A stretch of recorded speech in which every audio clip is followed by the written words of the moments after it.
bedrooms to massive arenas. From your very first game to your biggest victories. This is our world, our digital city. Millions play, millions watch. A global movement shaped by players, driven by passion, powered by its culture and community. I am Arminas, head of Reloader. We love gaming, we live esports. Welcome to our venture. We're Team Reloader. Our mission is simple. Give players what they've always deserved, rewards, respect, and recognition. This isn't just about features, it's about the culture we live and the community we build. Play more. Chase goals. Build your legacy. Lock, load, and reload. It's Reloader. Things are just starting.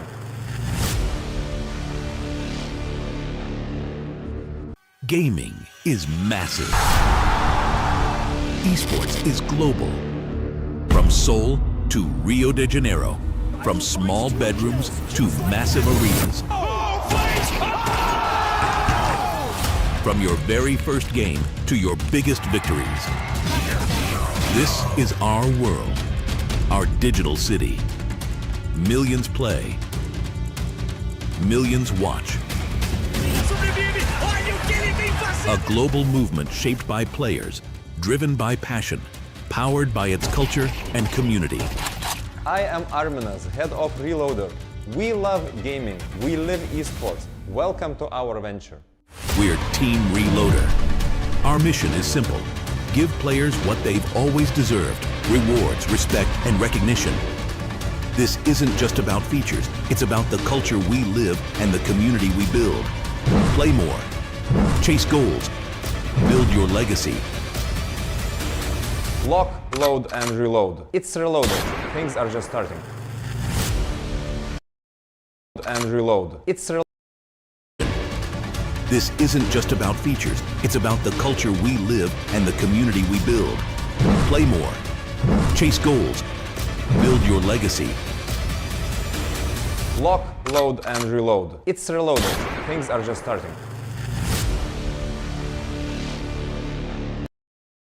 Gaming is massive. Esports is global. From Seoul to Rio de Janeiro. From small bedrooms to massive arenas.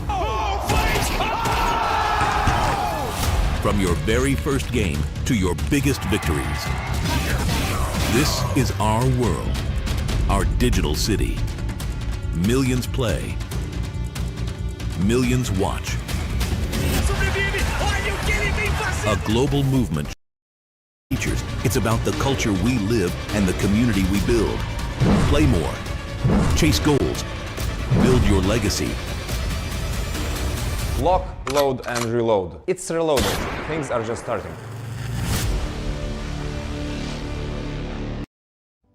Gaming. Lads and gents, welcome. It has been a long path to be paved, but we reached the great grand champions and, of course, the grand finals of the Breakpoint Championship here for the total of 150,000 rupees. It's going to be the RAD Syndicate, facing all the way from lower brackets into the grand finals against ItsMeViko.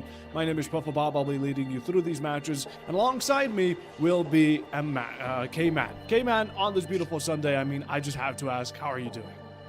Mate, I'm doing absolutely fantastic here. Grand final days. You just can't beat the excitement that is going to be around this entire broadcast this day. I mean, obviously, it is an off-season event. We know that these teams, they have been, a bit relaxed here and there. But when it's a grand final, when there's a bit of money and a bit of pride on the line, these teams are going to absolutely go at it. And I'm so excited. These two teams throughout the tournament have proven that they are absolutely the two best teams. So I have no doubt both teams deserve to be here, and I'm so excited to get into the game. Yeah, 100%. Look, we've been taking a look at both these teams, right? In the quarterfinals, in the semifinals, by both sides that have been streamed, and we've seen dominance. We've seen a bit more competition when it came down to teams such as GG Easy, who put up quite a fight going up against RAD Syndicate, and it even went to map 3. While for ItsMeViko, they mostly went flawless 2-0 in both of those matches, in both broadcasts. They showed that they really are the reason the upper bracket is reserved only for them. But again, RAD Syndicate not to be going in here as the underdog underdogs, statistically maybe, but again, we've seen performances for both, and honestly, I'm excited to see who comes out on top. It literally could be anyone.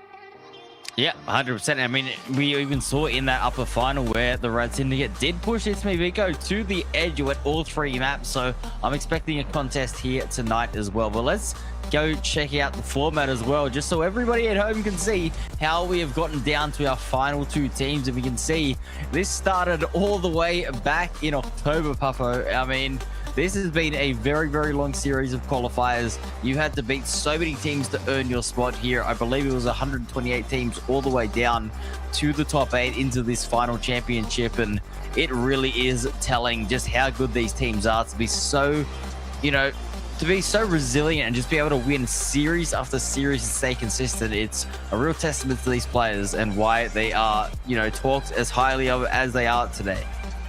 100%. And right, we're heading into these final matchups here as the grand final. It's also kind of leaning in towards the end of the year. It's also the very, very jolly season of Christmas about to be in 4 days. So a great way to end things off for the final off-season tournament here going into 2025. But again, we need ourselves a winner. And before going there, we can also kind of talk about it, right?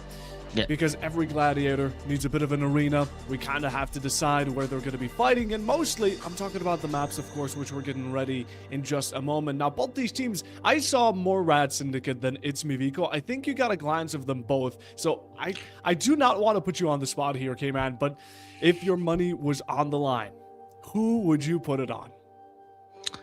Oh, look, I think ItsMeViko have proven that they are, just a little bit ahead. And I base that off of 2 factors. One, obviously the history there of getting that victory in the upper final and having the veto advantage. But the other thing that I really got to put my money where my mouth is here is I think they have a deeper map pool. And I think that's really going to help them in a best of 5, right? You obviously get to ban which maps you do not want to play and then just get the pick of the other 5. So it's a huge advantage. And I think that they do have a slightly deeper map pool. But taking a look here at the stats here of these players for the RAD Syndicate today, I mean, we have seen some incredible matches from this team across the board.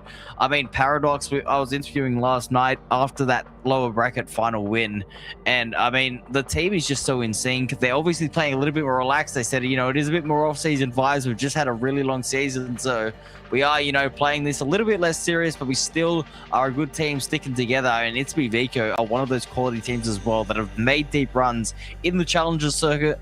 They've definitely been a team that's been a threat to a lot of players and, their region as a whole. And I mean, they're kind of in the same boat where they said, it is a little bit of an off-season event. We're playing a little bit fun, flexing different roles. But the one thing I was really impressed with that I did speak to Hoax about, especially in that interview, was he said that as a team and as a unit, we trust each other to do the job. And you're not going to get anywhere in competitions if you don't trust your teammates. And that to me just shows as, a unit, they are very, very solid. And I mean, look, their fundamentals have been excellent in this tournament. And that's why I give them a slight advantage in this one.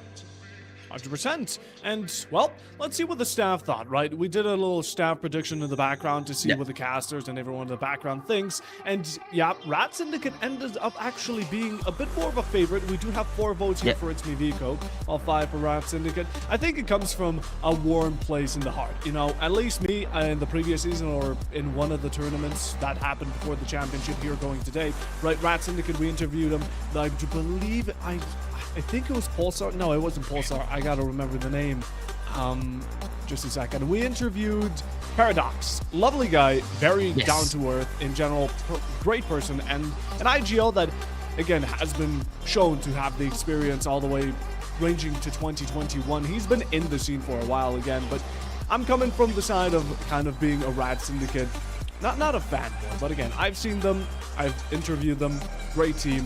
For ItsMeViko, it's going to be a first-time impression, and honestly, all I've been hearing, it's quite terrifying. Yeah, I mean, look, they've just got threats all across the park, as do the RAD Syndicate. And, I could see this easily going towards 5 maps. I probably am leaning towards potentially a 3-1 maybe for ItsMeViko, only purely because I think that there's a lot of tape for them to study based off of that lower final last night. I mean, if you saw the results, it was a quadruple overtime on Corrode. That's obviously going to be a lot of data, a lot of information for ItsMeViko to be able to play. And I mean, everyone knows in best of fives, the first map, it really does set the tone, right? So if you can have that advantage, have a little bit of tape and really, you know, find your way into the series early, it puts so much pressure on your opposition. I got to say though, the RAD Syndicate, you know, I don't think they're going to go down without a fight. This is, for me, minimum 4 maps, could go to 5. This is really going to be some high-level gameplay. 100%, and you talk about the maps, let's take a look at the 5 we'll be having. You said, right, this is a best of 5, meaning we only have 2 bans, but coming in from the upper brackets, ItsMeViko will have the priority of banning out Sunset and Bind, which doesn't really surprise me. Again, we've seen RAD Syndicate perform quite well on Sunset and Bind, both believe, either in this tournament or what was before the championship. But going into the picks themselves, we're starting off with Corrode, followed by Haven, Pearl, Split, and Abyss as the decider. Split also kind of an on and off if we even reach it, but in the hopes that we do. Again, this is looking like a very variety-based map pick. Yeah, I think Sunset's a very, very smart ban by ItsMeViko here. We saw them play against each other on, you know, in that upper final, and I believe it was a 10-2 half back-to-back on attack, and it was just an absolute slugfest. Like, there was just a lot of chaos there, and I think that there were a lot of issues that ItsMeViko clearly have said, we're going to put that away for now. We don't have to worry about trying to fix that up. We're just going to get rid of the map. And Bind's kind of been their perma-ban. So I think that that's a pretty smart couple of bans to come out. And like I said, Corrode is going to be that first map where they have a lot of tape on the RAD Syndicate. And I think that, you know, there is a little bit of holes in their gameplay. So I really do think ItsMeViko have played this veto extremely smart. Obviously, Haven going to be the next map. And I'll be honest with you, I think that, you know, if it does go 3-1, that could potentially be the map that the RAD Syndicate do end up winning, because I think that, you know, in the match that they did lose, it was 13-10 in the head-to-head. ItsMeViko had 5 or 6 clutches, and that just to me means that the RAD Syndicate are getting themselves into fundamentally better positions on this map. I think that they do have a better read on the map overall, and I could easily see them taking it today.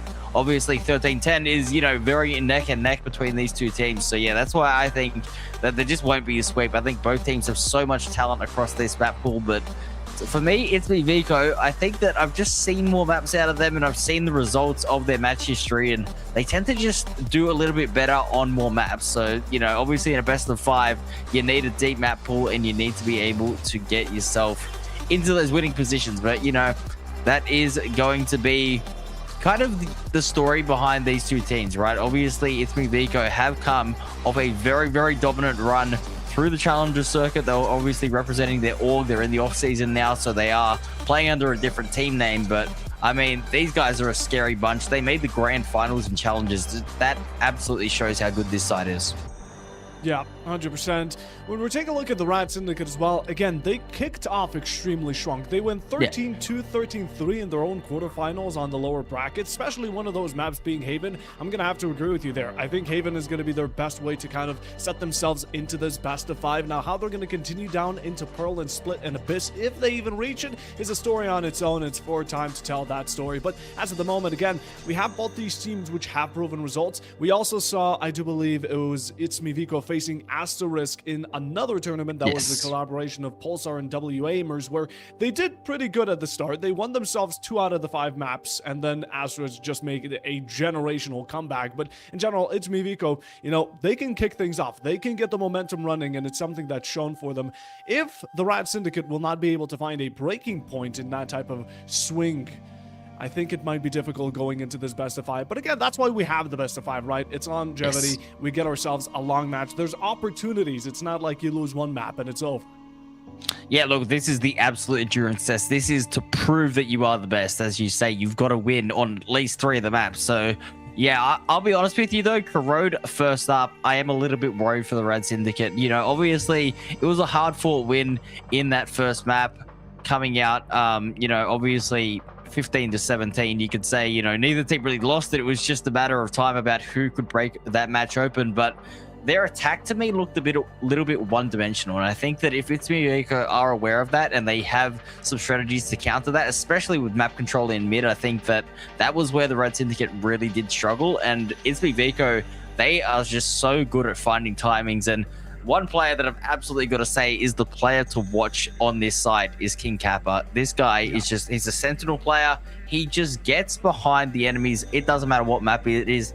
He'll be in their spawn 6 rounds out of 12 at least on this sentinel. Like, the lurks are insane out of this player. The clutch factor as well for ItsMeViko is there. So yeah, I think that Corrode is definitely going to, you know, be advantageous here for ItsMeViko. Obviously, you can't guarantee a win here. Everybody's going to start at 0-0, and the RAD Syndicate, as you've been saying, are a very, very high quality side. I just think that, you know, with the tape there to watch back for ItsMeViko, and, you know, with that attack side just lacking a little bit, in my opinion, for the RAD Syndicate on this map in particular, it's going to be a big advantage for ItsMeViko just to start things off.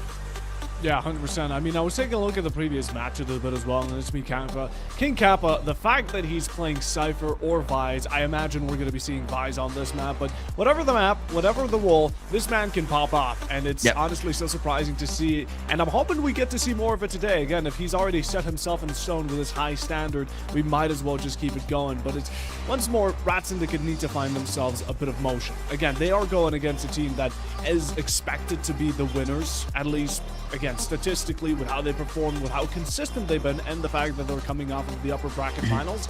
Most things and odds are against the RAD Syndicate, but they have shown that they can still fight back. That's what we're kind of hoping for. I'm hoping they're locked in, because when they went into their quarterfinals, their notes were, I do believe, we are not prepared.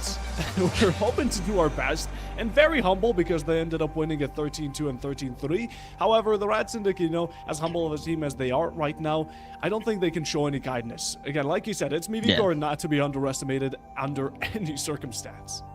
100%. And, you know, it's also going to be a little bit interesting here, the RAD Syndicate picking defense to start things off on Corrode. Like I said, their attack side to me looked a little bit weaker, so I don't mind them starting on what, in my opinion, is their better side, just to, you know, get a bit of a feel into the grand final. The thing that I like about starting on attack, however, on maps is that you can set the tone, right? You can be like, okay, are we going to play this quick or slow? Are we going to work you guys over in the map, make you play patient, or are we just going to go for these hard contact plays? And I think that, you know, setting that tone and really being able to stamp your authority, especially on attack, a lot of the time can give you that mental edge in these games. And obviously, being a big grand final, being able to open things up is really, really important. The pistol round is going to mean a lot, as it always does. And now, to not keep you waiting any longer, we're going to be heading to the Agent Select, seeing what is picked by who, and in general, to get the map ongoing. Again, we've been right now explaining how things are going to be, but we haven't gotten to the action just yet. And now the Agent Select from RAD Syndicate and ItsMeViko. While they're rolling, there they are. We see the waylay. Actually, no, we see only one waylay on the RAD Syndicate. We do not see a double duelist composition, which does not surprise. Actually, no, we do. RAD Syndicate are pulling out Arena as well, which honestly a shocker, but I'm down to see what Tricky can pull out with it. Tricky actually did play the Reyna yesterday in the lower final and was actually top fragging on the team, so, you know, you can't really hate on the pick. Did have a good performance on the Reyna getting the frags, but yeah, it's going to be very interesting here. Another interesting pick is King Kappa has actually gone on the Chamber, which is something we haven't seen just yet, so that's going to be interesting, going in a straight head-to-head with the Sentinels on these Chamber picks. That is certainly going to be something to watch out for. I mean, I'm excited to see what happens. Deadly 10 has been proving to be a very, very dangerous chamber as well. So that matchup is absolutely going to be one to watch. And I suppose, you know, being double Sentinels being chamber here, it kind of does lead into what I was talking about those lurks. There's so much more potential. Obviously, chamber not really known for that information, right? Just that little trademark, only watching one choke point. So the Sentinels are going to have a major role in this match, I think. And mid control especially is going to be essential. 100%.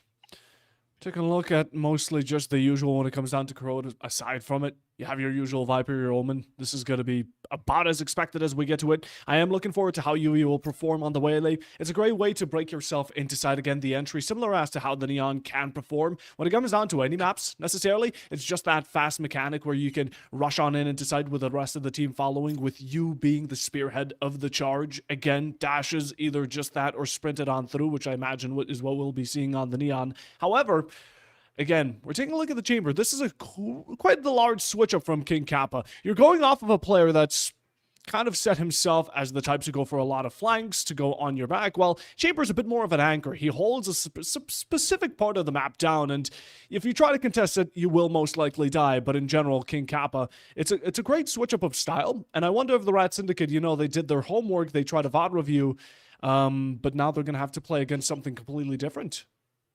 Yeah, I mean, look, I'll be honest with you, even though if it is unexpected for the Shame pick to come out, I actually think that that could play into the advantage here of the RAD Syndicate, because you're looking at the agent picks that they have. Obviously, you've got the Omen, the Waylay, and the Reyna.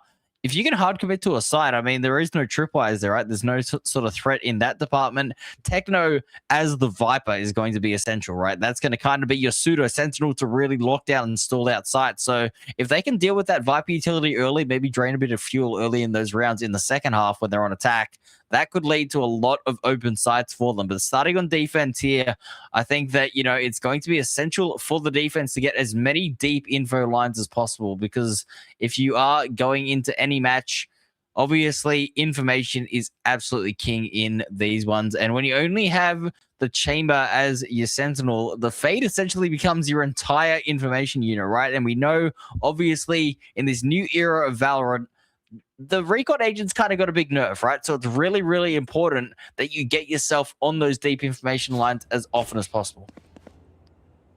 Normally, it's either with a Shelva, it's either with a Fade. You're going to have to pick one by the end of the day if you want to have yourself consistent information. Especially, again, it can also support the Neon and Waylon. It can support anyone pushing forward. You send out the Prowler, it can be bait, it can be whatever you want it to be. But mostly, vitally, it's going to be information by the end of the day. And we are having ourselves a small technical pause, so as we're getting that sorted out in the background, off the pistol, right? RAD Syndicate, if they want to start this day, it's quite early for me, but for these players, it's getting a bit more into the evening. And, you know, RAD Syndicate, this is their map number 1. We don't expect them to, at least statistically, once more, based off of numbers and results, win this map out. But if they're able to start off this pistol, maybe get the tempo swinging, and once more have their economy be favored, start off a couple of these rounds for themselves and the defense to be running a bit more smoothly, I think they could still potentially find a tip in the scale. But, again, yeah, can't make any predictions. I mean, that's the beauty of a grand final, right? Literally anything can happen. It's, you know, it's just down to the players, down to winning the moment. And yeah, look, I'm excited to see what happens. You know, just because my prediction goes one way doesn't mean I can't, you know, there's zero chance that it goes the other. I've been known to have a few very interesting predictions in my time as a caster. So we'll see what happens in this game. But yeah, I got to say, you know, obviously the RAD Syndicate and ItsMeViko having a fairly decent pistol round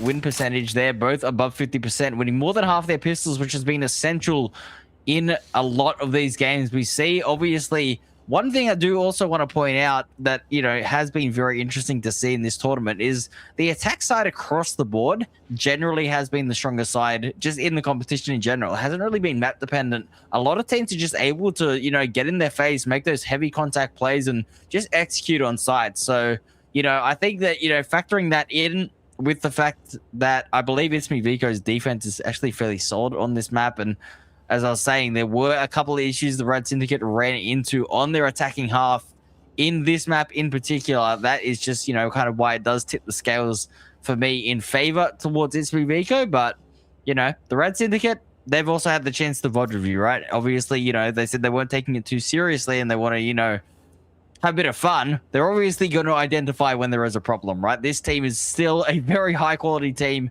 They're going to know exactly what's going on, and hopefully we can get straight into the match in just a moment. We did have a player disconnect, so they are just reconnecting, getting back into the game. That is why we're having this small delay, but, you know, why not have the delay just before the game, right? Rather than waiting, you know, in the middle of a, you know, 12-11 or whatever the scoreline would be. Let's just get ourselves this tech pause out of the way nice and early so we can have uninterrupted gameplay. That is a good point. We don't want to be having that once action has actually kicked off. And just off of a first glance, right, we take a look at the minimap here and we can see RAD Syndicate with a nice 2-1-2 split, but not for ItsMeViko. They're going to be full 5-man roster, sending it down into A. We see the Viper getting prepped up, Techno already with his nice poison screen or screen cloud just all the way onto way towards that elbow so the push can be made a bit more easier. ItsMeViko, I'm imagining this is why we also love the pistols. They get aggressive, up in your face, best put, and in general, just very fast-paced is how you can put the pistols down, as it's not we're going to be seeing this as much going towards those gun rounds, but at the very early start, it's nice to kind of kick things off with a bit of action and people just throwing their bodies away for the sake of pistol kills. Yeah, 100%. Speaking of action, we are going to be just having to wait a little bit of time. Unfortunately, Disconnect is having a few more issues than expected, so we are going to cut to a short little break here. And you know, obviously, everybody go get your drinks, go get your snacks ready, because obviously now with this tech pause, you have a bit of time to get yourselves prepared in the chat. But in the chat, get your hype up as well. Let us know who you guys are supporting. Hashtag RAD or hashtag IVK. Let us know. Send the players your energy. But we are going to a short break. When we come back, the tech issue will hopefully be resolved. So do not go anywhere.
Apologize for the short delay. We told you we'd be back as soon as we can. We hope you have gotten your snacks, your drinks, whatever you need to enjoy the show to its max. But right now, the players are back and we're going to get it started in just a moment. 5 seconds going out of the bye phase. I hope both these teams are ready. And I just got to ask, hey man, are we ready?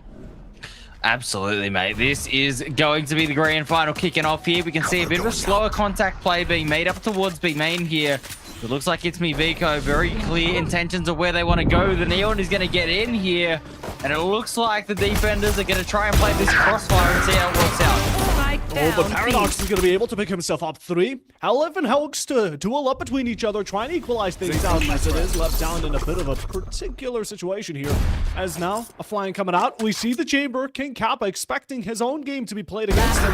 Peeking in towards mid, able to pick one off of himself before being taken out by Tricky, who was able to just pick off that refrag. And now it's all left down to the last player here from IVK. Trying to find 1v1s. Again, the 2 players remaining from RAD Syndicate posted up on top mid, but I think the storm just might be over. Unfortunate to run into the Rainer there. Tricky with 150 health on that overheal, able to tank that headshot. That is a good pistol round to start things off, and I gotta say, Paradox has been an unbelievable player in this tournament. For me, Paradox has been hands down the best support player in this tournament, being able to play off the teammates, setting up with utility, but on this occasion in the pistol round is the one able to frag out. So well done to the Fade. Great patience there on that crossfire, and that was a nice handy setup on B. A huge pistol round to win. Huge pistol round to win, and that's going to allow you to get yourself a bit more buys, right? We see the Guardian. We see a bit more coming in from RAD Syndicate, and they're already pushing it towards this B side once more. We've seen this push out, and now they're going to look to do it again, but instead of pistols, they're going to be working with better guns. We do see heal up on that Bucky, which will be finding his max value. Paradox Spire with one of his own, but ItsMeViko starting to turn things around for the better for themselves, picking up upgrades on towards that gun, and with the post plant now initiated, the attack will have found ground, but for how much longer? Paradox finds himself one. King Kappa instant on the refrag, and the entry from Tricky incoming. He has been said to be one of the major kill leaders, but can he make it happen? That's going to be the question here. We can see the watchful eye of Deadly 10 up towards heaven, looking for their opposing chamber. Finds a headshot as well. The Headhunter landing its mark. Still 1-0 at the moment. RAD Syndicate still a chance to convert this as they retake the site. Tricky finds another, and Venka, it's all down to you, my friend, inside of the dark cover. And that right click just betraying him, unfortunately. ItsMeViko, a very, very solid eco. They get the spike plant, but they cannot convert in the posts. Should be a bit more plausible to do so now. Yep, we already see the Vandals and, of course, the Phantoms coming in from ItsMeViko. RAD Syndicate still going off of a bonus. I do hope that Tricky continues to pull out that Bucky. Again, we've seen Helif do at least a bit of damage in that prior round with it, but in general, RAD Syndicate kicking things off as they should if they want to get themselves into a plausible Corrode and maybe prove us wrong on the results that were meant to happen. This is, as best put earlier by you, K-Man, anything can happen in a grand final. 100%, and this mid control early established here. ItsMeViko, very, very well played on that opener with Helef on that Neon, finding Paradox. So that's the Fade gone. That's the information taken away here for the RAD Syndicate. That's going to force them to go for a few more risky plays. They've kind of got a face check for information now, and I love what ItsMeViko are doing. They're holding, they're pausing for it. They know that the defense have to go hunting to search for the intentions of their opposition, and Venka is able to punish Garv off the back of it. King Kappa just waiting around Link for the opportunity to strike, but there's someone on the opposite side of the road. Tricky's going to get away scot-free. HP spell intact. Swings out for another, deals damage, but he'll live there for the refract. Thankfully, we have Deadly to pat on the back, find himself once more. Not a single tap, but the second as well with the Headhunter. The third one, yes, it will be made by Yubi on the supporting line, as it's all left down in the hands of Hoax. What was looking like a good round for ItsMeViko has now been turned for the better of RAD Syndicate. Where are you? Unfortunately, he just made the wrong gamble to go towards that A site, running into the Outlaw. Deadly 10 holds the line, but the round is still alive, and it's the IGL Hoax with it all on his back. 1v2 scenario, the B site. It's been an open as it has been all around. We'll have a spy plant come through in this 1v2. And where does Hoax decide to play here? Does he go for the orthodox position in towards main, or is he taking an aggressive line? It looks like he is choosing that safer option here. So in the 1v2, got to try to isolate one of these picks at least. UV is a little bit low as well as Deadly 10, so the health advantage isn't going to be as relevant. Right now holding the post again. You do have time in your favor, but looking at 50 through, you find the spray. UV wanted to challenge you, but a bit too late on the reaction. Now only in a 1v1, and again, you just have to play this mind game. A couple of wall bangs being sent your way, but it's going to be down to Deadly 10 having to push you. It's all or nothing. Not even the 50 was actually stuck through it. He finds a single bullet right between the eyes onto the remaining chamber, as this will be the first round for ItsMeViko. That's an important round to win, especially as the IGO. You're kind of the leader of your team. And come on, guys, we can do this. We're on the board. A huge bonus round clutch to come through. And this is what I was talking about, you know, in the last series that they played, Puffo. I mean, IVK just had so many clutches in that upper final, and we've already seen one early here on Corrode in the grand final. And you know it's about to be a good day when you're not even 5 rounds into the grand final and someone's already pulling out an Odin on Corrode. I think it fits this map. A paper-thin map, honestly, let's stick with it. But how much damage will it do? It's all dependent on who uses it best. Again, if it's dropped to the enemy team, it might be more of a burden than anything. But the sun coming around, Deadly will not be able to rendezvous out of this one. No one escapes Healing as he's able to open things up. But again, the kickoff here continues down to the second. Another caveat for RAD Syndicate as they just can't keep themselves together. Now maybe UV can turn things around, has the opportunity to get away, but the instant headshot catches them off guard, and RAD Syndicate only have 2 more standing. Yeah, this has been a devastating round for the defenses. Dumb Paradox are kind of going, well, let's try and consolidate and save, but Garv caught on the cross there, and King Kappa said his lurks are going to be dangerous, and he's going to find the players trying to save. Paradox will go down, and he is knife out, and he will be caught by Hoax in the end. That's going to be the Odin handed over. They're going to opt not to pick it up. So 2-all, ItsMeViko, they equalize here on Corrode early on, and the pistol round advantage has been nullified. Nullified, but it's also the result, right? Most of these rounds came down to 2vx, 2v1-ish situation. This previous round was essentially a borderline flawless by IVK, and this is a good thing for them, right? They're starting to set the pace. Maybe RAD Syndicate's mentality, if more results like these show themselves, might be starting to get a bit lowered. But again, we're too early into the grand final, as we say. They are a very high-tier team, so I doubt it's going to be affecting them this soon. But in general, it's something you have to look forward to as a team, and mostly as an IGL, and how to prevent it. Yeah, one interesting thing here. Garba's been playing a lot of duelists in this tournament, now playing the Omen, and there it is, going to get punished. Is it going to go down immediately there? So the smokes have been taken out, and again, we're going to find an open site here. IVK, very, very impressive so far on this anti-eco, as we're going to see Halef trying to find some sprays through the smoke. Not going to find anything just yet, but I mean, the defense, I don't see a way back into this site. One enemy remaining. Not much you can escape from Tricky. The rest of RAD Syndicate just get wiped off the map clean. 3rd round, IVK will now find themselves on leverage. Round count, 3 rounds in a row. They've been able to get it back into their own hands, and I doubt they're going to let grasp of it. They're going to let hold of it so easily. In general, I mean, IVK right now have been just looking a lot stronger. After that pistol, the second they get themselves on those gunfights, it seems like they can win most of them. Again, Healif with the performance 9-3, outstanding this early on. Yeah, 100%. Just playing extremely aggressive here on the Neon. But, you know, one thing I do want to note is that Garv, like I said, has been playing the Neon a lot. And even on this map, now the role switch over towards Omen is going to be interesting as we're heading into this next round. The tour de force is Pops King Kappa. He's going to have some unconfirmed damage on him, and he's trying to contact out the smoke. But great awareness from the RAD Syndicate to hold that, giving the B side for a retake. And they will have the numbers advantage in this post plant. Looking to stick it down. Should be comfortable through. Paradox still holding that Odin. Hope that this will dissipate as soon as possible. In the meanwhile, elbow contested by 4. to exchange both ways, but UV wins out the gunfight. Now just looking to make an entrance. Nightfall from the side of RAD Syndicate, and they're looking to fight it all out. They found themselves another player from IVK. That's going to be the Fade Gone, and Hoax with him out of the competition leaves Venka in a 1v5 spot, which you certainly don't want to be stuck in, but Tricky just denies you of any further damage to be caused, and it will be a round back for RAD Syndicate to equalize things out. Yeah, I mean, look, there's another role switch from Venka, who traditionally is a duelist player on the smokes as well. So it's interesting to see both teams have kind of swapped the roles around a little bit here for the first map. And 3-3, it is very much tied up at the moment. I think, you know, that's an accurate scoreline as well. I think it has been pretty even, a lot of back and forth.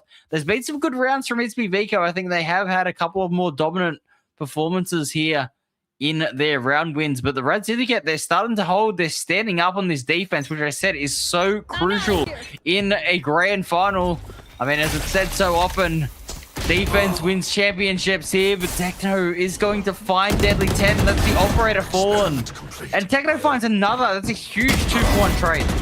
Yes, it is, but it's all right back into the hands of Garten, who does find two of his own. Hopes now putting the scales once more to teleport. Very unorthodox as Yuvi's just able to flick on the wrist to the right, find himself that double as well. And now RAD Syndicate once more in an overhand position. Right, both these chambers have really loved stepping outside of their comfort zone. We've seen it on the Tour de Force in the prior round where King Kappa stepped outside the smoke into mid, got instantly popped. Similar situation this round, but now sadly King Kappa is the last one standing. A Headhunter and a Dream against 3 players from RAD Syndicate who are just holding it down on A. This rotation towards B might work again, but it's numbers advantage that RAD Syndicate has. Yeah, I mean, there is a reason why I've given the name of the King here. King Kappa has been absolutely phenomenal in situations exactly like this. This time on the chamber, though, he's going to have to land a couple of nice shots with this operator in hand as the rotation is coming through from the defense. They're going to choose to go in towards mid lane here together. They're going to retake from that safer route as will be Kappa to hear that Prowler and the Horns here. So now able to confirm where their opponents are coming from, able to avoid a lot of that utility. The shot comes out, but he uses the trademark of the rendezvous, sorry, and he goes straight into the line of fire of you. He's just forgetting where he's placed it.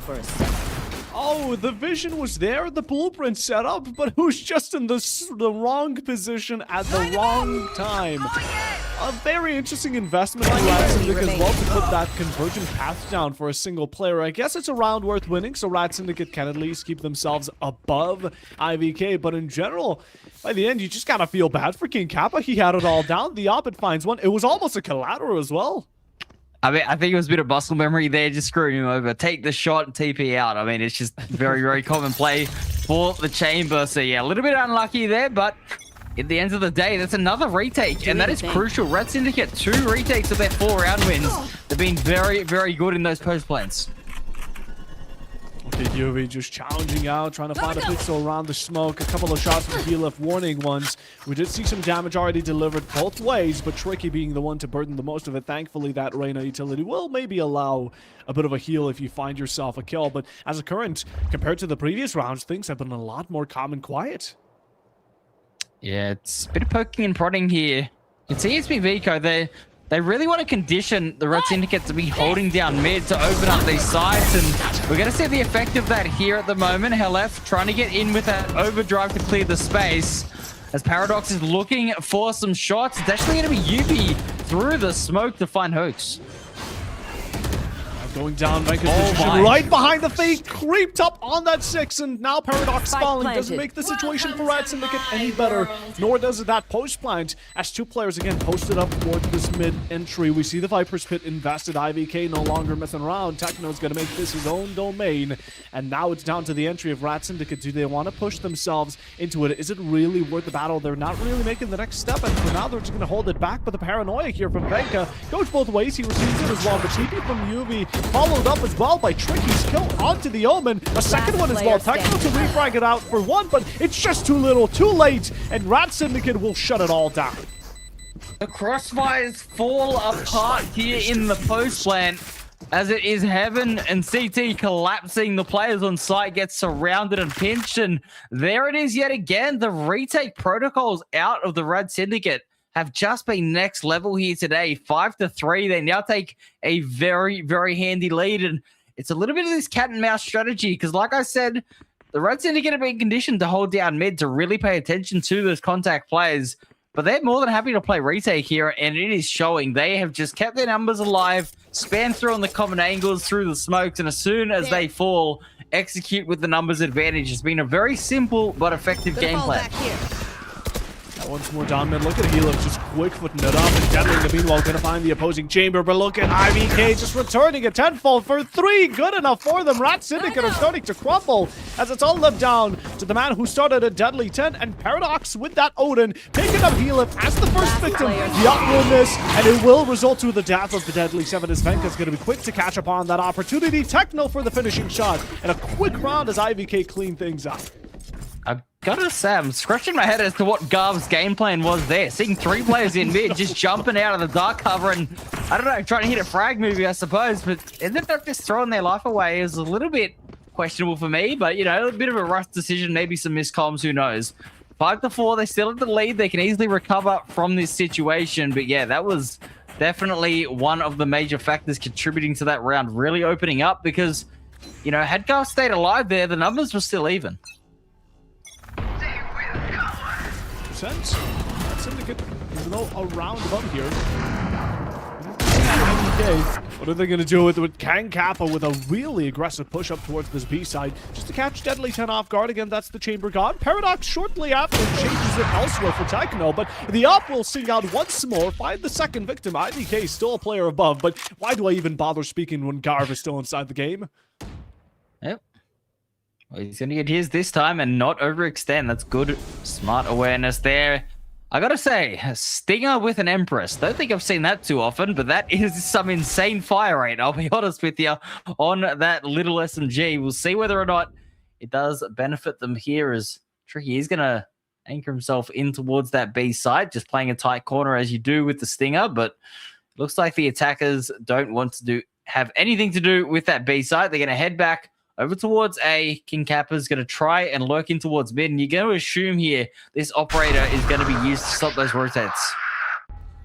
Yeah, so much of an investment of that Empress, the Reina, Garv going in towards for 30 seconds left. the B hold, but all of that really for nothing by the end stage. It's going to be down to Helev, who's made this entry on towards A, opened the entirety of the setup, as noticed free real estate should be open for the plant. Paradox might hear some sound calls. The rotations are starting to come in from RAD Syndicate, but how much time will they have remaining, and how much can they fight? King Kappa going to find the third pick on the round. Huge plays to come through. It's now 2v3, and I love the discipline there. Go towards A main and set up a crossfire as the retake is going to try and come through here. The Empress needs to find value. It's going to be Paradox with the Odin instead. Nightfall invested, but they don't know if it's going to hoax, as he's going to be able to mow down the rest, and so much for that. The retake was looking a bit better, right? We had ourselves a slight opening coming in from RAD Syndicate, but again, just that nooking cranny really going heavily against them. I mean, they've kind of been done dirty by their own spam there, spamming that box and finding the one pick. You're not expecting another player to be sitting in that cubby. So, well done to Hoax there. Good positioning, I suppose, as King Kappa was traded out effectively. And we're back to all square. Just when you thought the RAD Syndicate were pulling ahead here, Puffo, all of a sudden IVK showing why they were the first seed to make this grand final. The quality and resilience of this side, as King Kappa's going to find another opening. And Helev, same goes for him. Again, we found ourselves a lot of aggression from RAD Syndicate being quickly punished, and this time around, Tricky's able to convert that for the better, find at least one back. It's King Kappa that will take the first fall from IVK's side. Throws out the eye, tries to go for another swing, but will be instantly caught up to by Helev, who just finds himself that one extra right. It's down to Garv and Paradox. With pistols, you can only do so much. Flank is being covered by Venka, who should be able to execute what remains. Firing a couple of shots, and being punished by both, and a bit of an awkward gunfight coming from both sides. Garv finishes the job, looking for maybe a gun upgrade, but in the end, yeah, Helev is just going to be good to clean things up. Yep, important to have Techno alive there as well. That Viper wall, so important. The toxic screen just denying any access to that rifle that they did drop on the ground. So really nicely played on the anti-eco. Got a little scrappy towards the end, but pretty clean overall. 3 players remaining. The operator recovered. It's all looking good here. 6-5 now. ItsMeViko playing extremely well here. I mean, obviously the RAD Syndicate, they had control of this match early on, but things are starting to slip. You want to play? Let's play. Slowly but surely, although considering this is the first half, a 6-6, 7-5 doesn't seem to be way too out of bounds. And again, RAD Syndicate are still pulling their own weight as of the moment, but we're heading into this last round. Might as well invest all you can. Tricky trying to contest anyone stepping out of bounds towards this top mid, but as of the moment, IVK, I don't think they expect the paranoia in combination. Venka's position just able to catch one off guard. It's supported UV convergent paths, able to retrace on back, and now take the challenge once more. The stun will be there. Heal it a bit slowed in the moment, but still wins on the gunfight. But Garv, Paradox, setting things to stone. We still have another one coming in from Hoax, who opens it up towards this A side. Hell of contesting top mid, but we need to get the spike planted. Meanwhile, Link, heavy contestation Hoax with that long range shot to find Garv and leave Deadly in a 1v2. Yeah, and Hello's cleared all defender spawn here, so they are probably going to be aware of some sort of a flank or a mid play on this retake. You can see Hoax still has that Nightfall available as well in this 1v2. Wouldn't be surprised to see it maybe even invested for some information here in just a second, as Deadly 10 has found a timing on that Haunt. Certainly a chance of potentially catching out Hoax, but look at the awareness here from the Fade. Just going to play completely off contact with that spike and holding the Nightfall. Face your fear! And the Cubby once more, but Hoax does not Marked repeat one. the same. Is now sending all utility again. You're just trying to lure out the enemy to make a mistake, but Deadly waits you out patiently. As now blinded, all he needs is one headhunter shots and he fights it. Hella falls, but there is there's no time. He's just barely gonna run out of it. Unfortunately so. That is a very narrow margin, and if I'll tell you what, that is pretty indicative of just how close this match has been so far, Papo. I mean, there's just so many twists and turns in this. Deadly 10, he just has 0.9 of a second, not even just a whole second extra there. The round is theirs, and it's a 6-6 scoreline instead. ItsMeViko, despite losing that pistol, take a 2-round lead in the half. Not the worst here for RAD Syndicate. They are heading towards that attack, again, to be considered the wars, but hopefully they make the most out of it, as ItsMeViko on the defensive, also King Kappa on that chamber. I'm looking forward to seeing how that's going to work out, again, compared to the Vise and Cypher. The playstyle tends to be quite different, and a lot more balanced, but we are back to the pistol here, and if RAD Syndicate want to equalize things out, it's here, and it's now. Curious to see what the adjustment is here, because like I said, last time they were on attack that I saw them as a little one-dimensional. They're going for the contact play instead over towards A, and the crossfires here have actually been effective, as we have seen Helef and Hoax going down, but Venka's awareness of that lurking chamber is absolutely crucial, as that Omen will equalize the numbers. Deadly 10 falls. Ghost in hand. Tricky UV, Garv, for RAD Syndicate, pushing it all towards A, and might be just about the perfect timing. Well, IVK have set 2 of their players down mid, which will need to rotate towards this A side in a short moment, while Venka looking to take the opposition on alone. Smoke is out, backs off for now, waiting for his teammates to get into position as UV taking both entries, supported by Garv, who finds himself one. Challenges continue, shuts down the smoke, as now Techno heading into an unknown battlefield, being held up close, trying to go for blind shots. Venka on site, however, has no clue about the position of some of these players, but might have a bit of ambition of where they stand. With Techno, they're able to let it on 2-on-1, but they've lined themselves up perfectly, and Tricky's just gonna hit the strike. There's Tricky lining things up in the second half. Had a big second half on Corrode yesterday as well, so we'll see if the Rainer can snowball off of that. Another big impactful play on the pistol round. I love the decision there from Venka to just leave the site, go help the teammate out to isolate the 2v1. Unfortunately, they just lost too much HP on that fight, trying to get back in towards that spike. They didn't have enough left, so well played by Tricky in the end. 13 and 8 again, leading the way for the RAD Syndicate. Helef, though, is having a fantastic game on the other side of things. Marshall in hand. If you're just challenging anyone, that might come into his scope. But as of the moment, right, RAD Syndicate don't really want to challenge that, seeing how the pistol went. It was a bit too close for comfort. They still want it out, however, so now they're going to stronghold it out towards this mid side and hope that Ivy can't get aggressive.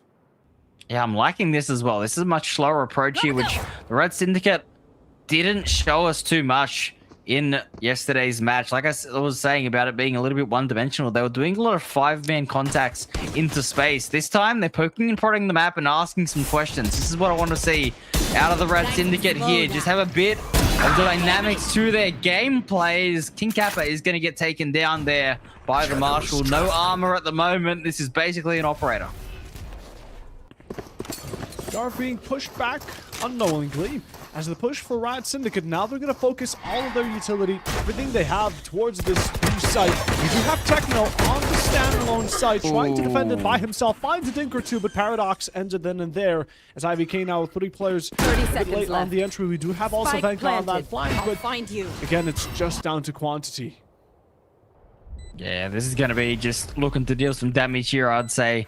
For the defense, maybe contain the players as they try to exit the spike radius. There's Venka on this flank. He will get the right click, so it is going to be Garb who goes down, and that could be denying an exit point there, which will force the attackers to go towards the other players here.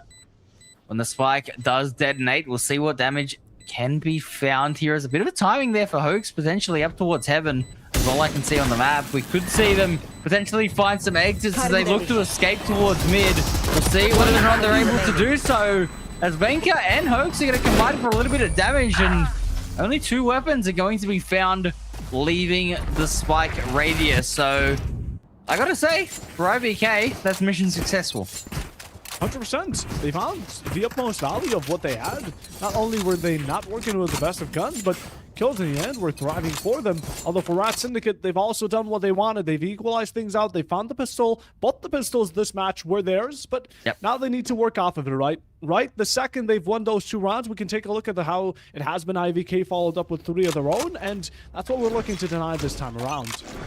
Yeah, we'll see how this bonus round does go, but it could be a similar story here, it being another weaker bonus round to come out. A lot of the heavy lifting is going to be needed to be done by Tricky on this Rainer, as UV through the smoke and gets spammed out. Hell F finds another first blood. Look at the Neon. Halef again pushed himself forward. Techno, a small bit of damage taken by Deadly side, goes with the swing, but the Viper screen has been set on down. And both these teams are just aching for a good fight right now. I don't really blame him. Deadly with the Sheriff in hand hasn't had the best of Eco coming in for RAD Syndicate. Even though they did win out the previous round, the battle was still not there to be claimed when it comes down to how guns were looking. And now Deadly pushing himself forward. We have King Kappa, first one on the kill feed. It is primarily blue as Venka sets another one down. Deadly to kind of trade things out, but in the end, RAD Syndicate are still left 2 players less. Yeah, good numbers advantage One here. The enemy RAD remaining. Syndicate looking for some Spike sort of down entry A. into either side at the moment. I would apologize. Not going to for find that, success but on either side, so Tricky will fall, and that is almost seems the these flawless strangers bonus, won't be dead. anti-bonus to come through for ItsMeViko. not so We're seeing a similar start to how it went in the first half, but can the RAD Syndicate change the storyline this time around? They're gonna have to, otherwise they might be facing down double digits and what would be a loss in the first map. Again, we are looking towards Haven being the better for RAD Syndicate, but in general, IVK on Corrode, they're still not unbeatable here. We've seen RAD Syndicate be able to not only shadow behind them, but we've also seen RAD Syndicate in the lead plenty of times this map already, so Yeah. yourself at least a couple rounds ahead is something you might be looking forward to. You can see how important that mid control is. So much utility invested in the first 10 seconds there just to establish the space. So we're seeing a couple of prowlers coming out as well.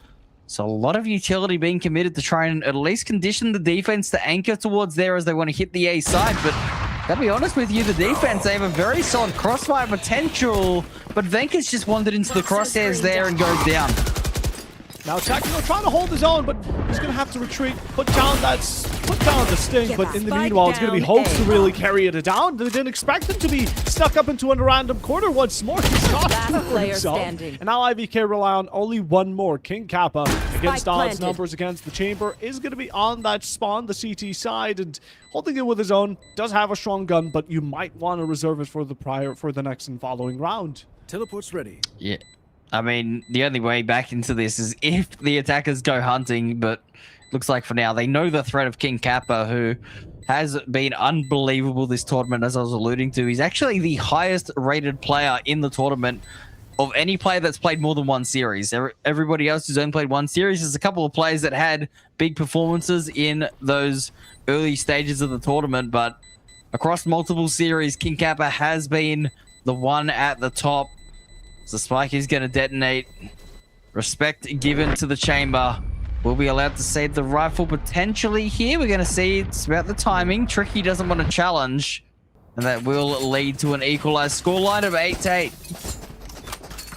Equalized scoreline again. Both these teams a bit toe-to-toe. This is kind of what we're hyped for going into a grand final. Not something that would be a one-sided battle as the earlier broadcasts were indicating, such as the quarterfinals between these two teams, or rather with these two teams. But now, both of them are giving it their all. And again, this map one really does set a bit of a pace, not only mentally, but score-wise as well. You get yourself map number one. If you're able to secure that second as well, you're already on series point. And that's something that does carry quite a burden for anyone that's opposing. Absolutely. I mean, this has been an excellent grand finals to start, though. I gotta say, Puffo, I mean, this is not disappointed whatsoever. The grand finals kicked off, map one underway, and we are neck and neck between these teams. There is a little player tech issue, so hopefully it will be resolved fairly quickly. But if you are in the chat and you're enjoying this stream, make sure to drop a like as well on the stream. Support Ascend with what they're doing. Obviously hosting the Ascend Breakpoint Championship, which is brought to you by Reloader as well. Has been a nice quick tech pause here, Puffo. So we are straight back into the action, 8 apiece. Not wasting a single moment. The op back in action here on Deadly 10, and who else better to carry it? But IVK have themselves a bit of a thorn in the side that could potentially bring them down. Hell, if back on that Bucky, we've seen him do damage in the past with this exact position, or at least similar to it. But will anyone from RAD Syndicate be willing to step down into it? Right, Techno hasn't put up his screen just yet, but the smokes are just waiting to come out for now. 100% here is the Bucky. What value is that going to get? It's going to be huge because it's actually slowed Deadly 10's movement down, and Techno's been able to find a couple. This is huge performance here from Techno on this Viper. Holds the line and allows the Neon to escape.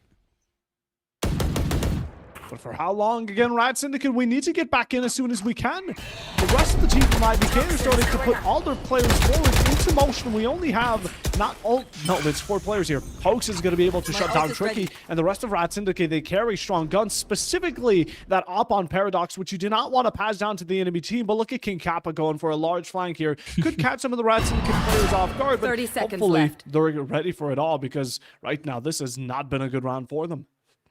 Yep, King Kappa. Like I said, he always finds a way into his opponent's squad. It doesn't matter when it is. He's just there. So, I mean, look, a bit of awareness there. Paradox is definitely paranoid of that flank coming in, but with 10 seconds left on the clock, 2v5, there is just simply nothing to be done. What a hero performance there from Techno. We are going to see a final attempt to clear out and take these rifles away. It's all down to Garb, who will get a couple consolations, but the rifles are not being allowed to be saved here. ItsMeViko will clean up, and I gotta say though, Techno's hold there was absolutely critical. HellF was under so much pressure with that Bucky. Crucially hit the shot to slow down the player swinging out, and that was a very, very nice crossfire setup. Techno doing the job in that round, that time around, and it is ItsMeViko to take the lead back. Yeah, I mean, RAD Syndicate didn't read too well into it. They did have a smoke from the Omen prepped up to try and blind out that cross from the Viper, but in the end, the Viper has legs. Move. It's not really that difficult to reestablish that cross, and in general, might need to maybe send out a bit more utility. Paranoia here or there, whatever the case, we head on to the next round. Speaking of Paranoia, one's going to be sent out, but Yubi finds 2 on the Sheriff, picking up Benka and Helip, who were the majors to push forward towards mid. Techno to equalize things out, but there's still presence looking around bottom mid, and Hoax is looking to challenge at all. The Waylay makes his presence we know. It was a bait for Garb to make his entry, but King Kappa will shut him down. That's all left down to the final 2 players of RAD. Yubi shut down, Deadly to follow in similar footsteps in double digits for IVK. Mate, I thought I was back in OCE there. Everyone's just swinging. It was an absolute team deathmatch coming out there. The shots going everywhere, and King Kappa, a huge pick there onto Garb, I gotta say, to reclaim that space and deny the information. UV using the convergence there is a massive, massive commitment. That's an ultimate gone. But, you know, luckily with a couple of frags coming through, is able to build it up a little bit again. But that's a big ultimate to use it on Eco for it not to come through. Unfortunately so, but RAD Syndicate really going to do. We've lost a couple already, but Deadly 10 didn't make it all so much worth it going into this one. King Kappa now falls. Chamber v Chamber, and IVK a player down. I think they could have made the first step to try and enter into this side, but right now they're being stalled out by the smoke. Prowlers, Hoax on the other side of the wall. Yuvi's able to break him down and try to follow on to back this case as it's all going against him, and a round win, quick succession for RAD Syndicate.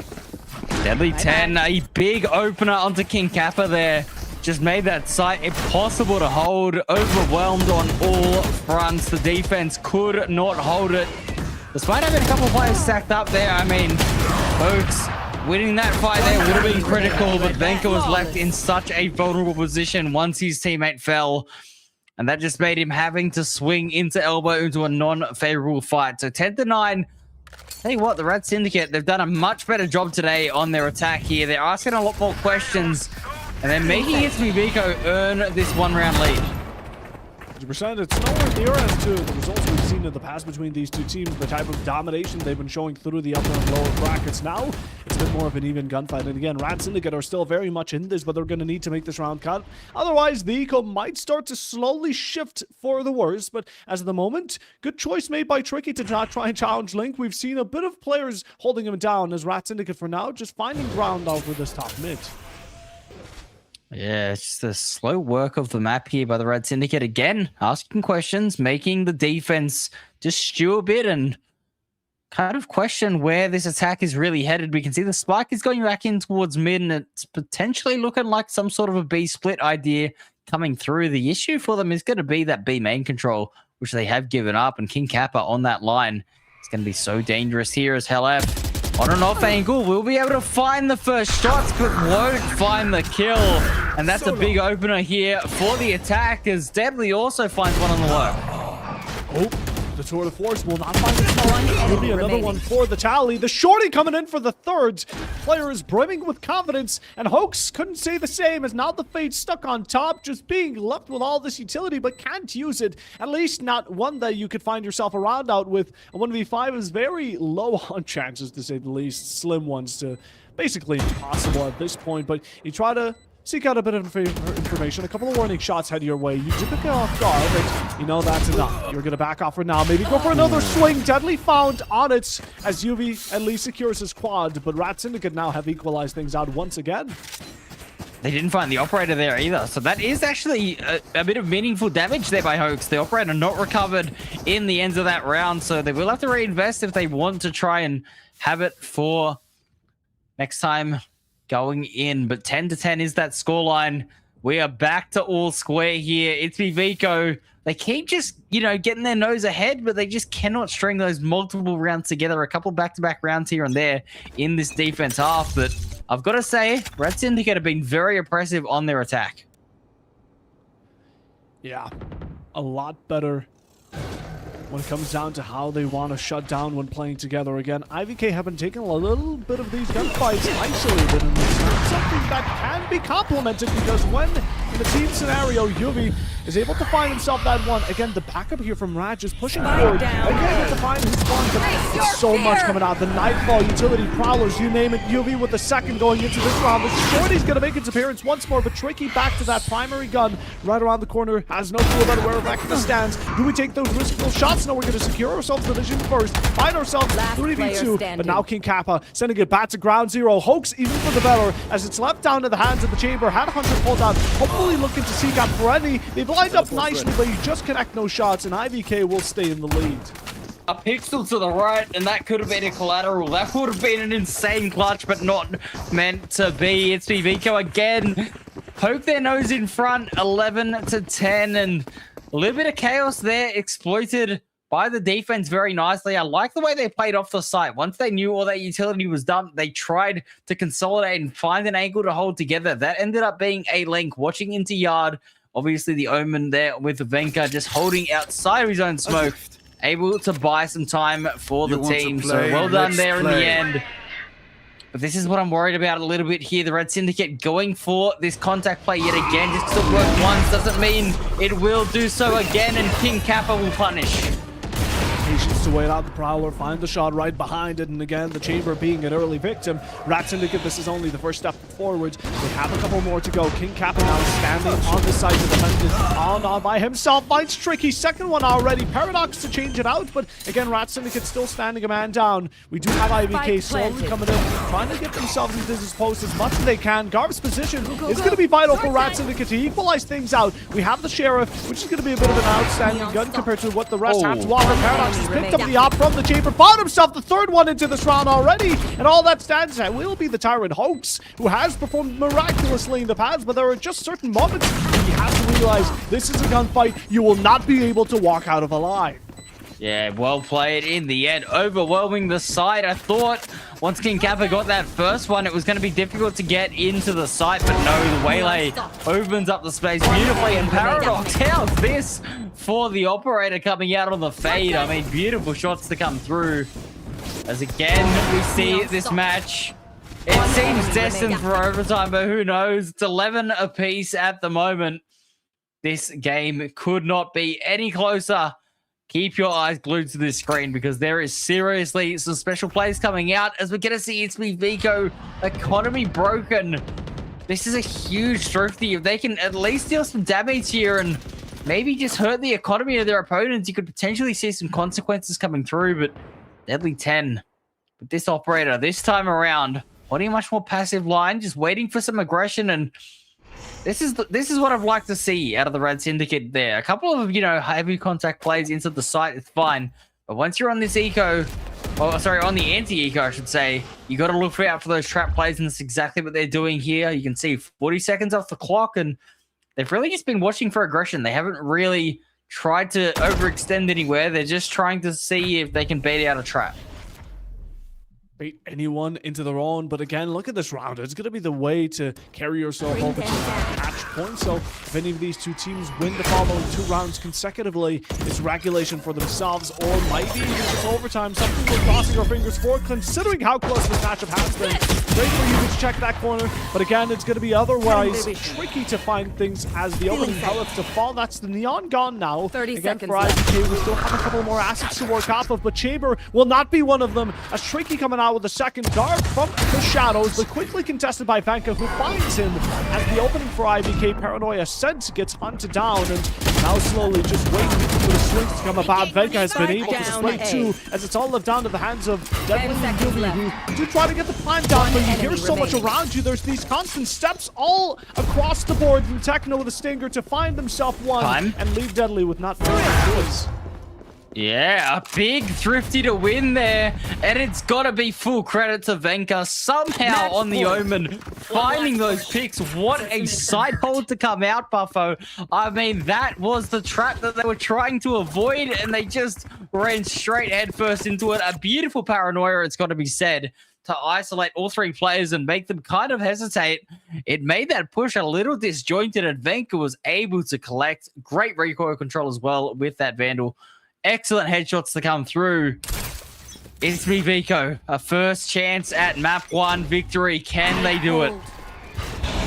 It's either this or RAD Syndicate get themselves once more a lifeline to carry on and potentially win out Corrode, but they're going to need to make this round more worth than any we've seen up until now. 11-12, both these teams, it's all or nothing.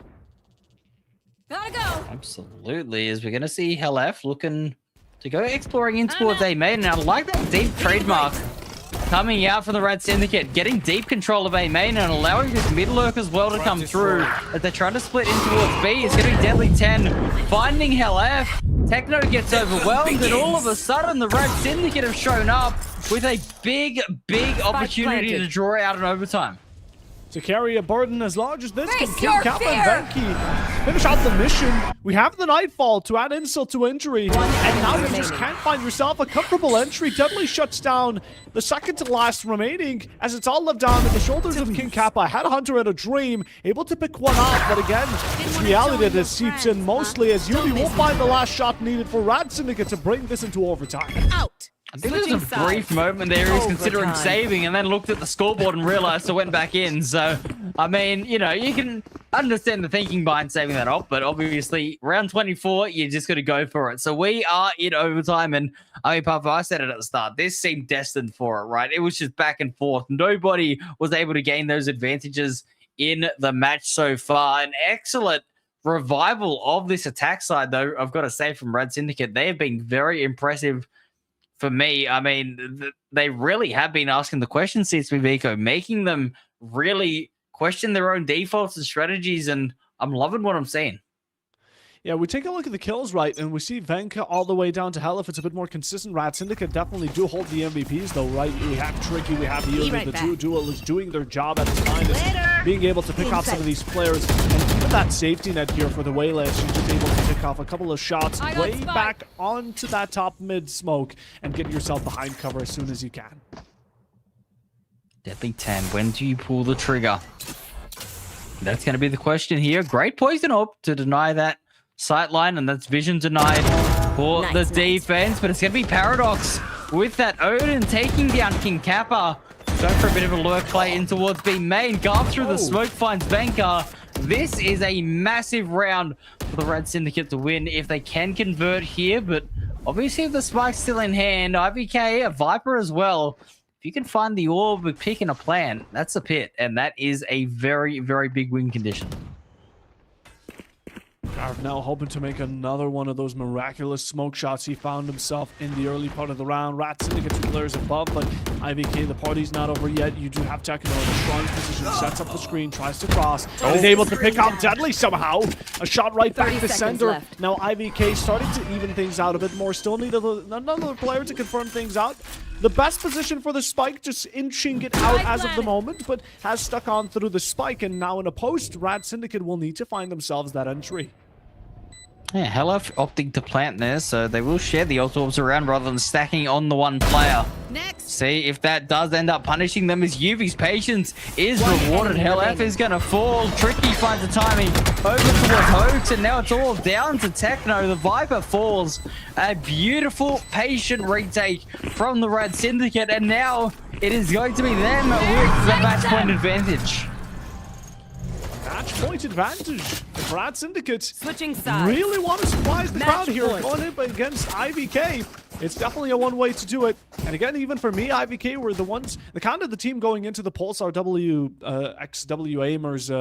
Aimers collab with the type of momentum to start things off well, but then start getting a bit exhausted as the best of 5 continued. Here it's quite the other way around. IVK, even though they definitely have been, again, toe-to-toe with RAD Syndicate, both these teams have been found in leverage and against it. RAD Syndicate right now carrying this 13-12 is, not to say unexpected, but definitely... Relaxed vibes was the comms we heard from these players in this tournament. I think they're both stressing at the moment as we're going to see UV open things up. This Waylay has been so good on this map currently, just finding space, finding picks all around both attack and defense. But King Kappa will win that duel between the chambers, and that is going to accelerate the B hit here at the moment, but the snake bite from Tekno will buy time. The spike is dropped. Yuvi's able to avenge his teammate. One fallen from both sides, or rather two, as RAD Syndicate now going for the plant again. They want to lock things down. We have one large flank coming in from Helif, which is being sought out by RAD. I imagine they might just be expecting something like it, considering what King Kappa has pulled in the past. But as of the moment, you still need to worry about much more convergent path thrown out by Yuvi. Trying to catch anyone off guard. Helif will fall. Do we have a continuation? One on Helif, just peeking out his head. Hoax able to tap one out. King Kappa to follow, and all left down to the hands of Paradox. Do we keep the overtime running, or will it be a one-man army to finish things off? Paradox will not find succession, and to triumph it will be King Kappa finishing the last shot as we have ourselves another overtime. In the hour of need in overtime, it's King Kappa with the operator to bail him out with a 3K on that retake. A huge round from the chamber there, and we go again. Double overtime is now where we are. This map is absolutely phenomenal here, ladies and gentlemen.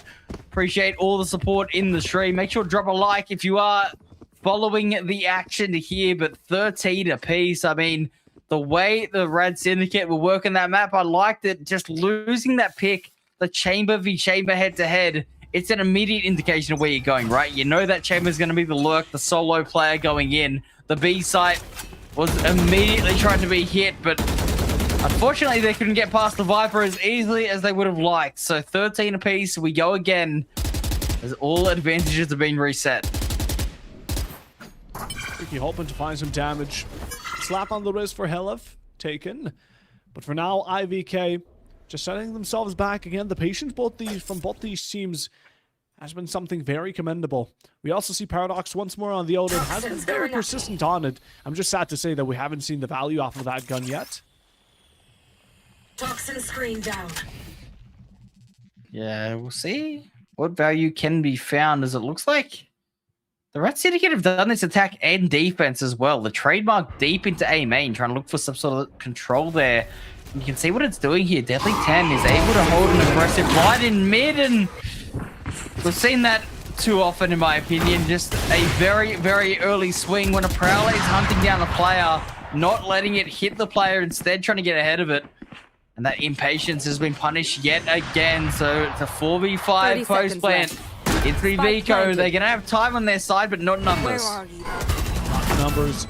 Hunt to try and find a bit of information. Instantly shot out by Paradox, who's now just waiting for the rest of the team to tally on up. RAD Syndicate coming from all sorts of possible directions. Deadly hoping the fleet from IVK is going to be appearing.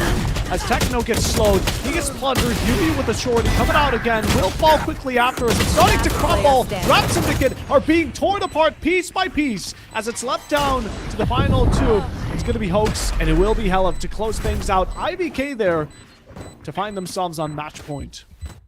Check your corners. How often do we say it as casters? I mean, the Omen sitting in the cubby of Yard, able to find two massive picks, denies the flank and trades out their teammate. What a performance again.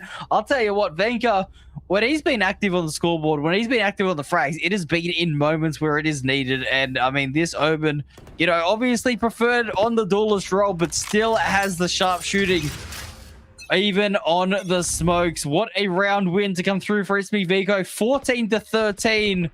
I mean, the RAD Syndicate, I suppose you could say they have the advantage of experience in overtimes on this map, but can they change the result of their last appearance and win this one? Tricky's definitely making it very viable here for RAD Syndicate to bring it back to another overtime. I think we're in it for the long haul. Both these teams want Corrode as much as one of the other. Tricky just spraying it through, picks up the gun, goes for the, I guess, automatic reload if you might, but three players posted up from IVK in one corner, and it's going to be Deadly to pick off the first play. The Musketeer starting to make an entry. Venka's able to find two for himself, but that's all that really happens for IVK, as RAD Syndicate will keep on going, and this overtime continues to persist. Triple overtime. How could you not be entertained? A rare missed operator shot by King Kappa is what gets punished immediately. It allows Deadly 10 to be the player on the active line, and that is a beautiful Peekers advantage taken from RAD Syndicate. 14 apiece. I mean, I really don't know who's got the advantage here. Both teams have looked good in their own right, but there's also been a few uncharacteristic mistakes, and I suppose that's what Grand Finals are all about, right, Puffo? The pressure is just a different level. It's just at a different level, but both these teams, again, have been smithed to handle it. They know this pressure, they can thrive off of it, use it as fire, rather fuel to add to it. Right now, Deadly, again, holding down that angle we've seen be a detriment to many of the players before. And will it be a tale as all this time? Once more repeating, three players from IVK just looking to send it down. Do they have the proper utility? The power there. The Neon showing herself. The Chamber just a bit too wide of a swing to catch it. Oh, hey, Venka. Didn't expect the flank like that. Yubi, Deadly, Tricky, all on the kill feeds. IVK have no response. And it's all left down to Techno, who can only watch and ponder as fate has been set in and RAD Syndicate once more stand at match points. A perfect display of map control there by RAD Syndicate. It was a slow push up towards mid, the trademark watching the A flank, so B main was free for the taking, and that's exactly where the RAD Syndicate went, walking down, perfect timing on it. The further that flank went, the more certain it was of being an A hit, and that is really, really well played by the RAD Syndicate there. Read like a book, IVK, on that round in particular. Is this the moment? A RAD Syndicate going to take map one. Will we go again? All those questions to be answered. And all those questions have been studied a couple of times in the past, but look at King Kappa holding down the position then again. Has just been bringing players down constantly. You'll be looking to take out the chamber in return, who has been slow from the moment, but able to get away just for now. A couple of damage with that shorty, but Wenka somehow wins out the initiation. So close, Tricky stepping into the battlefield, only for Venka to take him out. And now with 2 standing, RAD Syndicate don't really have much more to go on for it, as IVK even things out, and Switching I guess sides. it's overtime. Overtime. It is just absolutely ridiculous. 17-15 was the score. The RAD Syndicate went down in that match yesterday on this map, so maybe those mental demons coming back there, who knows? But Venka, I mean, I feel like every time we've said Venka's name, it has been in a moment where a trade is needed and a multi-frag hero effort has been found. I mean, just the moments that this Omen is finding at the moment have had so much impact on this game, and you can even see it on the leaderboard there. Top fragging currently as a brawl in towards mid is ensuing. There's a bit of a contact play. Both chambers wanted to fight, but the smoke will break things up. Break things up. Deadly 10 pushing himself forward again, but look at RAD Syndicate. They're being as cautious as ever. Tricky waiting for the worst to come. 2 players on the sidelines of where King Kappa and the rest of the crew stand. IVK now have made their step and approach towards side. We have Tekno holding down the direct line of sight to possibly pick off one. The second was busted up for it. Tricky able to re-heal himself, but King Kappa instantly the catch-up game. Save for Deadly, as now the walls are up. Blindness for both these teams, but the plans could be going down in any second. Hoax is looking to commit it, and the entry for RAD Syndicate back into their own side for now being denied. Yeah, flank as well is coming through. It's being watched at the moment by Venka. Good awareness, and Paradox has no idea. The Omen finds a huge crucial pick, and Yuvi now needs to get active here on the waylay, take the active angle, but it's Deadly 10's patience is paying off. Venka is going to fall, and now the waylay is just buying time, allowing the chamber to come up, but has it been enough? The Seas has taken Deadly 10 here in this 1v2. The operator, it might be good for the one. The adjustment is going to be difficult. He's not even going to find it there. A team ace to come through. Everyone getting their one. ItsMeViko take the advantage. Switching sides. They take the advantage once more, and we're back to a standstill. Will this be it? Or do we continue? RAD Syndicate have proven over and over that they can still keep themselves surviving. But again, they're going to need this round, the next one, and the one after if they want to finish it out in the 5th overtime. But as of the moment, there's only one thing they have to worry about, and it's this round alone. Absolutely. I mean, we'll see what the strategy is here. We've seen a few brawls coming out. We've seen the chambers just swinging out, trying to go as active as possible. This time, it's not going to be a head-to-head. It is going to be Deadly 10, though, in towards mid alone. This is going to be a critical lurk to come through. We'll see what timing they can find. The chamber is trying to walk up, play that contact game. Hellef, ever watchful. As B-main, there's a lot of noise being made, and there it is. The smoke falls, the reveal comes out, and the rest of the attackers are coming back to reinforce. 100% forwards, not counting anyone. Holding his own right now, but it's just a bit too much pressure right now. Thankfully supported by Hoax, and of course the Omen, all on between each other. As 1 minute here, IVK, they've seen RAD Syndicate push up again, but there's been no intuition on where they want to follow up. We see Paradox now taking the charge. The IGL here for RAD Syndicate. Syndicate all towards Techno's side. He's, of course, there with Hoax getting ready for it. The execute is the call. Hoax will find one. Techno also getting there. So the side is open, but the numbers remain even. The chamber alive here as well. I believe that trademark towards A means that they're not going to note this flank whatsoever. This Neon could be absolutely huge from Hellef, but he's got to accelerate here. Don't want to give him too much time to consider it, as Venka is going to go down. Yuvi getting a huge pick, and that is, again, a player advantage to the attackers. Advantage for the attackers. Rendezvous on out. Don't want to have none of that for now. The RAD Syndicate again, they have that one-man count. Last player the attacking standing. side here is going to be good, but you're just going to be able to expect King Kappa on that swing. Same could be set for Hellef, and now 16-60. I think we're going to be here until tomorrow. I'm saying that's still very possible. Mate, we're getting 2 maps in one here. This is absolutely amazing. IVK, unable to find the winning round. And I mean, the pattern is pretty obvious here, right? Teams winning back-to-back rounds. They're kind of alternating the match points, but it's being denied each and every time. We're now venturing into unknown territory. 32 rounds was the result last time we were on this map. We are going beyond that now. Guaranteed at least 34. This action has been intense. I mean, listen, for two teammates that are just, here for vibes and a bit of fun, this is getting pretty bloody serious.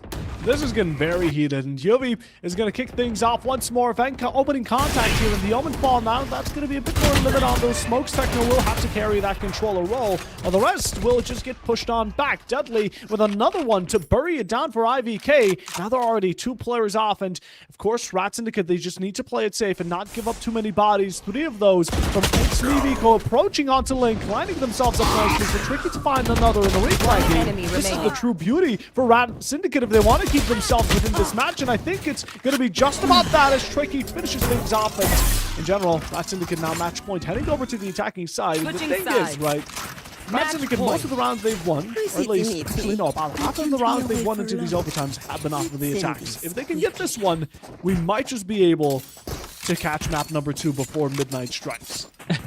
We'll see what happens here.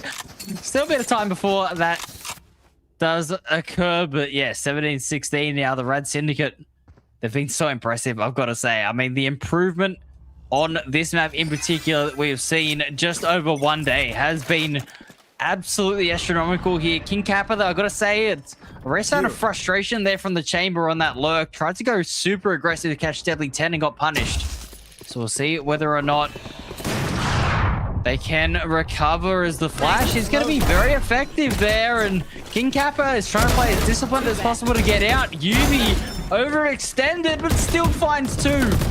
The all-seeing eye knows what's happening all around him. Tricky through the smoke, and this hits. IVK only rely on 2 more players. A bit of spottage coming in from the Waylay as the final 2 have been set into their own spawn. Pushed back all the way towards the wall that just can't be broken through. Venka attempting to swing out for any. RAD Syndicate are just pushing themselves forward into the hands of Venka, who finds himself 2, but now you need an ace to clutch things out. Time is ticking with each second passing by. The HP could not be worse. You find yourself the challenge against Deadly 10, but even now, it's the opposite. Just working against you. It's time. It's the spike. It's the bullets that run out of your magazine. And Garth will finish things out as we have ourselves a map 1 winner. We can see the player here just nicely sitting down. They know it's over. They can rest for a moment and take a breathe. Oh my goodness. That is only map 1 out of potentially 5. What a game coming out. And the RAD Syndicate, they pull it off. This is a map that I did not expect them to be able to win and contest with ItsMeViko, but they've proven me wrong, absolutely. I mean, an overtime going that deep, it is anyone's game. This is a grand final worth watching, but I'll tell you what, that final round, that execute coming out has been so crucial. Venka being so good, and King Kappa just unable to find the value with that operator. I've got to say, late in the match especially, the RAD Syndicate did a great job of shutting down the opposing chamber. Yeah, I mean, at the end, we also saw for a moment, I think in general, RAD Syndicate were very hesitant to push up towards A because of that chamber. They knew that if they just swung out, there would be a casualty, like it always has been. It's become a bit traditional on Corrode right now through all these rounds that have been played, that there's always a chamber who finds the opening kit, picks someone or somehow. But in general, we have ourselves map number 1, and how much rounds was that? That was about 30, 36-ish? No, 30... 38 maybe, I don't know. Yeah, it was a lot. It was a lot. We'll confirm that. I think it was 1917, so it might have been 36. Yeah, that's how math works. 19 plus 17, 36. Hope so. Yeah, sounds good to me. All right, so it is going to be 1-0. The RAD Syndicate, they take their opponent's first map pick here. ItsMeViko. That is going to be a big blow to them, an absolute marathon. I think we're going to need a bit of a break here in the casters booth, as well as you guys in the chat. So go get yourself a refreshment, fill up those drinks, and we will be right back. Have a quick break. When we are back, though, it is map 2. It is Haven. Oh, hang on. I've jumped the gun. We have stats. We need to take a look at the numbers. But Oh we Jesus, both- I'm all over the place. I don't My blame you. fault. I mean, it's been like an hour. It's been normally a Valorant match is like what 30, 45 minutes. This has been the long con. This would be what 2 maps are to be expected, but we have to take a look at the numbers. And honestly, again, I'm also thinking of a breather, getting myself something to drink. But let's take a look at the team summary to see what these 2 teams stand off, what the difference was, how these players look between each other, and most importantly, kind of already to expect what the MVP of this map number 1 will be, and also to set ourselves up for a bit of a precedent going into the following maps as to who we should look out for, because I do believe RAD Syndicate had a bit more of those hero players compared to ItsMeViko that were a bit more consistent through all 5 players. And there we go, 18 to 16. That's about 34. Yeah, a lot of rounds, and 21 first kills for RAD Syndicate compared to the 13 on IVK. ACS is close, clutch as well. Post plants, not too much of a difference, but nonetheless, this was one hell of a match. I mean, that is a map to remember there. So yeah, as we can see, it's the first blood. So I gotta say, like I said, shutting down that chamber was absolutely everything. Deadly 10 certainly met his mark there, and King Kappa shut down on multiple occasions, especially in that overtime. I think that was the real difference between the teams. ItsMeViko just couldn't apply the back pressure because they just never really had the numbers advantages. It was always on the back foot. It was always fighting back into the round, and they did it a few times, but eventually they ran out of gas in the tank. So that is going to be a very, very close leaderboard. As we do see here, the team summary coming out. We will have the individual stats coming to you very soon as well. And here it is. As you said, UV and Tricky have to drop over 30 frags on the duelists to get it done. I get there were 34 rounds, but these players need to calm the hell down. 35 kills for UV, and then Tricky taking 32, all the way down to Deadly with 24. It's quite the large distance we surpassed between the second and third place, but in general, I mean, these players just did phenomenally. Again, UV did his job about as perfect as it gets. Entered, killed, did his deed. We also saw so many convergent paths just by the amount of ult orbs and picks he was getting. It was so consistent, and honestly, we gotta hand it to him. I do imagine, I think it would be very, very reasonable to say that this is going to be our MVP for the map number 1. But you know what, let's just confirm it from the side of production. We like to show off the scenes that we've made, of course, everything that's been kind of structured out for this broadcast. And yeah, the MVP, let's get out the name, UV. Well deserved, granted 1.52 KT, maybe 23 deaths, but what does that matter when he dropped a 35 bomb? 9 first bloods is what I'm looking at as well, right? I mean, that is impact. That is what you want for your duelist. Taking the lines, taking the advantages, especially on an agent like Waylay. You get in quickly, you get the frag, your recall, it can't be traded. It is just absolutely such a dangerous agent in the right hands, and UV proving to be that dangerous player. 315 ACS. I mean, over a single map, to have 315 ACS over that many rounds is just absolutely insane. Full credit to the Waylay here and deserved MVP of map 1.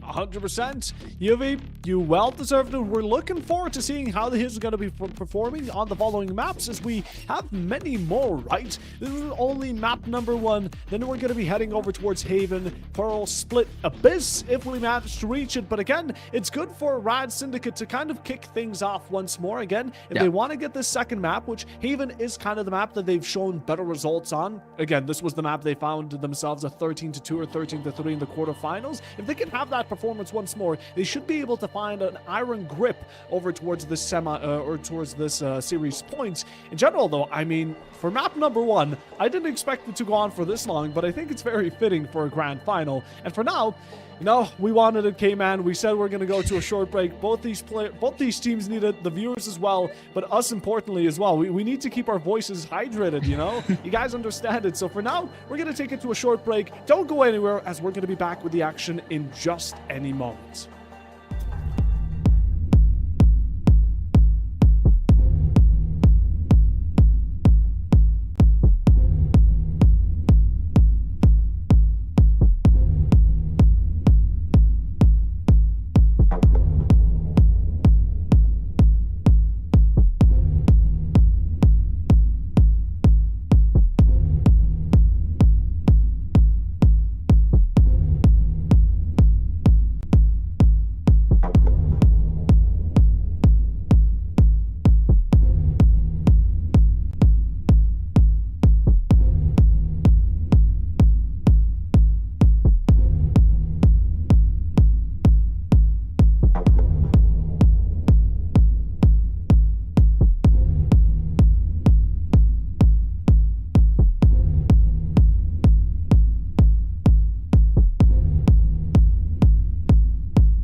Well, it was 34 grueling rounds and almost 250 kills in the first map, but we did finally find ourselves a winner. The RAD Syndicate have taken map number 1, and Corrode, I mean, it was a highlights reel to last us to the new year and an early Christmas present. Yeah, that's a really good way to put it. It really did long. It lasted the grand final length, but we played 2 maps in 1, to basically put it that way, and now we're heading into the actual map number 2, which will be Haven. Again, Haven is something I'm very excited for. I think it's a map that's been kind of, you know, the grandfather of all maps. A real long time it's been in the comp map pool. It hasn't really left the field just yet, and we're going to see the 3-sided map in action once more here today between these 2 teams. This is where RAD Syndicate are kind of supposed to be a bit more upper dogs. But again, as we've seen on Corrode, you can never really predict with these sorts of teams in a grand final, so I guess we're just going to have to wait and see for ourselves. Yeah, ItsMeViko did win in the upper final on Haven, but, you know, history has shown that doesn't really mean much. It's just got to be performing on the day, and I'll tell you what, I mean, you just can't separate these teams. 18-16. This is such an equal matchup. Both teams fighting right to the bitter end, and I mean, it was incredible. I mean, you guys can see it on your screens right now. Just all the plays, all the little clutches, the moments, the 2v2s, the 1v2s. It was just absolute action everywhere you looked, and it was really, really high quality stuff there. I love the way that the teams were playing. I've got to say, the RAD Syndicate really stepped up their attack, and it was on full display. There was a lot for ItsMeViko to try to deal with, and it turned out it was just too much to handle. It was a bit too much to handle, and now, as we're going into map number 2, we still can't see what the agent select will be before actually heading into the action. So let's waste no time, further ado, and go over towards Haven. What you're seeing for a moment here is Corrode, but we're going to get that fixed in just a second. There we go. There's the beautiful Haven we were hoping and wanting to see. The blossom trees and, of course, the destruction in the background. And RAD Syndicate pulling out what we see as a double initiator. ItsMeViko pulling out the double duelist, which, again, it's a bit of a duelist versus initiator. Which one more do you prefer? But for me personally, I am a fan of that chamber pick, as well, we see Kappa back on the Stanford. That's something new. I mean, this is just almost exactly the same team comps as we've seen in the past. The difference is Venka is on the Yoru other than the Jet. Otherwise, every single player is playing the same agent they played in the upper final. The only change there being Venka, like I said. Still playing the same role, though, on that duelist. So I personally like that. I mean, I think if you're not going to go the double initiator route, I think if you're playing double duelist, the Yoru, just the scaling and, you know, effectiveness later in rounds, being able to use that gate crash and rotate quickly, it is just so immense. And having the Neon as well, that's 2 agents in your arsenal that can beat your opponents on rotates. On a map like Haven, that could prove the difference here. We'll see how it goes in the rest of the match, but I gotta say, the RAD Syndicate, the way they play off the Breach Neon combination is beautiful.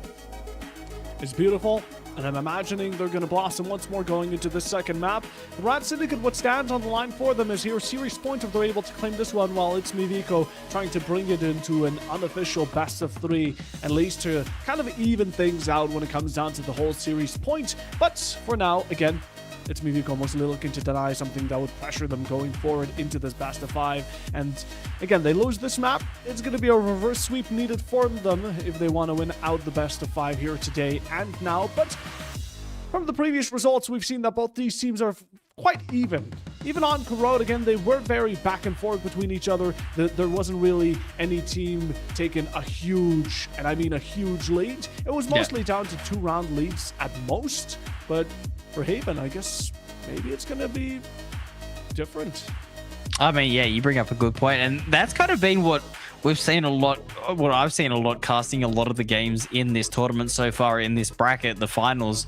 We've seen a lot of one-sided halves. The scoreline will be, you know, a 13-10, 13-11, really, really close, but it's like a 9-3 half. So things have been, you know, really swinging back and forth. But as you say, trading blow for blow there throughout the entire way through. I think it was 3 rounds was the biggest lead found in the entire game. So that just shows how closely contested this is. And I mean, it's a real credit to the players to be able to back up. We'll see who has that, you know, that endurance factor, I guess, because obviously a match going that long, it does become a battle of attrition now in this series. It was already going to be a marathon in a best of 5. but you throw on a 1 hour map almost, or maybe even longer. I don't even know how long it was. You throw that in the mix, and it is going to mean that these players are going to be pushed to the limit for the rest of the series. The very brink, right? We're going to see all we can from them. There's no more hiding your strategies. This, again, is the last tournament of this format of this year coming out from Ascend, so you really want to put all your strength into it. 150,000 rupees on the line. Maybe not within this map alone, but still this map carries a lot of weight, and Haven is not something you want to underestimate. It comes down to also team synergy again. Both these teams, I imagine, they're going to recognize the comps of each other very quickly, and they're going to know what's going to happen, what's bound to be the playstyle. So this map, as much as it has been a map of longevity, the changes around it and the, I would say, strategies, the meta hasn't really been evolving as much as on a map like maybe Sunset. It's a bit more, Haven is a bit more stale, right? So yeah. It does, by the end of the stage, come down to mostly team chemistry, which, again, seeing from Corrode, we've seen both these teams can go for the long run. Yeah, there's been a couple of things in this tournament in particular that do like the Gen G approach with the Viper. That was played a little bit throughout the VCT season, but I mean, not really the most popular pick. It's very difficult to play around, so people are going for that safer strategy, as you said, but tried and tested betters always do bring out very high quality games as well. I mean, Deadly on the Killjoy also. That Killjoy, the theory around that turret, getting all the information towards C, always is very, very handy. But it will be ItsMeViko starting on that defense. We'll see what they got here in this pistol round. It was RAD Syndicate who had a strong start on Corrode. Can they back it up again? And they back it up again. Yep. Again, Raptor with the rules to always claim out these pistols. And will they do it again? I don't think so, because the spike has just been played with a forward push by King Kappa that went really heavily against RAD Syndicate, as now they need to trace back into their own spawn side, only for King Kappa to claim another. The rest of the teammates to be encumbered. A couple more shots here. Helif contesting the Silva alone. A couple of shots. Hope picks off one. That's Garp to fall. But Helif, in the meanwhile, finishing things off, and IVK now to change how the things have usually went in map number one. A pistol here for ItsMeViko. I mean, that just shows how much these guys have played against each other, right? The knowledge on each other to be able to double stack in towards that dark cover, push down long, find a surprise attack. Little ideas like that could be the difference in this map in particular, but I mean across the whole series as well. Just that innovation coming through. So well done there, ItsMeViko. They win the pistol round. They give themselves an advantage here on Haven, and looks like RAD Syndicate are going to look towards mid. There is a judge waiting for them in garage, but it looks like they're going to avoid it. For now, they take a different route. We see the Cypher in play again. This Tripwire is going to be relaying information. It does spot out Gar for a moment, slows him down for that split second. Deadly position towards Garage. To right click on anyone trying to be too fast. Will be dodging a couple of those shots, and King Kappa there to support him on that climb, but the plant has gone down, and Garv keeps on persisting. The attackers are trying to extend their ground. They hold the Paradox doing successfully. Yubi with 2 right clicks to claim out the leverage for Rad, which does not put much longer. Venka setting things back down to even, but that's all for naught as RAD Syndicate reclaim the round count.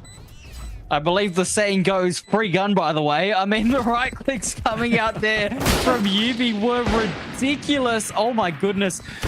Very, very well played. Just a contact play in towards that B side, but wow, the adjustment on the crosshair from Yubi to take down King Kappa was super impressive there. And then getting the third one, crosshair placement on point.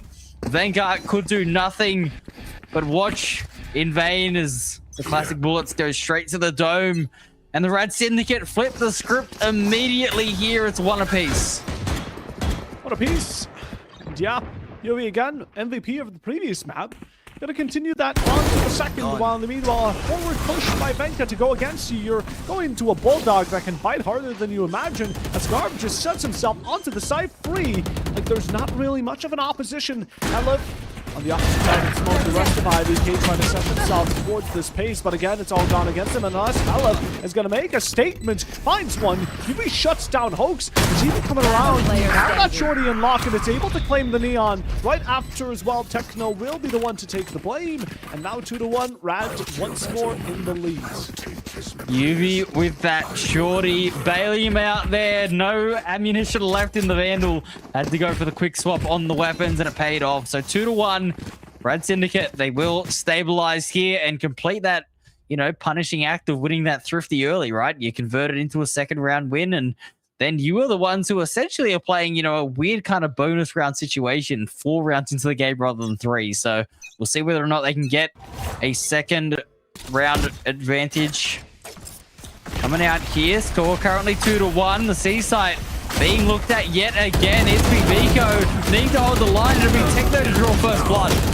Oh, he's also found so down. much damage, and it's something that will support IVK reclaim the round count. But look at this.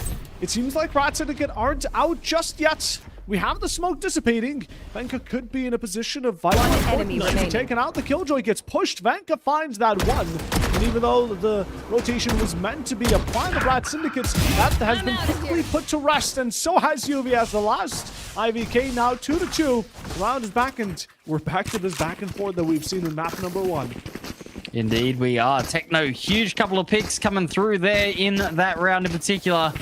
And Deadly just caught on a bad angle there. I mean, Venka had a very favorable swing to take him down, and there's really not much left to do for UV in that situation. So 2-2, good fight back here for ItsMeViko. They at least keep their opponent's economy in check, and things are starting to balance out a little bit into this game as we do reach a bit of a stable score here of 2 apiece. Cage trigger. Vico hasn't really been crumbled from anyone. Team Kappa holding that judge. It's a bit of an interesting gun, but that Syndicate claiming ground over this T very easily. There's not much contention coming in from ItsMeViko, as the rest of the players will now just have to accept that the plant has gone down. Off your feet!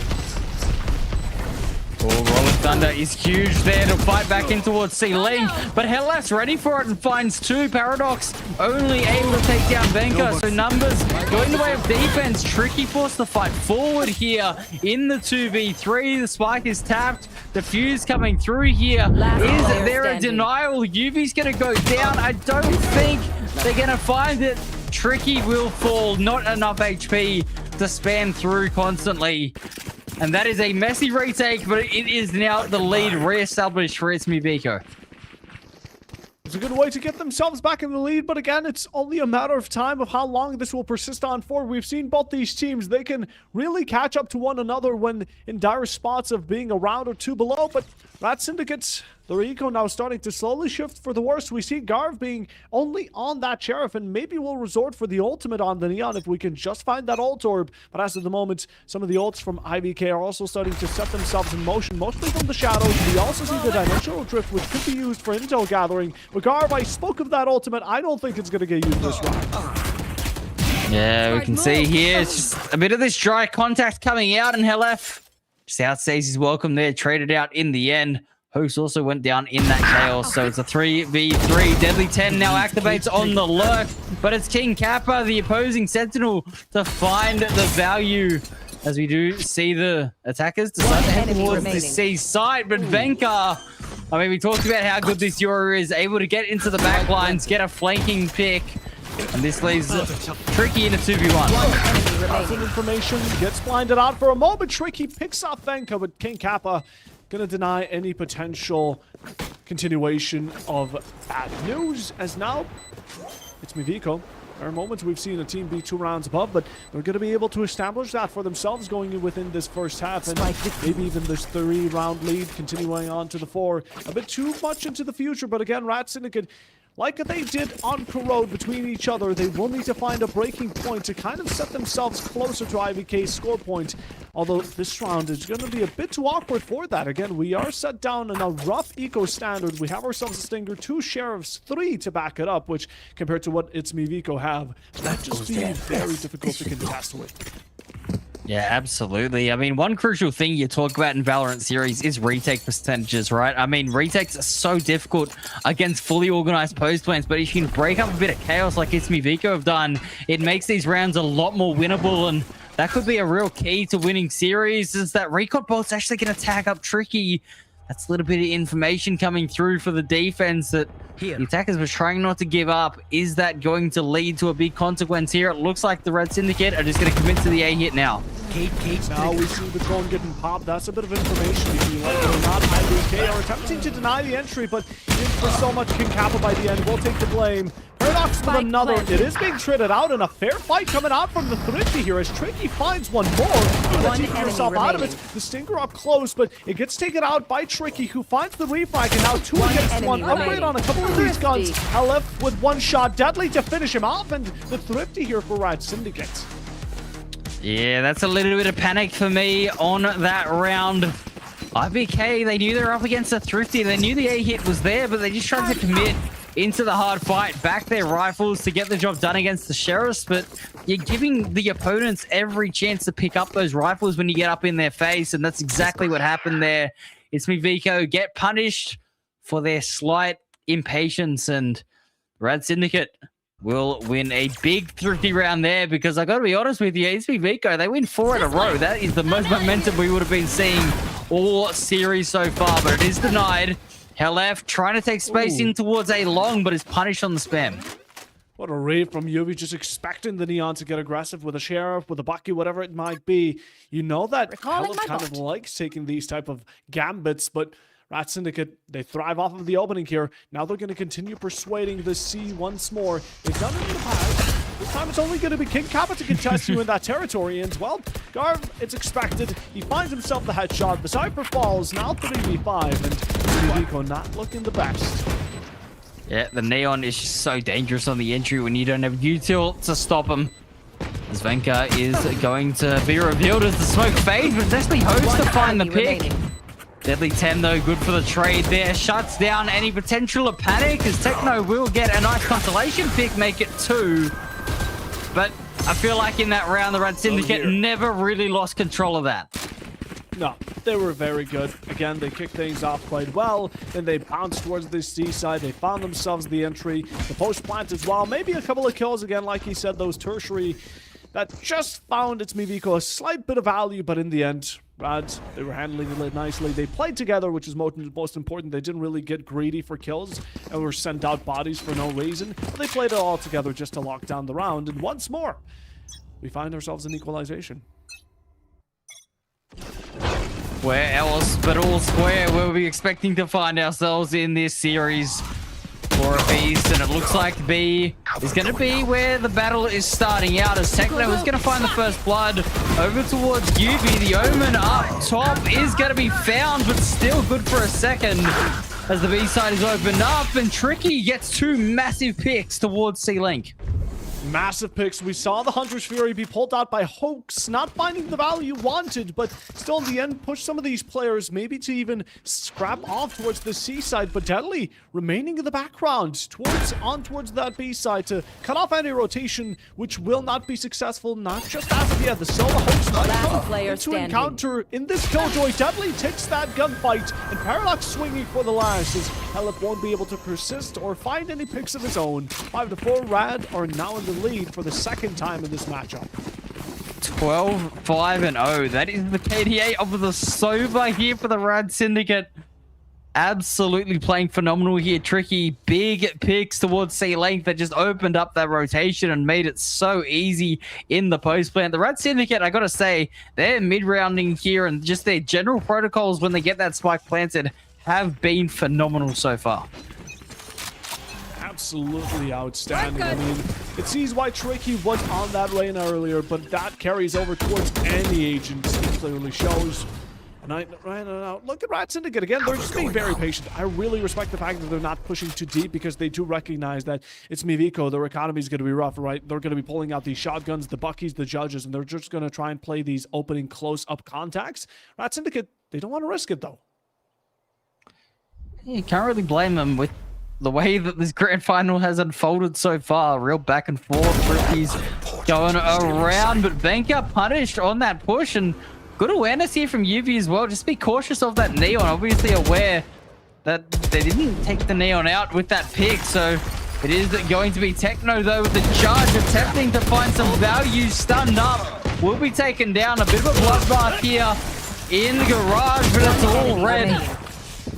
Oh no, RAD Syndicate once more breaking it down, but you can't really blame ItsMeViko, right? They don't have the guns to back themselves up, maybe in the following round, but this one is bound to be a result we expected. 6-4, 2 rounds ahead. RAD Syndicate now have the opportunity to possibly have that streak that we haven't seen in this entire matchup, this entire series just yet, and keep the momentum going into Haven. Again, a map they've found themselves comfortable on in the past quite a couple of times. This time around, they're up against an opponent not like they've ever faced up until this point, but they have the opportunity to get themselves into a really good streak. I must say, how comfortable does Garv look on this Neon? I mean, just able to slide in and out. The movement is just so precise and perfect. I know, you know, they may not be leading the way on the frags, but when they have found the openers, it's led to round wins, and that's really, really important for the duelists to open up that space. But they are going to have a bit of a test here up against the Cypher to start things off. And King Kappa has been quiet, I've got to say, to start things off, other than on that pistol round. But finally finds that first blood and stops the hit. Yeah, just wait. King Kappa's going to get on his flanks right now. He's just warming up into Haven. He's to kind of read RAD Syndicate a bit more. But at one point, we're going to imagine he's going to pop off at some point. But as for the current RAD Syndicate, again, I've mentioned it before, I'll mention it again. I really respect the patience. It's a virtue that should be compromised and something they They want to be 100% certain where they want to push. Yuvi is going to be able to lock down the position of King Kappa, find him as a kill, and another lap for the Slaughter as Elif just not connecting the ultimate to its max value. Pulls out the Phantom, however, and the bullets can deal their job. Goes in for the third swing, but now RAD Syndicate are starting to push your one-by-one initiations. Venka, last one, is going to be able to close things out, but again, for a moment, it was looking a bit tired there. No post planned for RAD Syndicate. IDK claimed the round, but the fact that they kept on swinging with body after body was looking a bit dangerous. Paradox just runs out of bullets there, and that is what allows Venka to win that 1v1 in the end. A little unfortunate for the breach, but well played by the Yoru. Steady on the shooting, but I gotta say, at the moment, it really is a little bit uncharacteristic here. It's something I haven't seen all tournament, Puffo. It's kind of panic setting in for ItsMeViko when these side hits come. A bit of silence from both these teams. Again, similar play styles. ItsMeViko in the meanwhile are setting up for a nasty flank here, so RAD Syndicate are going to need to commit themselves towards A fully, or they might be met with an unexpected surprise. The lockdown has been initiated, but King Kappa going to stay true to his route, just going to hold it down to the very last second. But again, RAD Syndicate, they like playing up the time. The Cypher KG can hide his presence in it, but it goes against him as Deadly picks off his head. One rolling off the shoulders from ItsMeViko. That's the Cypher gone. The mental drift to capture as much information as possible. A bit of shots coming out from Haven, but again, being blinded doesn't really help and get on. The 6 of the chamber might be the way to get yourself within this round. Venka with 2 of his own goes for the third. Still has the possibility of the ace. Hell of they're supporting RAD Syndicate, 2 players of their own towards the sewer side. A couple of wall bangs in their direction being attempted, but as of the current moment, RAD Syndicate are just holding it patiently, trying to play these mind games. Goes for one swing. Venka with his quad. The ace won't be there, but it's the word that matters most as Helif to finish things off. We are back to all square after the first half, and it's Venka. Had so much impact on that first map as well. Whenever he was in the action, he was getting things done.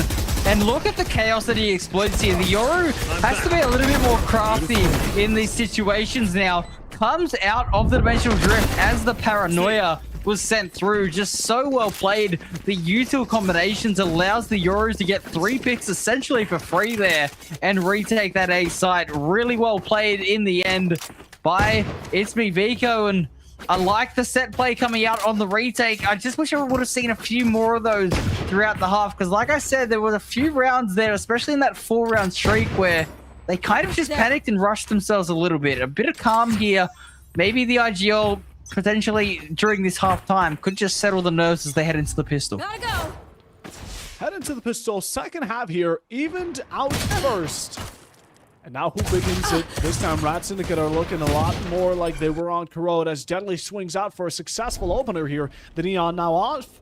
Helif, the major kill leader from ItsMeViko, want to open things up out of the account. A couple of shots to actually find damage onto Hoax. Major one as well, but Garv expecting King Kappa's entry towards Garage to find another one. Do we get ourselves that second? A scrappy gunfight, but yes, the headshot wallbang somehow comes around as Techno seems to have a bullet bent around him. Now pushing forward. He's craving for more, wants another, but gets punished by Venka for it. The overzealousness doesn't really pay off, although considering RAD Syndicate are on a 4v2, they can still throw some bodies around.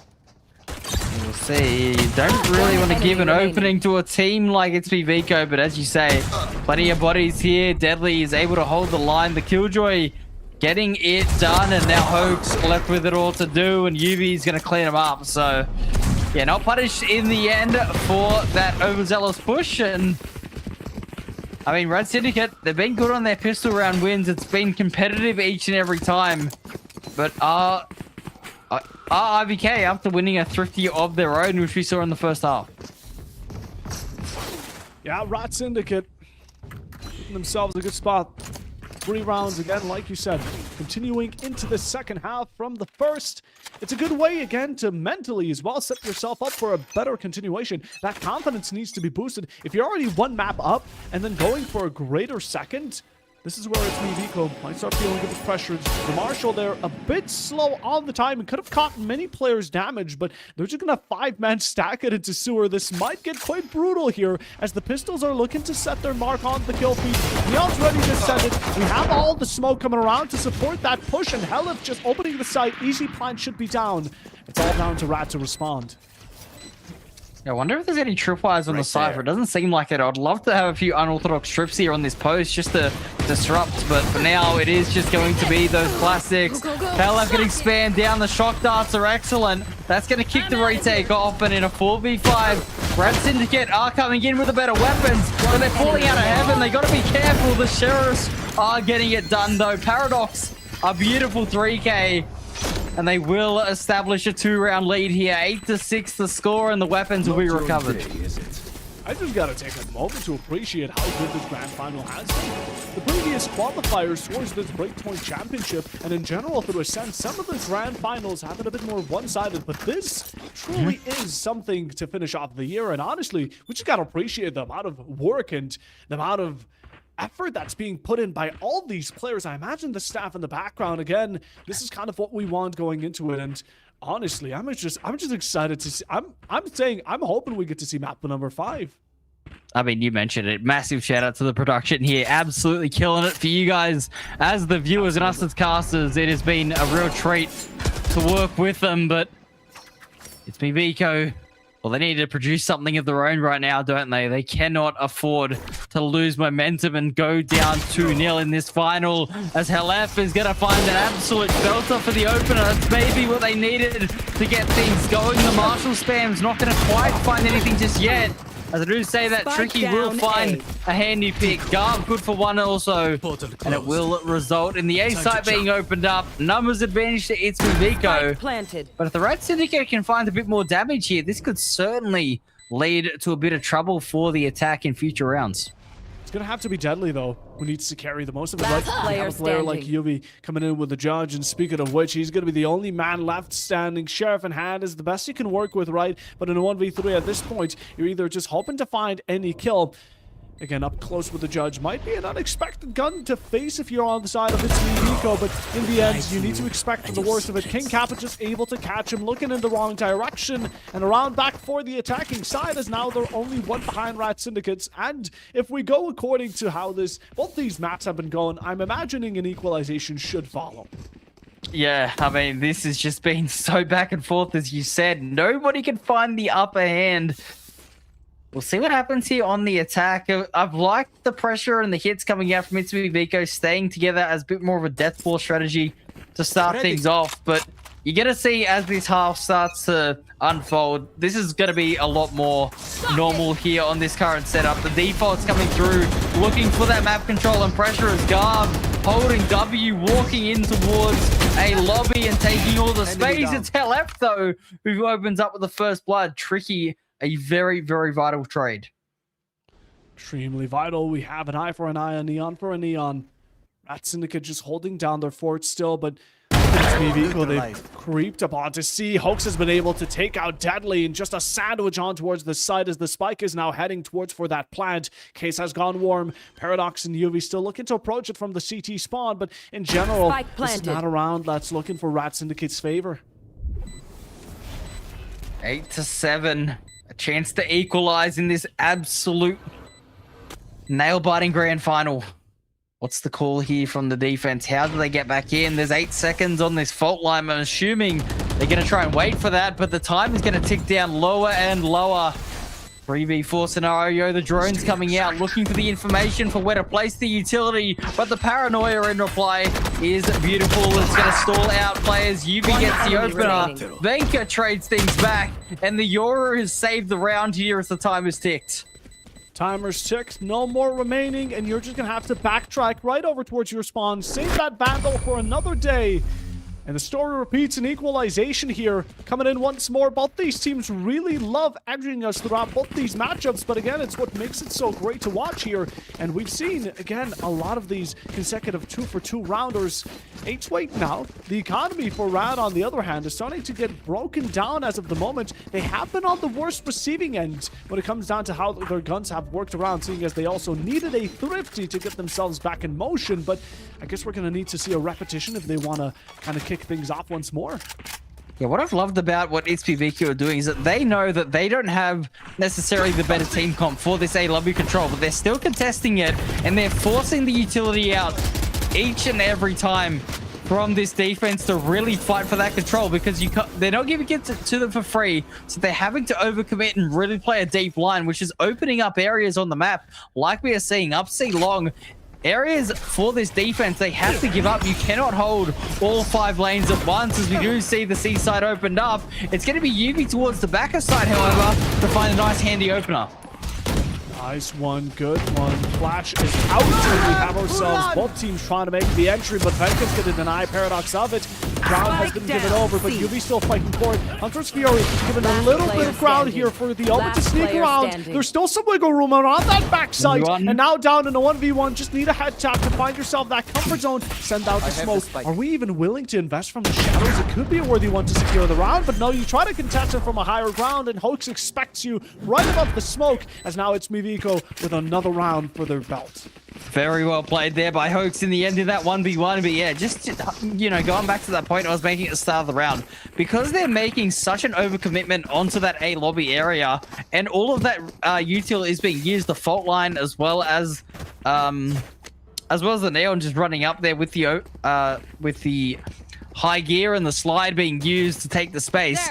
It's taking utility away from the option of retaking any other site, and that's really, really important for ItsMeViko, because obviously this breach Neon, you're going to see it again opening things up with the Hunter's Fury as well. There's no actual way to contest that space, but if they keep forcing out the utility, it gives them options like we're going to see here towards the C side. We're just holding his own towards mid. Venka investing the dimensional drift and finding that the entirety of the C side is just open for them to raid. Oh no. But will be out in a very unfortunate spot. Thankfully, King Kappa will swing to the right moment to 5-2 in the return of 1. It was a worthy investment. Garth puts it down to ground 0, as now we sit in a 3v3, but again, RAD Syndicate are up against the time, which has been busting at them quite majorly in the past, so now they're going to need to get hype-footed up quite quickly. Techno finds Paradox. It's not looking good for the defenders here, and ItsMeViko might just be willing to close things out here in this round. Shorty once more, prior to it, Techno with one on to Tricky, and the round here, as IVK will reach double digits. I believe this is the exact same score that we saw on Corrode. I mean, we're just destined for an absolute banger here, it seems, 10-8. But yeah, this idea from ItsMeViko has been excellent, baiting out all that utility, and finally, we're going to see RAD Syndicate play a little bit differently here, the breach towards the B side instead. We'll still be there to help out towards A lobby if needed, but that is going to be a slightly less reinforced A site. And potentially you could see ItsMeViko head that way in this round. But I also love the way that post plant was played. Once Gerard was compromised, they had to push somewhere else. They took Defender Spawn and they were able to isolate those players. As Techno this time does commit fully in towards A lobby, Garv has been conditioned to realize that it isn't actually being held that hard and has been trying to push up a lot quicker than probably was necessary. Gets punished on that occasion, so I love the conditioning by ItsMeViko. Tricky might be in for a treat right now. Sewer finds the back of one, but before he can do anything about it, King Kappa just denies him of it. An unfortunate turn of events. Could have been greatness, but sadly that's all left in the past as the plant is now going down. RAD Syndicate, 3 players in for themselves. The roster starting to be a bit, I would say, even starved here. Paradox hoping that there's someone, just anyone he can spot out, but the Sheriff doesn't find anyone. He's informed through that drone. Now IVK, I mean, we're just holding all the major positions of entry and it's denied at each step. RAD Syndicate can't really do much about it. A couple of wall bangs. Vandal's overwhelming in the moment. A shark dart as well as Hoax can finish the job. And it's all left down to Paradox just escaping any extra credit to be given to ItsMeViko. But this round is about as good as over. Paradox finds himself a valuable 2-piece, but about as far as we can get. 11-8, 3-round lead. This is the big lead now building. It is 5 rounds straight for ItsMeViko. And that round there really took me back to that interview I was talking about that we had with Hoax, where he talked about trusting his teammates, especially King Kappa. He said, whenever King Kappa's alive, we don't watch our back because we know he's got it for us. And that was exactly what we saw right there. Great awareness from the Cypher to check towards short. Nobody had really aggressed on it, but was just curious to see where that second defender that normally plays towards the A site was able to identify that flank, and that is a beautiful, beautiful play from the Cypher, saving his server's life on the execute as well to keep those rifles up. So really well done from the team there. And I gotta say, they have used the conditioning of this A lobby really well, right? Like, I mean, I was talking about it before, Puffo, like the conditioning of making them overcommit utility time and time and time again, and then pivoting to the C side. Now they use that conditioning to have a less stacked side. They hit the A side at the perfect opportunity, and they punish the Neon push-up. This is something that I do believe might be even getting discussed as we see by Paradox.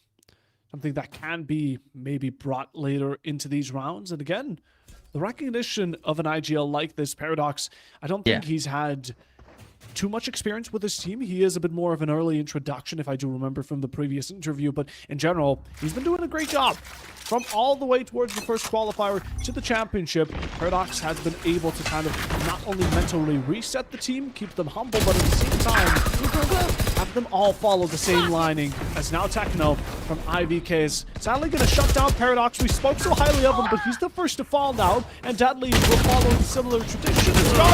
To make an entry, thankfully supported by Tricky, but what does that matter when King Kappa is just built different at this stage, as all that remains will be UV. A lap for the Slaughter and RAD Syndicate now.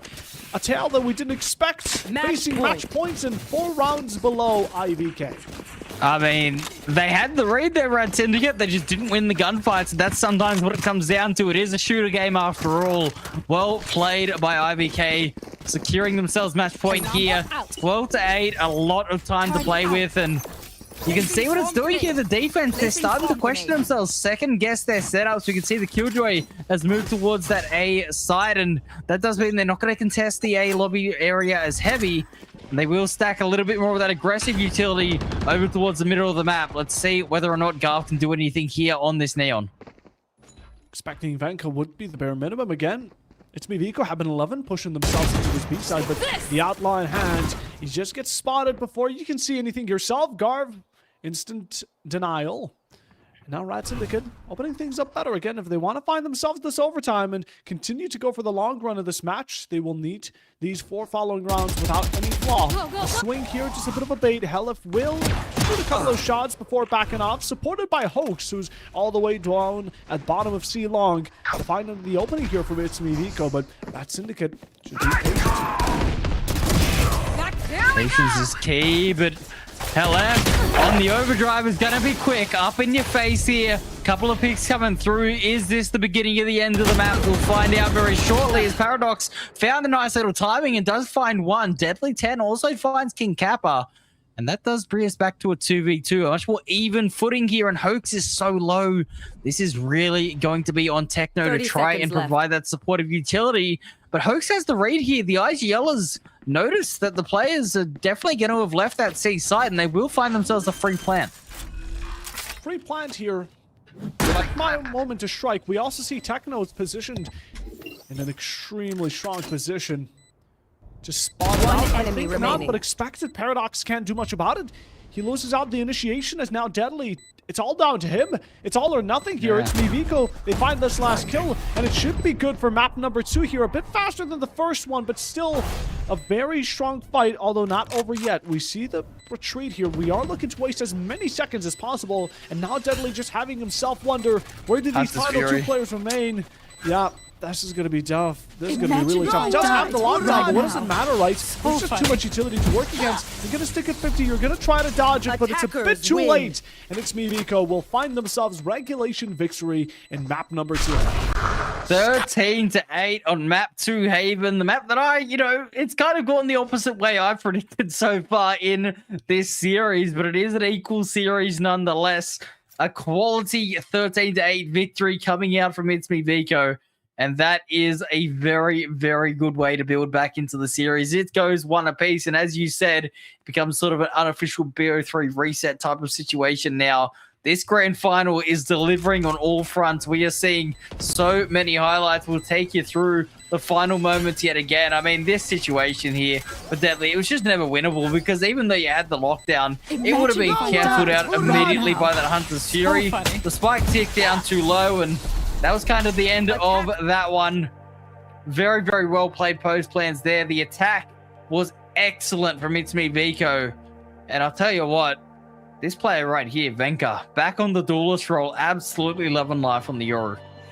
Yeah, that was a huge performance, and sadly, RAD Syndicate, if only we could say that their performance on the attack was as good. In the end, it did come down to a 6-6 split, so both these teams did well on that first half, but towards the second, I mean, ItsMeViko just kind of took away running. They found themselves an easy finish into this regulation victory, and again, that's map number 2, so we are going to be heading towards this best of 3 now, with map number 3 being Pearl. That is nowhere near similar as to the playstyle with Corrode and Haven, also a bit more of a recent introduction out of the one that we have in the comp map pool, so going to be lovely to see how these two teams up to play it out, especially when it comes down to controllers, right? We might be seeing the Viper back again, possibly even an Astra for all we know. I am crossing my fingers for a Harbor because I'm just a Harbor enjoyer, but I very heavily doubt it. Although in general, again, it's going to be down to also who claims series point. Whoever finds Pearl is going to be then at series point and maybe even able to claim it in map number 4.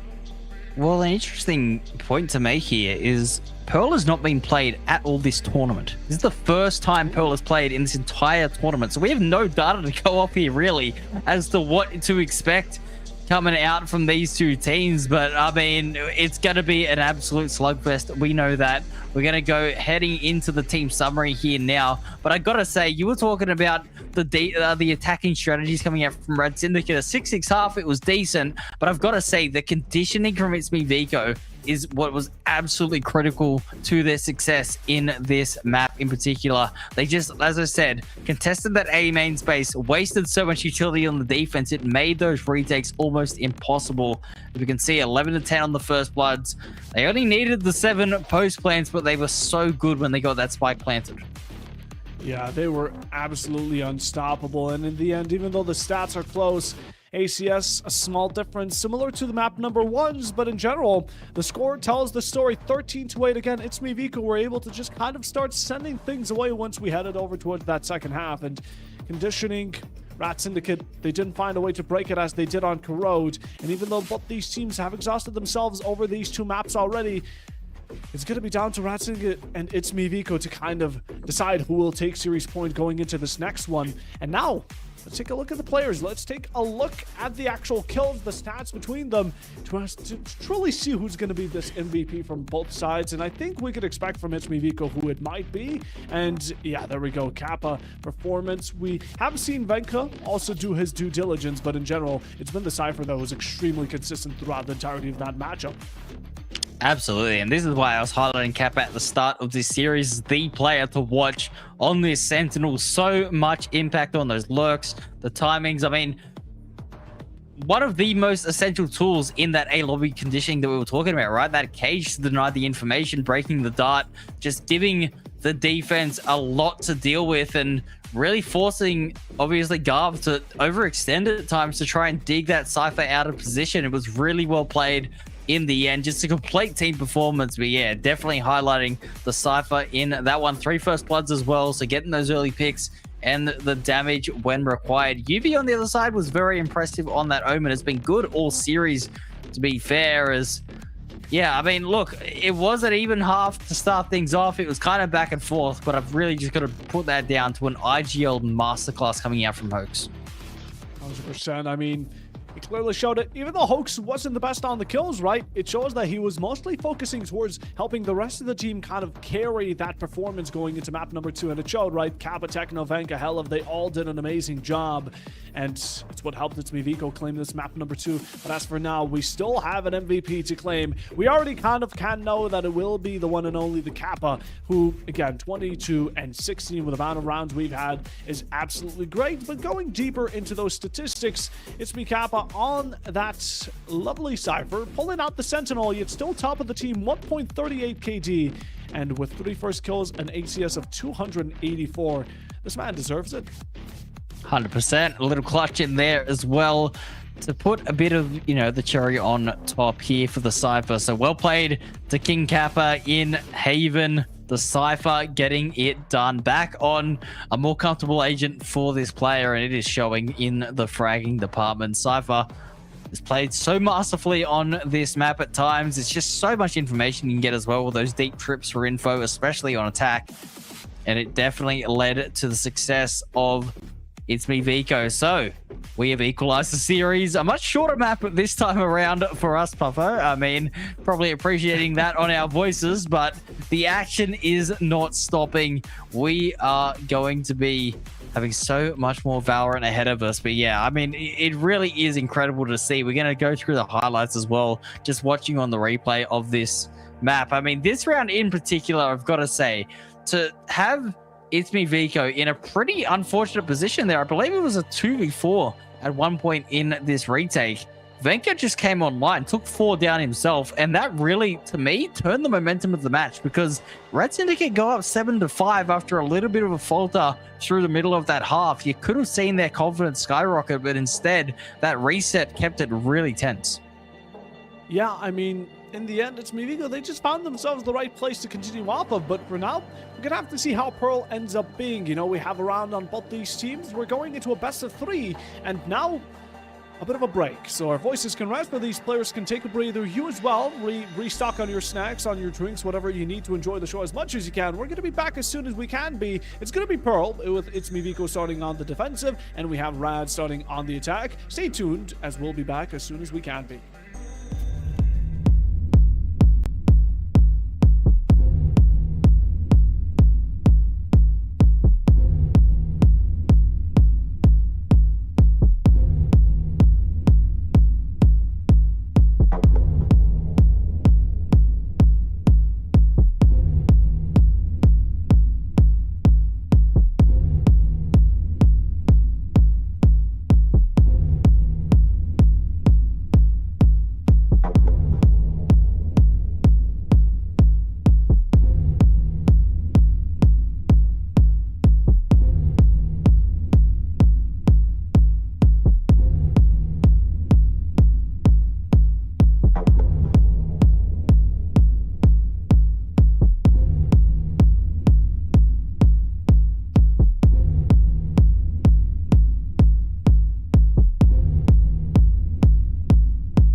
After an extremely long Corrode and then a bit of a faster action on Haven, we are heading to map number 3. Both these teams with a map under their own name, and to see who can come out of this matchup with series point. And we're going into IVK and RAD. I mean, this grand final has been nothing but excellent. So we're taking a look at it, right? We're seeing IVK started to pick up the pace going into map number 2 a bit more. But honestly, K-Man, I think going into map number 3, maybe RAD Syndicate can lock it in and find themselves that back map.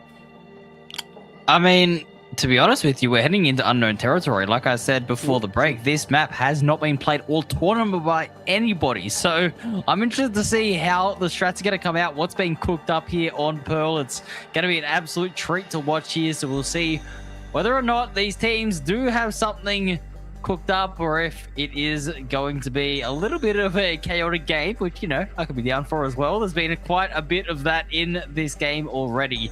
But yeah, I've got to say, ItsMeViko, as soon as they got rifles online, like, it was an even game on that defense. But I mean, as soon as they got rifles in hand on attack, it was just complete and utter dominance. They won, I believe, 7 rounds in a row after that. So I mean, it was a big swing of momentum, the biggest swing of momentum we have seen all series. And ItsMeViko, they are starting to look very, very deadly. It might even be no pun the biggest intended. swing we've seen. I can't believe you snagged that. No, you should have said pun intended. That would have been a good one. But yeah, no, in general, I mean, it might also be the largest swing of momentum we're going to see in this entire matchup, because there has been a lot of back and forth. And again, coming off of a map like Corrode, where it went all the way to that round number 34, where both these teams just kind of went bad for bad constantly, onto Haven that ended up showing a bit more domination from the side of ItsMeViko on that second half. We can only expect absolutely nothing going to Pearl. Pearl, again, you said we've seen it absolutely 0 times in this entire tournament from either of these teams as well. So there's no reviewing, there's no homework, and there's nothing we can expect. We're about to be surprised each way we go. And as for now, we're getting ourselves into Pearl. Map number 3 is about to be underway in any moment. Let's go over to the Agent Select to see what these teams will be picking up for themselves. Is it going to be controllers? Is it going to be initiators, duelists? We have absolutely no clue, so let's let the results show.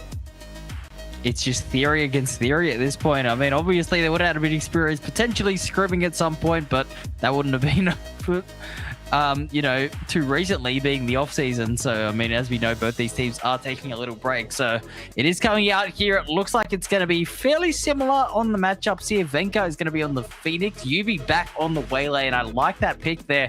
On a map like Pearl, obviously you can get in and out of those close tight corners really quickly, and being able to recall as well is essential. We know Yubi is very capable on the Waylay after seeing that performance on Corrode, but Venka on the Phoenix, I also really like that pick, because like I was mentioning with the tight corners, that curveball there with the flash is so deadly. Yeah, it is so good. And again, you place it on a player who can get a lot of kills, who can really pick up those ult orbs. We're going to see a lot of run it back. And combined with an Astra, that Phoenix is absolutely brutal on a map like this. It's not an agent that's commonly picked throughout all maps. Normally you see your Yorios, your Waylays, your Neons, your Jets, blah, blah, blah. No, Phoenix is something that is a bit more unusual and something that shows and shines the brightest on this map. As we're heading into the pistol, and look at the Waylay. It's quite traditional for them to hop on by, find some action, host is going to go things off. Hell left to support. And in the meanwhile, ItsMeViko not really holding back any punches. Is look at the damage that's already been delivered. Only 2 more to stand, but not for much longer. Yeah, a bit of a brawl in A main, but it was read by ItsMeViko. They expected the hit to come through, and they had the numbers to reinforce. So a good pistol round start coming out for ItsMeViko. We'll see whether or not they can survive the anti-eco. An outlaw in hand of Hoax, and that is one weapon in particular we're probably not going to see as much of without there being a chamber in the mix, but I do think that this outlaw is going to be able to get insane value on a map like Pearl, where it is just long, straight sightlines. There's a lot of those, and I'm imagining Hoax is going to look to capitalize as many of them as humanly possible. But as for now, RAD are taking up down Midtown, where King Kappa will be meeting you on the opposite end of this A entry with a judge. Right into the smoke. Paradox had no clue about it. Some damage on Tricky's way as well. And even though you're trying to barge on in through this utility, you just met each way with a prowler. The utility, be it guns or not, Hoax has found himself that shot with the outlaw, already finding utility not only worthy, but also these guns. Most importantly, Venka contesting all these players players with a Ghost alone. Quite confident to say the least. But RAD Syndicate in the end are still left with only 2 players against the 4 that IVK have. I mean, you can tell King Cap is a very comfortable sentinel, just ratting in shots and smoke to the shotty, being able to hit the shots. And there it is again. The judge cleans up. Techno there in support with the Marshal as well. A very clean start for ItsMeViko. The only thing they lost, I believe, was a Ghost. So Venka is going to be able to buy up towards that Vandal for this bonus round. And this is going to get really ugly if RAD Syndicate do not shut this down, because the economy is starting to snowball already with how clean this pistol and anti-eco round have been. So 2-0 the score. ItsMeViko in full control early on Pearl.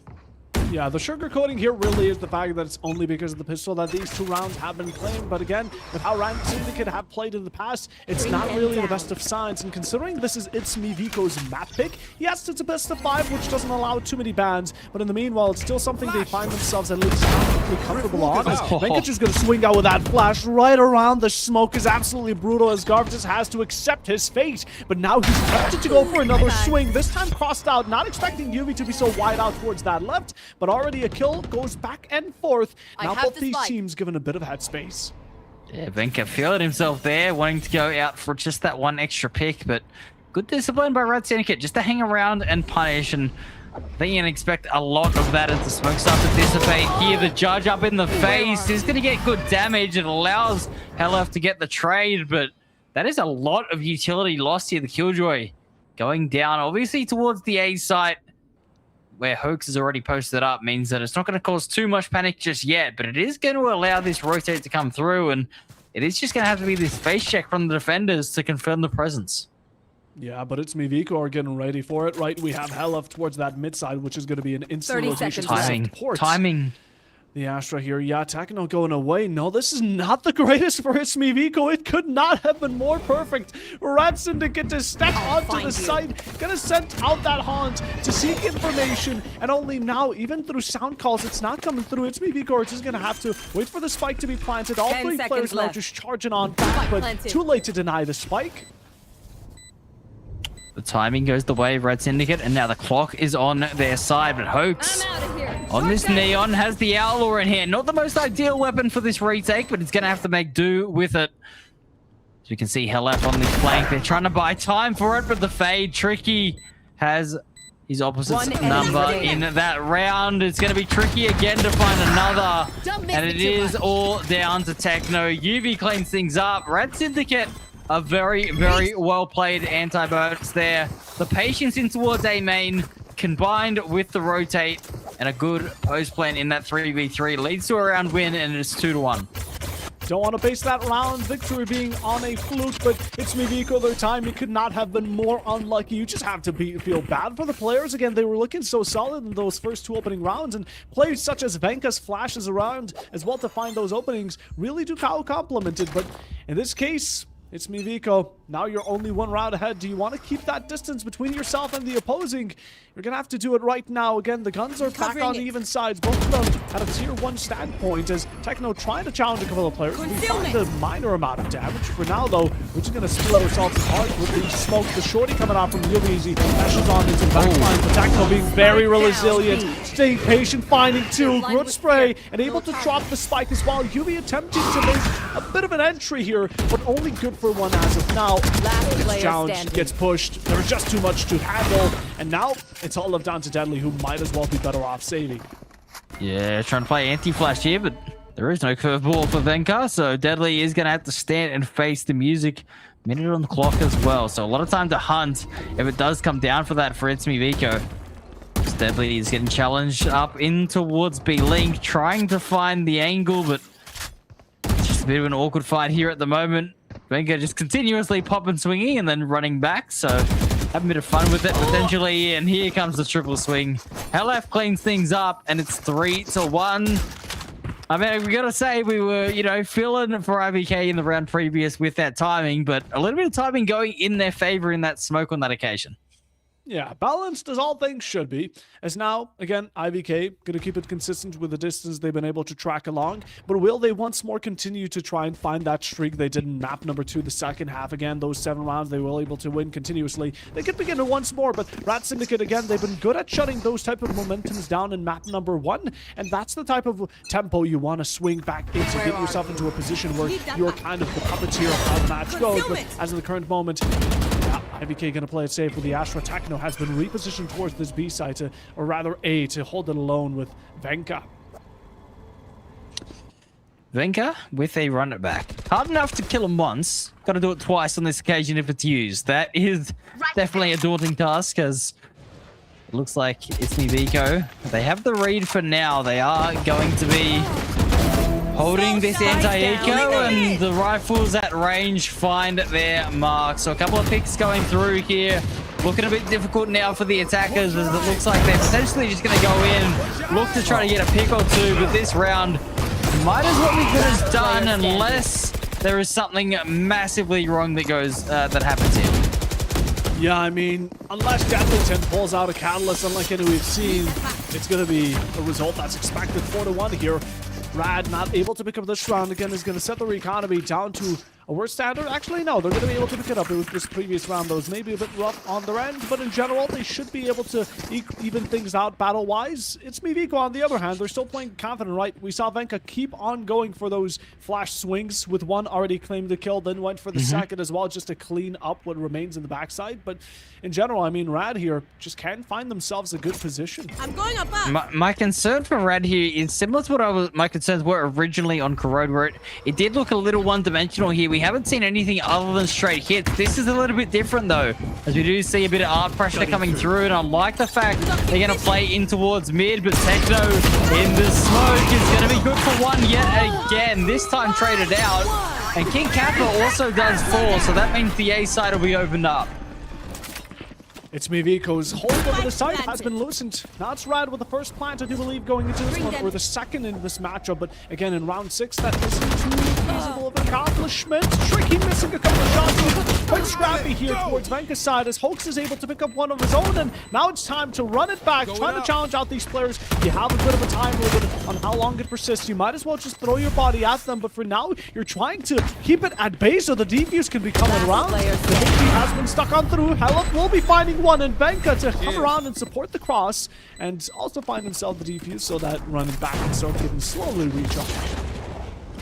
Great retake coming out there. Like I said, Venka, so difficult to put down ones, and the run it back was played beautifully. Bought the time for the half on the defuse, and then Hellup able to reposition to not get isolated in that 2v1 scenario that it would have been had he stayed on the spike. Really good awareness there, but great team play overall. 5-1 here.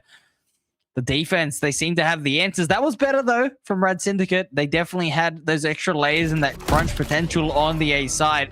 Just couldn't get it together on that post plant on that occasion. But I gotta say, this map has one of the most interesting mids in the entire game. I think, like, the middle of the map, there are just so many timings and angles you could find. It really could be used a little bit more here by the attackers. But for now, it looks like that they are just trying to back this A main hit.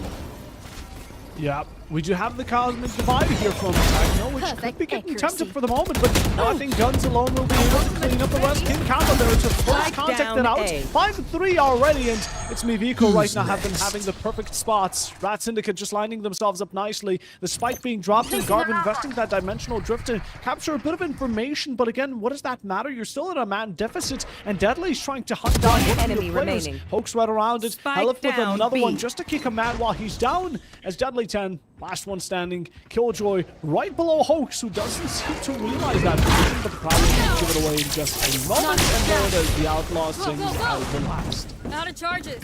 I think that dimensional drift was purely being used as a rotation tool there. They just wanted to get out of dodge, get the spike, and go to the B side, because there had been a little bit of space found by Deadly, but didn't quite get that far with the timer being a bit reduced there. So the Yori nerfs certainly, I think in this game in particular, have been seen a little bit around that ultimate, but really well played by the defense, I gotta say. They have a complete read on this. I wasn't sure what to expect, but right now, ItsMeViko, they just have layers upon layers on this defense, and it looks like they've got the read right here as well on this round in particular, as they want to hold towards mid.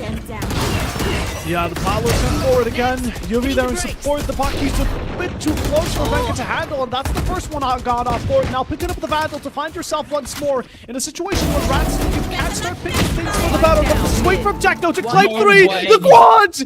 This is not RAD Syndicate how it's supposed to go. It was all looking so bright for them, but now the light at the end of the tunnel has started to show. Brim on down, 6 for 1 on the round count, and Techno good for the ace. Oh, and the flex in the camera. The flex in the camera on top. Ice cold there from Techno. What a spray down. Oh my goodness. The shots were excellent. The reposition to isolate Garvin tricky as well and avoid that Bucky was so well played. They had the read. It looked ugly early on. But when you got shots like that on Techno, I mean, there's nothing to be worried about. What an ace to come through from the Astra. And as they say, when it rains, it pours. When things are going your way, they just continue to snowball, and the RAD Syndicate cannot take a trick.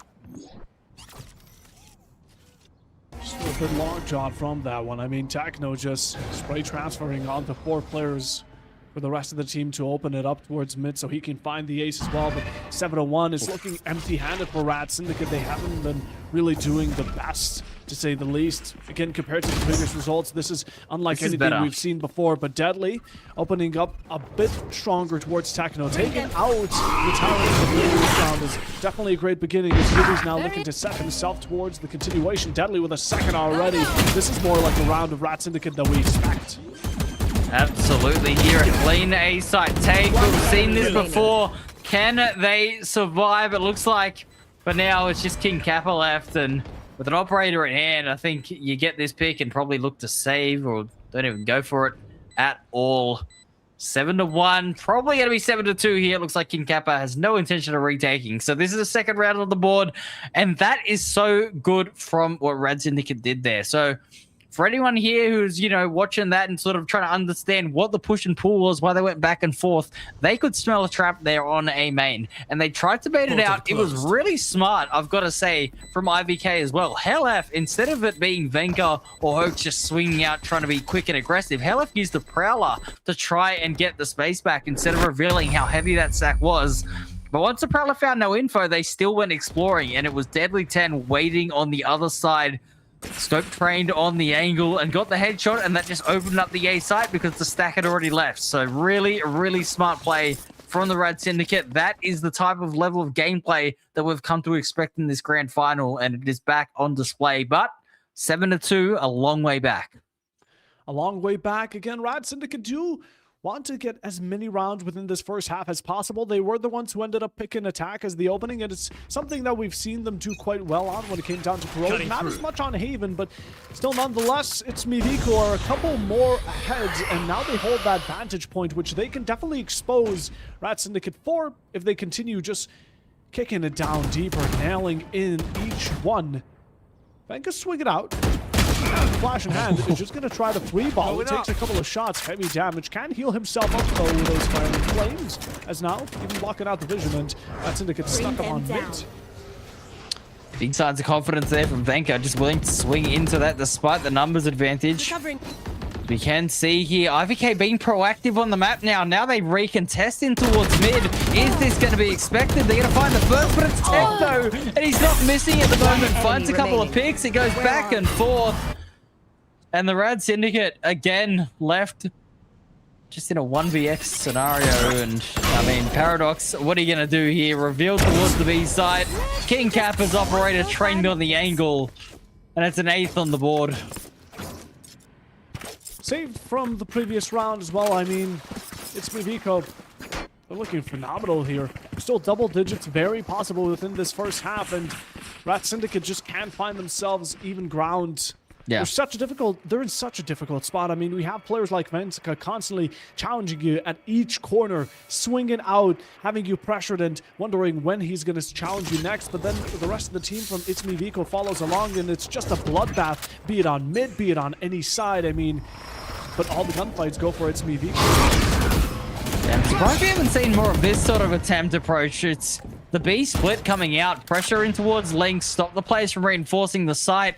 But unfortunately, the Yoru has gone towards that mid area, which means the flash is not online to deny the operator the space, and King Kappa will capitalize. And you got to look at the tools that they have available here for the RAD Syndicate. They have 3 ultimates to use if they want to go for this side take. The Cosmic Divide, definitely that major one, and it will come in. Here it goes. It's going to go down. They should be able to secure a spike plan here. I don't think Hoax is going to go in for this. No, he's going to play it back for the retake. So a 5v4 with time on their side. Can they convert? Lockdown being sent.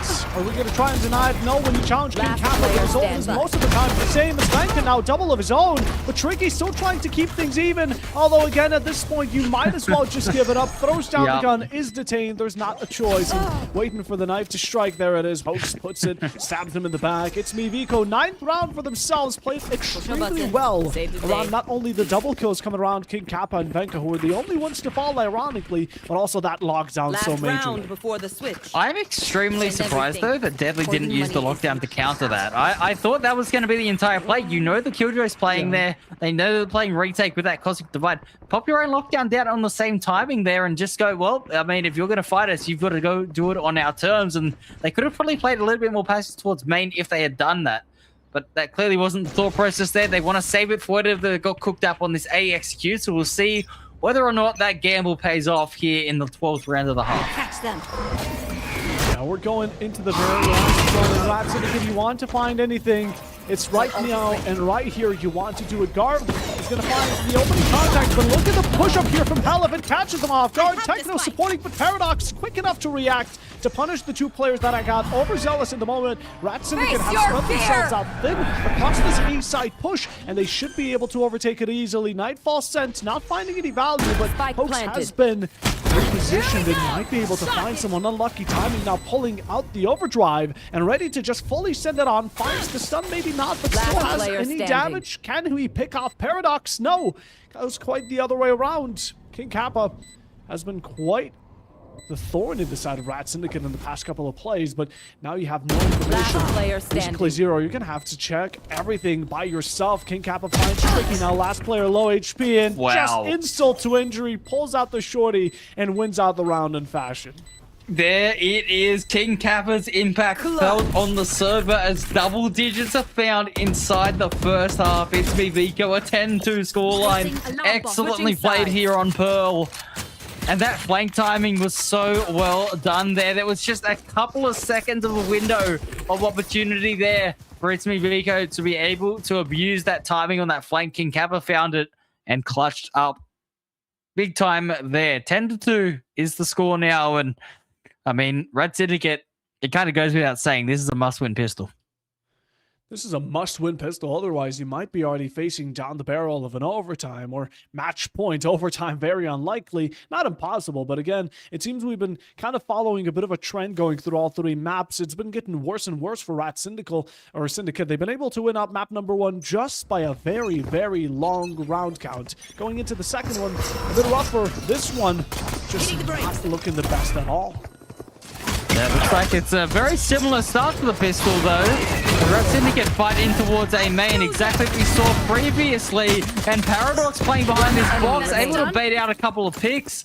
It's a trap sprung, but unfortunately, as everything has seemed to go in this match so far, at the moment, Puff, I mean, this is just not going their way. Even when they have the read, things cannot go to plan. Nope.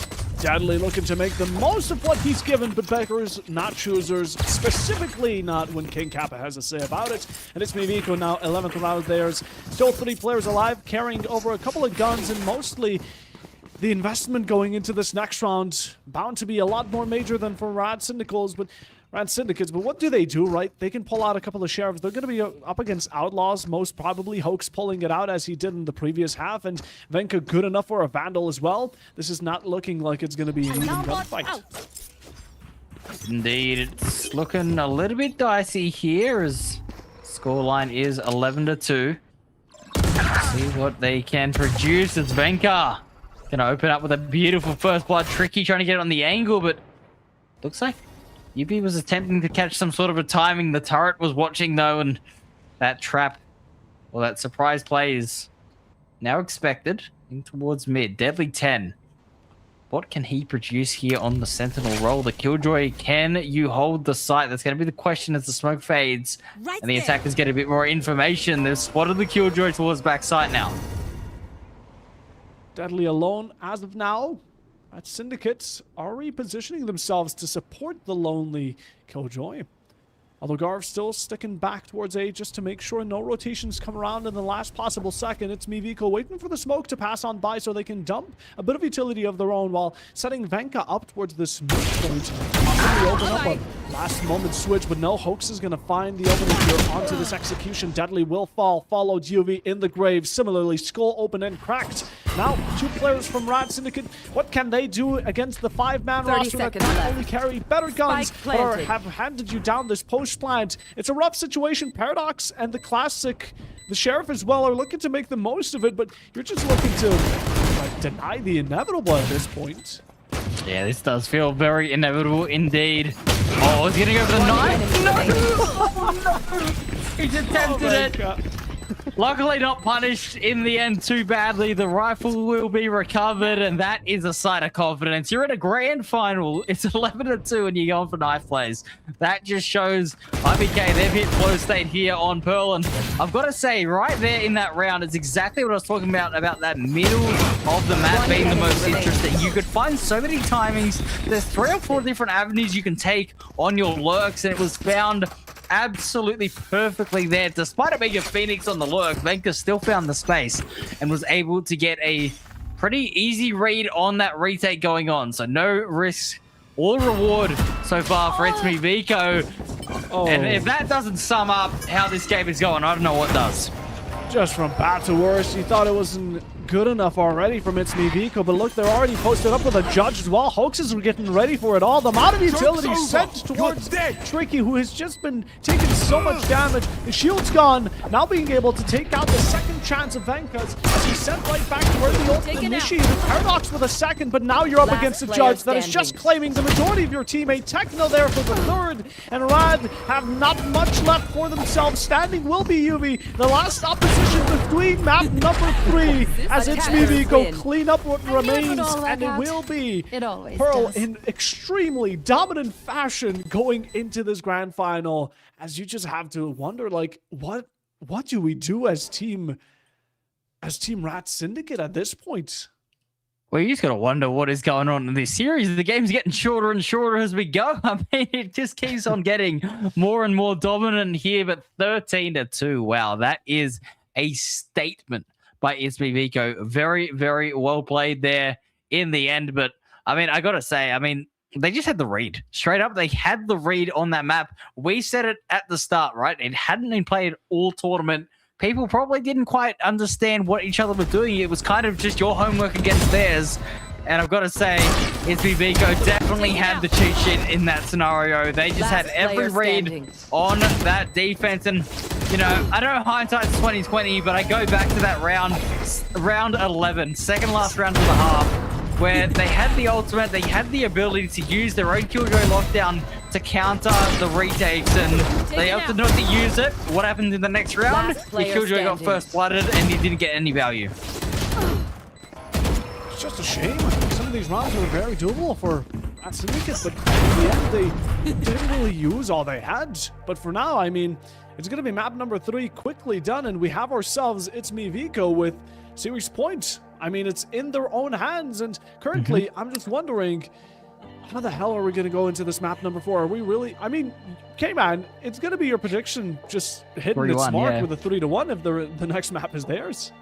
Yeah, just thought that the first 2 maps were going to be swapped around. But yeah, I mean, look, like I said, ItsMeViko, I feel like did have the deeper map pool coming into this. And you combine that with a veto advantage, you're always going to give yourself that. But we can't get too far ahead of ourselves, right? Because the series isn't over. There's still another map to play. But before we worry about that next map, let's take a look back at Pearl here with the team summary and get into all the little stats here. Everybody can see it. I mean, it's going to be very heavily one-sided, right? 13-2, there it is. Yeah. 12-3 first bloods. 5 both plans for the RAD Syndicate, but unfortunately, they really just couldn't hold a sight once they got control. Yeah, I mean, most of the times, a single player or two just ended up dueling up and taking out the majority of RAD Syndicate. ItsMeViko had extremely good team chemistry going into this map, and it showed, especially from players backing each other up, right? The crosses established, utility, perfect timings. It was all in the grasp of ItsMeViko. And again, there's not much of a surprise as to why they won out map number 3, which was Pearl. But it's just a shame, right? RAD Syndicate, again, they had so much more available to them. They didn't really utilize all that they had open for granted. But it's something that they will need to show going into map number 4, which will be split. But before, again, we still have a couple more stats. We have the player stats, which we'll get to in just a moment. Again, the player stats shouldn't be also too surprising.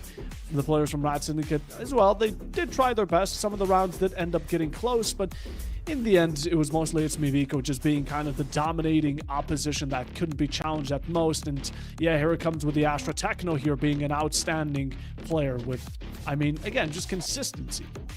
4 first bloods, an ace to top it off, 18-7. 11 assists as well, so doing the job with the util. Just literally just did everything there, Techno. I mean, yep. Techno was just the main man, but Kappa 15-6, LF 13-5. I mean, you can read off all these KDs. Even Venka, you know, despite being 10-11, had massive impact. The flashes to stop so many of those pushes and allow the defense time to rotate was absolutely huge as well. So don't let it be lost on you. The numbers don't lie too often, but I'll tell you what, Venka's, you know, impact on this game kind of came outside of the frags on this occasion. But yeah, I'm impressed with what I've just seen on Pearl. That is absolutely mind-boggling just how good that defense was. They had the read on every situation and they absolutely nailed it. So looking over at RAD Syndicate, obviously UV did their best. The whole team did their best on that occasion, but in the MVP slot here, it is going to be Techno, as we just established. A 2.57 KD in a grand final is insane. That is insane. I mean, Techno really showing how it's done. Again, the ace was outstanding, spray transferring it down, and in general being the MVP that was deserved. It also shows that from the team of ItsMeViko, each player, each individual can be the MVP. It's not like there's always one set person who's supposed to do the major kill, the kill leading, but anyone can do it. All of them are absolutely phenomenal in their own. 100% they are. It is just, you know, telling right here, your smokes player getting the frags. And I mean, it was just perfect timing, though. I've got to be honest. Like, that ace, yeah, we can talk about, you know, obviously it being incredible, but the timing and the positioning that he took to get those 4 kills, because you remember, when he got that ace, it was a 1v4. They were all looking in his direction, but he isolates the angles really well, and the movement, being able to adjust the crosshair was all absolutely excellent. Yes, it was against an eco, but you still had to get the job done and hit the shots. So that was really, really impressive. An absolute highlight reel coming out for ItsMeViko fans. You guys are going to be absolutely pumped watching this. You're now on Championship Point. It's not Series Point, it is Championship Point. This is a 3-month-long event, and it could all end on the next map. But I'll tell you what, Puffer, you got any last words before we head into the break? RAD Syndicate, it's do or die. That's all we have to say. I mean, but right now we're going to get excited because it's possibly going to be the last map. Hopefully not, but RAD Syndicate, all down to how well you perform. Same goes for ItsMeViko, but we're heading to a break, ladies and gentlemen. We could be going to the last map, so do not hold back on anything you want to set up for this possible last map. Again, hopefully not, but we're going to be right back to see what the result truly is.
Hello and welcome back to the Ascend Breakpoint Champion, brought to you by Reloader. I'm Cayman, joined by Puffo Bob here on the cast, and it has been a very, very intense grand final. It was back and forth for the first two maps, but map 3 showed up. IBK, they've kind of decided that they've had enough of Valorant tonight. They want to wrap things up nice and quick. A stomping 13-2 victory on Pearl, and that really has set the tone for the rest of this series, Puffo. Yeah, 100% it has, and we're heading towards Split, which again came out. We talked about this a bit more in the broadcast, or rather in production before we actually went live here right now. And do you want to talk about the previous time these two teams faced each other on Split? Yeah, so it was in that upper final just a couple days ago, if you do remember watching those streams, and it was a 13-7 victory to IVK. They just were in control for a lot of the time. They just managed the map very well. They started on defense like they're doing right now, and they dominated on defense. It was about an 8-4 half, so kind of standard, nothing too unexpected there. You're expected to win your defense pretty comfortably on a map like Split, but then their attack, they just, had the pieces of the puzzle. And, the RAD Syndicate, they actually did come out with some unique strategies. One of the main things being the Teo was picked on this map. I mean, Teo in 2025, I don't know what we're doing in December, but it came out, and their idea was to kind of harass the Cypher utility a lot. But yeah, I feel like, it didn't quite get as much value as we could have seen. We'll see whether or not they lean into that again as we're into our agent select, and we will have those agents displayed very, very soon. And it looks like the RAD Syndicate have gone away from that Teo idea. So it was a little bit of an experiment, probably just throwing it against the wall, going, hey, it's an upper final, not too much to lose. We can still come back into the grand final. And yeah, it looks like they are going to go back onto that more traditional Sky as the initiator. Yeah, 100%. This is where the Sky, the Rays kind of show their faces. Mostly we see the double duelist coming off from RAD Syndicate. In combination, Yuvi being back on the Yoru all the way from the Haven is something we want to see more. Again, the Yoru is such a great pick because it's an agent that can support more than the other duelists, which are a bit more selfish. The Yoru does handle that support role as a duelist pretty well. Still has a flash to kind of help himself get a couple of those frags. But in general, the RAD Syndicate, they weren't able to really utilize him to his max on Haven, sadly. Maybe we're going to see it right here and now on Split. Although ItsMeViko again, previous results show that they've already won against the RAD Syndicate in quite dominant fashion. The previous map wasn't too good for the mental for RAD Syndicate either, considering it was, well, best put dominant. So we're hoping that RAD Syndicate are ready for this more than ever, because right now what stands on the line for them is a possible loss if they don't claim this one. Yep, it's all about being crowned champions. That's what it all comes down to. And in this Breakpoint series, we have seen highs and lows all around, but these two teams certainly have been at the peak of the talent. And at the moment, ItsMeViko are pulling ahead. But as we all know, a series is not over until it is done. 2-1 currently in maps. If you are just joining us, I'll read out the scores. It was 16-18 to the RAD Syndicate on Corrode. Then we went to Haven, where ItsMeViko had a very dominant second half, took it home 13-8. And then, as we just mentioned, 13-2 thumping on Pearl. And I gotta say, interesting little stat. The first map was won in 34 rounds of Valorant. The next two maps have only lasted for 36 combined. So that just shows how competitive Corrode was. But ItsMeViko at the moment, I mean, they're kind of the dealers at the moment. They got house cards at the moment. They really just had all the answers on Pearl. Yeah, on Pearl, it was a completely different story. I mean, it seemed like ItsMeViko are a completely different team, but similarly as to RAD Syndicate, who just weren't in the right mindset. They didn't really use everything they had. They were kind of holding out, especially for those ultimates, but now we head into Split where you can't really hold back any longer. This is all or nothing here for both these teams. Now, while there still is that secondary chance going into Abyss as map number 5, if ItsMeViko don't really prevail here, again, considering the results and the numbers we've seen in the track record between these both teams, it's very, very likely that might be map 4 would be the final stop, but we're hoping it doesn't end up being so. It's been a very, very competitive match so far. It'd be a shame to see RAD Syndicate kind of bundle out with a whimper. We want to see a bit of a fight back as things start off here on the attack. It's going to be tricky to take that first contact. It's a brawling towards mid. And IVK, just like on Pearl, they seem to have the read and they're ready for it. Ready for it as always. We have a kill going back and forth right now, but the attackers here of RAD Syndicate have made a great advancement on towards this site. The Cypher being extremely deep, but he's looking in the wrong direction. Thankfully, the Cypher Kate's there to kind of block out the vision upon him, but Helif in a great spot to execute him as he's caught off guard, not expecting the Sky to be so close, and already on his 6. Scarf sending the bird forward, trying to blind out a couple of these players, but again, the Spike needs to make headway onto site.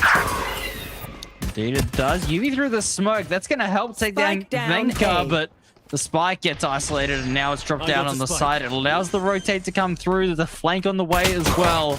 Plenty of threats coming out. King Kappa goes by himself, and IVK's got to be careful here, but ill discipline could get punished. But still swinging. Not the right coverage by Deadly. He just misses a couple of those shots, which results in both these players being victims. And ItsMeViko claiming the first round. Maybe not as far-fetched. It still did come down to a 2v2, but results are set in, and ItsMeViko are the ones who claim the pistol. Yeah, great pistol round win coming through. Looks like we are going to go into a bit of a pause. Hopefully it won't last too long, but yeah, that is a really, really nicely played round from ItsMeViko there. I thought King Kappa going, forward there was a little bit overzealous, but it ends up working out. And I got to say, 3 assists on the Cypher in that first round. That utility was excellent. And I love that deep trip on a bit of an unexpected angle because Paradox had no idea that trip was there. Getting found in that lurk just gave up the whole game. Completely dropped it again. If there was maybe a bit more of an intuition of what possibilities could lurk around each corner, Paradox could have possibly walked not only away alive, but with an easy sight open for that to capitalize upon. But that's all in the past right now. We got to focus towards a brighter future here. ItsMeViko, with the opening round, not able to support themselves out economically more. We see the Spectre on Techno and Outlaw and Hoax carrying over from the previous performance from that Neon onto the Raze now.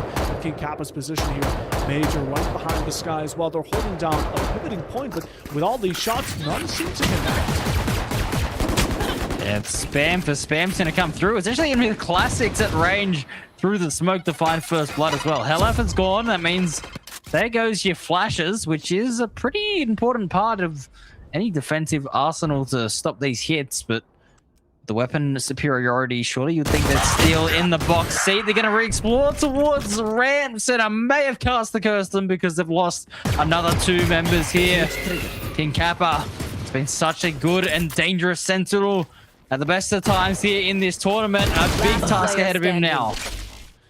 Garv able to execute King Kappa, sadly leaving Hoax in a very, very unwinnable spot. And we look to contest it. We do have that Outlaw, which does carry the value of an op going into a bit of a save pistol round here from RAD Syndicate, but no, we're just going to save it going for the next. Don't want to give up any extra credit to the enemy team and playing it safe, as Hoax usually does. This is the smart way out, and it also gives a, I guess you could say, a pseudo-tactical timeout for ItsMeViko. They can talk things through. There's still a couple of seconds remaining, not really much action going around, so taking that headspace, going in for a small chat, maybe. Well, Hoax is just going to look to lock himself into a possibly safe spot towards Gary.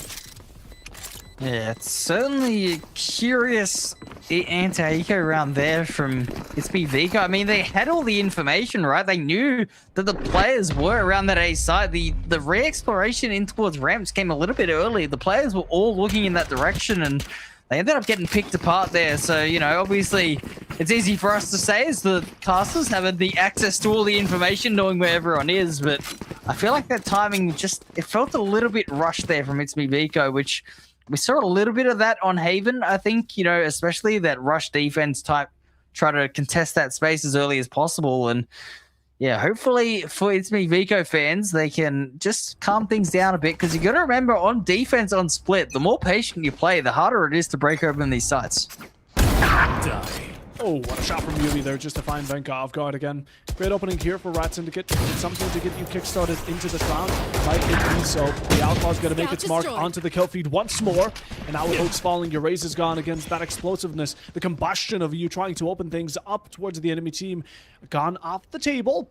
RAD Syndicate, even with 2 players above IVK's count currently, still do recognize the threat that they can be, so won't be offering up bodies so easily, nor getting too cocky. UV just carefully clearing the angle with the Outlaw, taking point on that longer angle. Halef, a beautiful pop flash to come through from Garv is going to be that Sky's death. King Kappa, a couple highlights there with the Sheriff, and Techno as well found 1, so that's good damage there. It'll force a reinvestment into this next round, but a round win nonetheless for the RAD Syndicate, and every round you get on attack on this map, especially early on, is like absolute gold. It absolutely is. do keep in mind that this is RAD Syndicate's pick as well, so maybe they might find themselves a bit more confident. The last time they played, there could have been a couple of scrims, a couple of practices for RAD Syndicate to find themselves in a better spot going towards this one. But in general, yeah, I mean, all the rounds you can claim. Considering that by the end, though, IVK's final 2 players got 3 kills between the two, still decent value to finish things off. 100% there, and a few more ultimate orbs, especially for Techno on that Viper, is so crucial to try and get that pit up, as we are going to see the crossfire from IVK working out beautifully. A deep smoke into A main, isolating the players, forcing them to swing out one at a time, and it's an absolute meat grinder here, as it looks like IVK have stabilized with rifles in hand, made it a 5v2. And Spike's down. Spike on the ground. I mean, RAD Syndicate are just being held hostage. One enemy Everyone remaining. sent perfectly. The satchel there just to boost Jury back, and Techno there to execute him on the spot is left down to Deadly, who's stuck himself into the cubby that could potentially find a kill or two. Just get that Uno, but King Kappa stops it right on after, so no more casualties are delivered. As ItsMeViko, quick to catch up on that back and forth game once more that we've seen all the way since map number 1 as an equalization to set ourselves in early. It's interesting, the theory that the RAD Syndicate have around Split, to be honest with you, because like I said, last time they played the Teo and they were trying to go after the Cypher. Now they picked the Yoru, another direct counter to a Sentinel-like Cypher, right? Using the clones to bait out the tripwires. Obviously, the gate crash and just go past the whole lot. So they have a real game plan about trying to harass the Sentinel.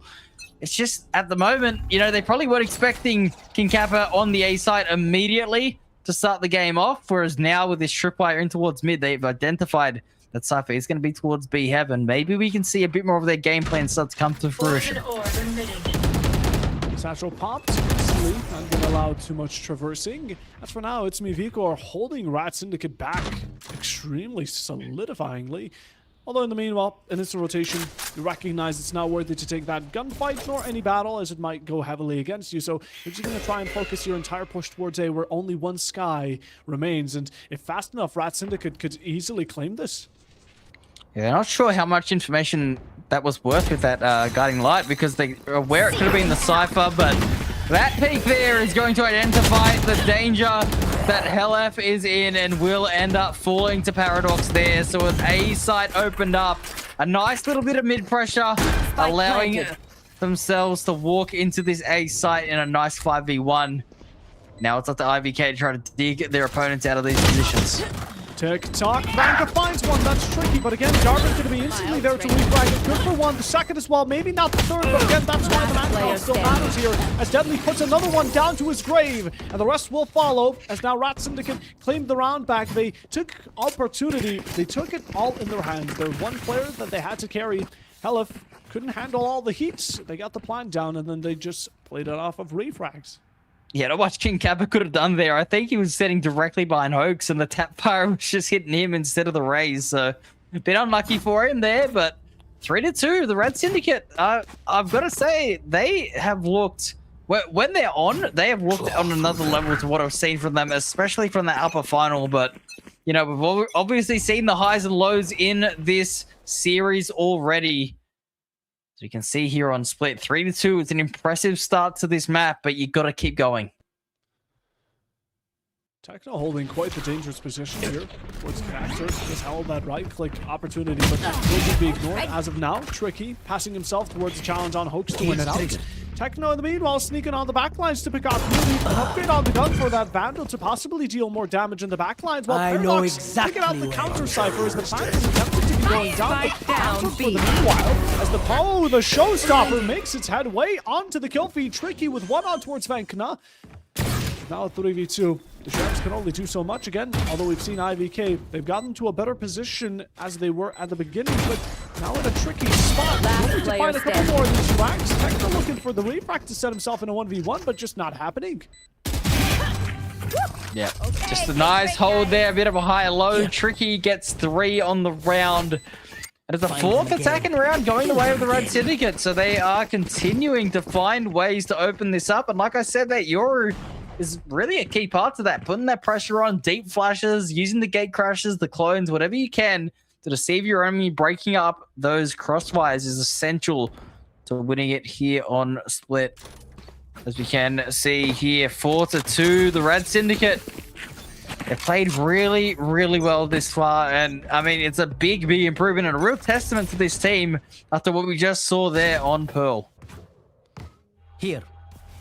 Who's next? I've got your trail. Well, here comes in the vital importance to give away information for King Kappa's swing. We saw double ults already invested here, not only the Seekers, but the eventual drip to get Yubi into the site. Pops out the clone, the flash won't really work. King Kappa can just scapegoat his way back behind the skates, but Tricky not allowing Techno to do the same, as now this entire site has become a bit of a bloodbath. Venka to find a kill onto Tricky. Get things a bit more closer here. Paranoia to not allow much vision, but deadly falling. Hoax able to pick up once more. And ItsMeViko presenting themselves in for an equal battle, but time again once more ticking against them. Garv with another pop for him, but it's all cleaned up nicely right on after. There's just not much that could be fought against. Oh, Yuvi's going to be ruining that little moment there. The shots don't connect despite landing a direct flash there onto Hell and you can see him laughing there as well, having a good time here on the sky. That is devastating because the post plant was so nice. I mean, this is an excellent play to open things up for the defense, right? Hook's getting that pick, but the player in towards main, he's timed it perfectly. A double flash to come out, but right here, the movement comes through. I'm not too sure what happened towards site either, as Hellef was able to collect on a couple of those picks, but yeah, those missed opportunities there. The downfall of the RAD Syndicate, and have given IBK a sniff. That is so dangerous to do. See, the ults are once more starting to show themselves. The Viper's been invested towards mid here, just denying all entry. We also see much more fear from ItsMeViko, mostly being the showstopper and from the shadows that could be invested later into the round. But as of now, they want to have that equalization. They're doing a good job so far. The defenders are not allowing RAD Syndicate to really advance up towards mid. As Paradox a bit stranded alone towards this A push, hoping to find any gunfights. King Kappa might be willing to take up that opportunity as the utilities just sent his direction, but sticking to it patient, snuck up on his back, still waiting for the right moment. He finds the shot, while in the meanwhile, it might have been all a distraction as the rest of RAD Syndicate are looking to send it down towards this B push, but not looking the brightest, steadily finding one, and the plan should be comfortable to sit on down, but ItsMeViko still have 4 players to offer up. Yeah, spike plant is going to come through. The paint shots are going to land, but Yuvi lands a headshot on to Venka, expecting another flank here as well. As we can see, the showstopper popped here by Hoax going in. King Kappa good for the 1. It's another trade though. Defense playing split 2 and 2. The showstopper lands at Mark, and now it's all down to Deadly 10. He can't get it done as Techno cleans up. That is a nice retake to come through. And ItsMeViko, like I said, they've been given a sniff and they're starting to work their way back into the match. Every time they pull out the Techno camera, I'm just waiting for another flex, but in general, I mean, ItsMeViko here are doing really great for themselves. Even though the round count here from RAD Syndicate going quite well in favor for them, considering they're not on their most comfortable side. As ItsMeViko are the ones who ended up putting defense as the opener. RAD Syndicate are still fighting out a really decent battle, and again, completely opposite from what we saw in Pearl, meaning Split is a lot more common ground to them than the map that was more recently introduced. Yeah, 100% here, as we do see 4 apiece.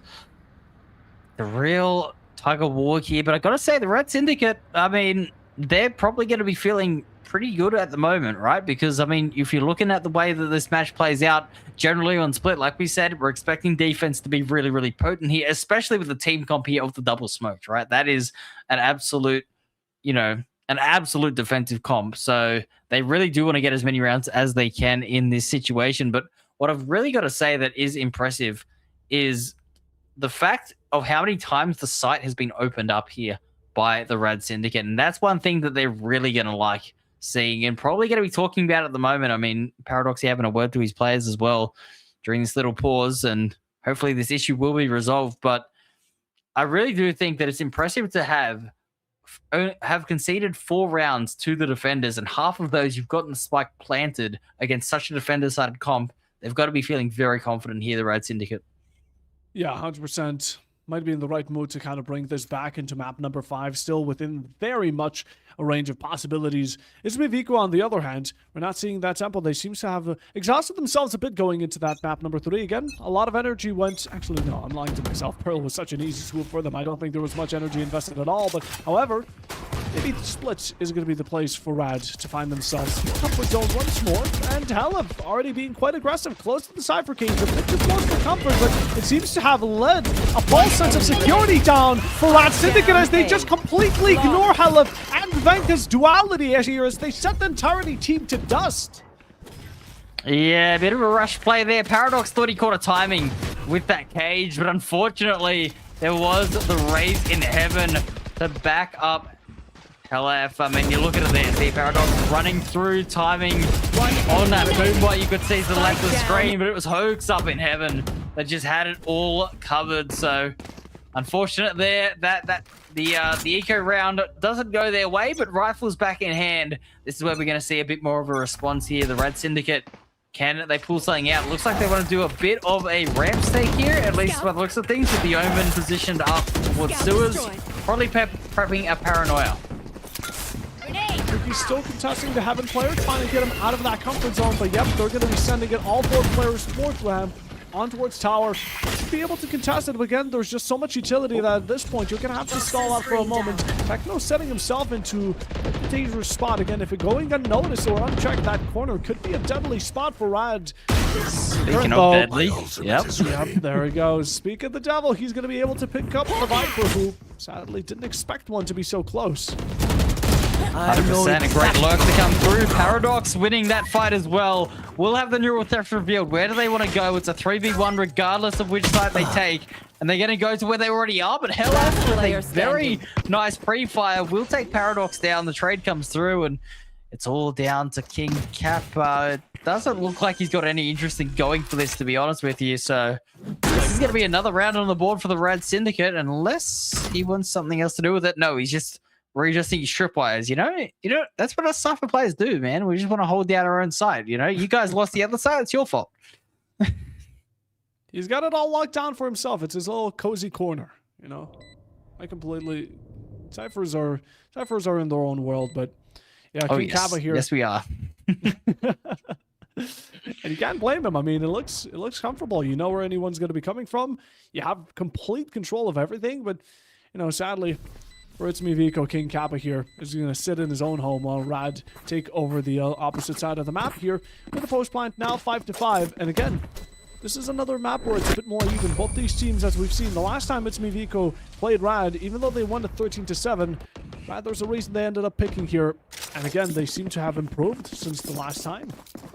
Well, this composition change here to the Yoru is really starting to disrupt things, I think. I mean, obviously there is a lot more to it. There's a lot more fluidity to this attack. They're finding those gaps and those picks, and even the lurk just found there by Deadly was excellently played.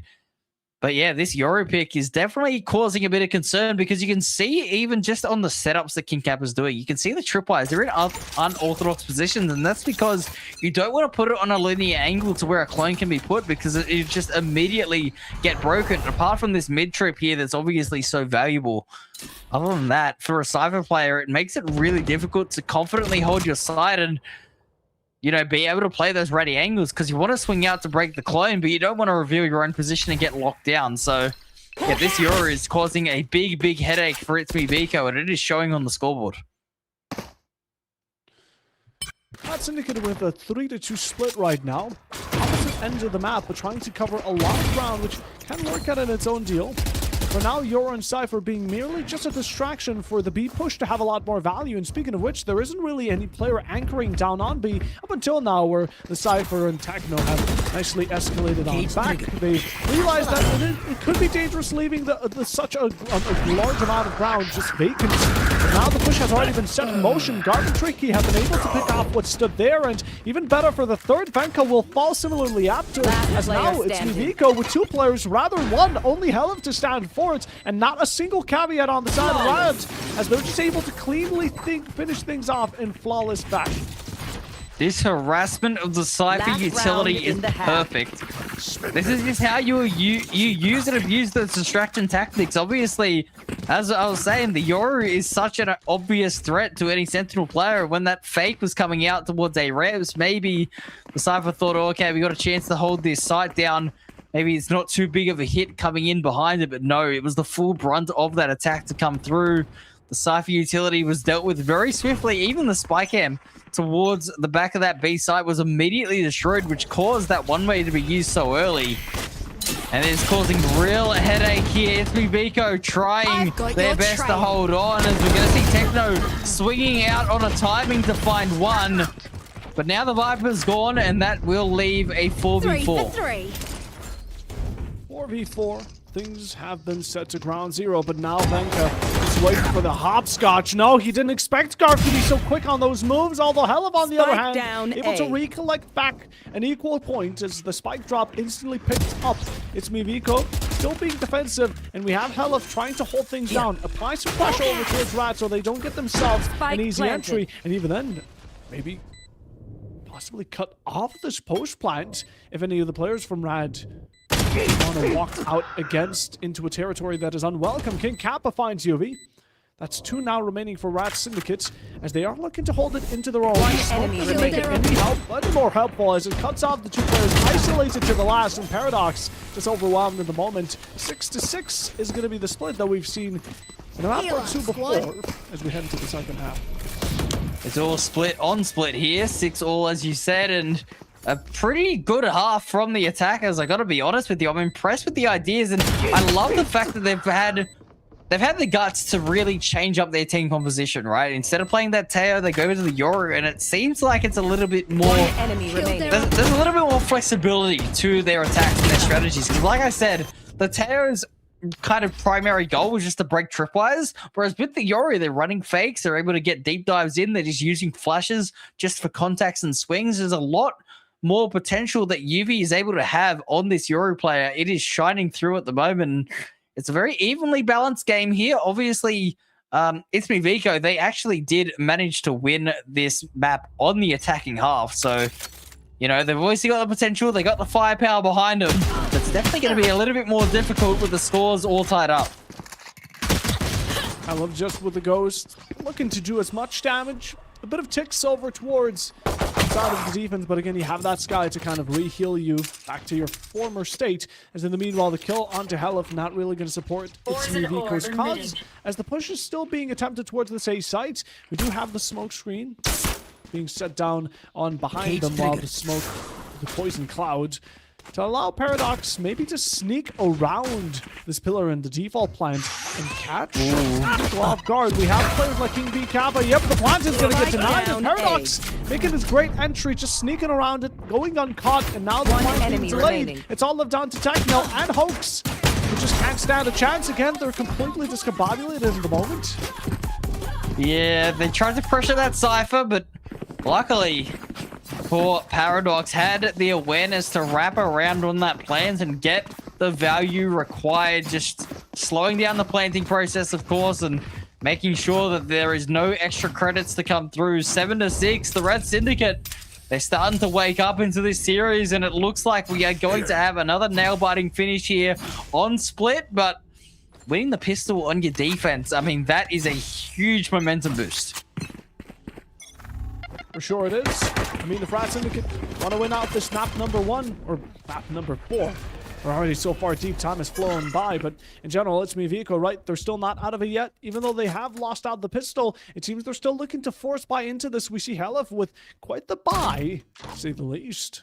But for now, Utility's still going to carry a lot more value as we head towards down this mid, and Tricky facing you down with this Outlaw, looking below, finding both of those shots to have value while Deadly supports him for the rest. And now all of a sudden, ItsMeViko can only rely on one more player. It's Techno with a classic, probably the worst gun to handle, and not even a single kill to make up for it. Flawless round on the anti-eco. Absolutely huge there. ItsMeViko unable to find any picks there towards mid. Went for that gamble stack in. The Outlaw landing its shots with deadly precision. Tricky, very, very impressive with that scoped weapon. We'll have it available in the next as well. And I'm looking over at Hoax here. Obviously is going to be the entry, right? With those double satchels sitting on only 125 HP. So if Tricky's positioned in the right spot, this could very much blunt the attack. Very much could. As for now, I mean, RAD have already put themselves in a really good spot. 2 rounds above IVK. Currently still looking extremely strong between each other and going onto a map like Split again. A complete turnover compared to the previous map we witnessed, but now Tricky back on that Outlaw will not be connecting a single shot here. As Tekno just takes him out of the competition early on, while a bit of presence down on mid. ItsMeViko right now making it more difficult for the defenders to take any extra ground as Hoax takes 1 and Helev there for the second. ItsMeViko are starting to have a bit of a stronger grip over this round. Excellent positioning there. Great comms as well to come through. Helev not forcing that fight, just backing up, trusting their team. And I mean, how many times have we brought that point up today? IVK and their trust in each other is phenomenal. Bit of a soundbait here being used for King Kappa to put it himself into an off angle. But Paradox is ready for it. He has the read on his opposition Cypher. And that is a big pick there. That is a rifle in hand, but he's so far away and removed from the situation. I don't know if it's going to have any consequence. Yeah, Paradox once more just setting up his little hidey hole over towards this A site. He seems to be safe and sound there until Tekno is starting to make an approach, which is expected. Aimed on down, trying to take the long-range gunfight. With his utility taken out, he's ready for the swing. Venka's right around the corner, trying to contest him. Low on HP, but still finds the headshot. Although, how much more longer will he persist? Yes, he's able to find Helev as well. Good enough for the Sky, dealing major damage and leaving IVK with only 2 players. Lacks capitalization off the Cypher for the last, but the spike still goes down and the attackers will claim a round for themselves. Indeed they will. 8-7 now. We got the RAD Syndicate. Just a little bit nervous now, I'm assuming, right? Because things start to even up. You don't get that easy bonus round off of that defense. You can't really snowball the momentum in your favor, and just being reined in a little bit. At least with the rifles in hand, if they can win this one, they can really set the tone on this defense, right? This is probably the most important round of the match, given the context of not just this map, but the series. Yeah, the series, that's what's important. We're already quite deep into this best of 5, and ItsMeViko hold the power position going into the series point. How much have they already claimed? And right now, they're going to get shut down by Tricky as an early.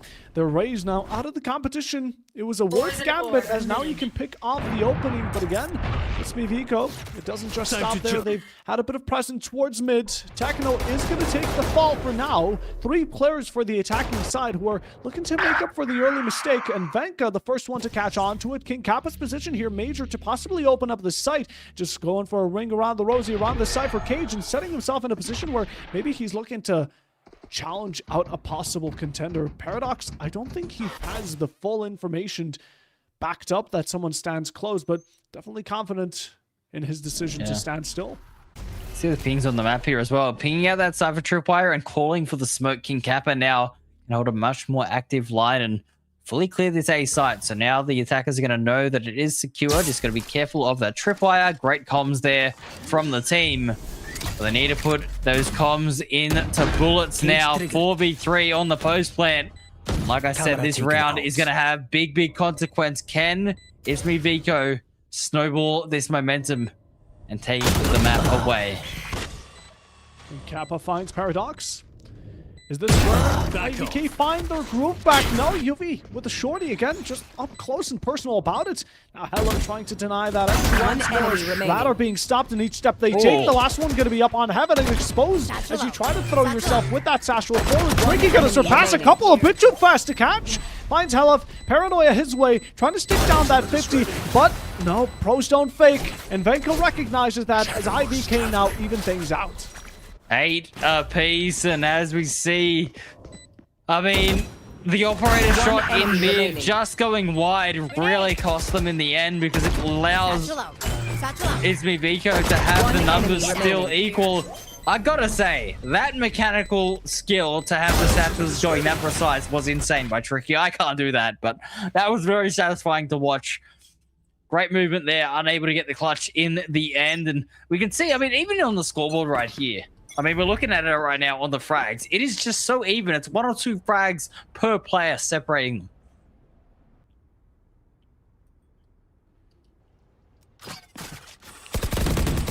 Calm before the storm.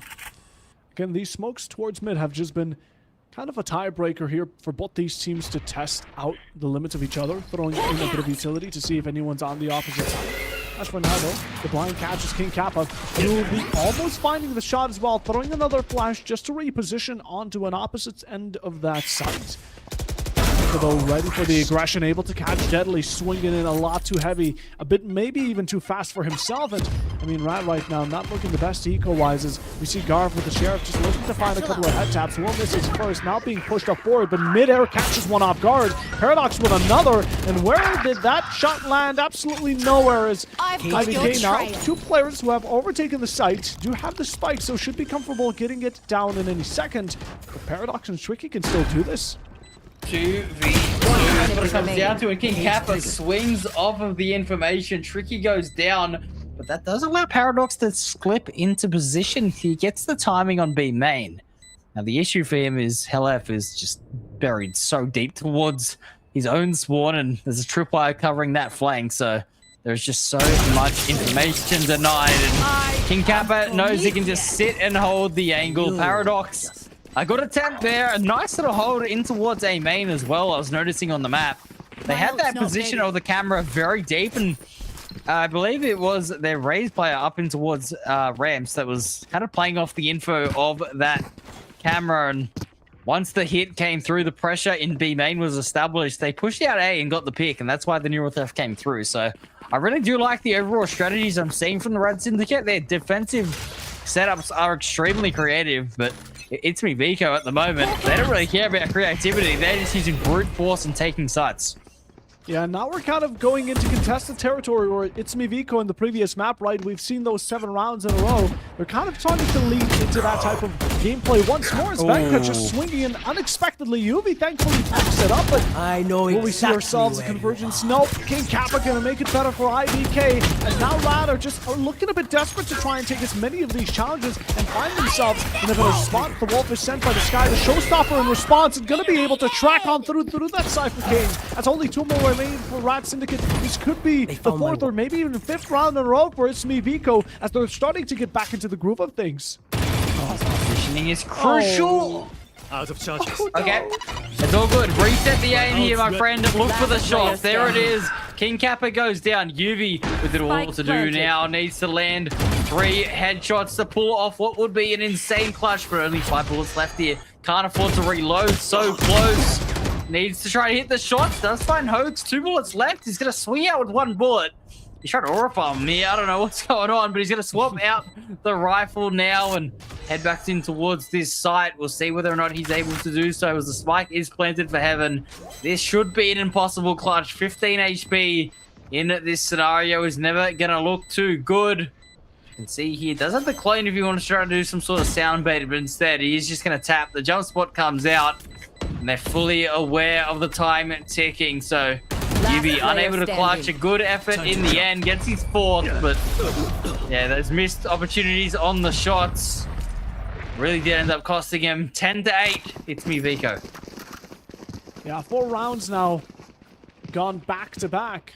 ItsMeViko starting to close in towards this series point, but in general, RAD, again, they've been fighting back, and some of these rounds have been extremely close. It's just the investment we saw in the previous round, especially ItsMeViko coming out with that showstopper to catch the sky off guard. Garv really didn't have much of a response. He did as much as he could to delay the inevitable, but in the end, result was still for ItsMeViko. Not too tricky with an ult of his own, but we take a look at ItsMeViko. They also have those Seekers. They have the Viper Spit, which on the attacking side would be absolutely huge, but you need to have site control first.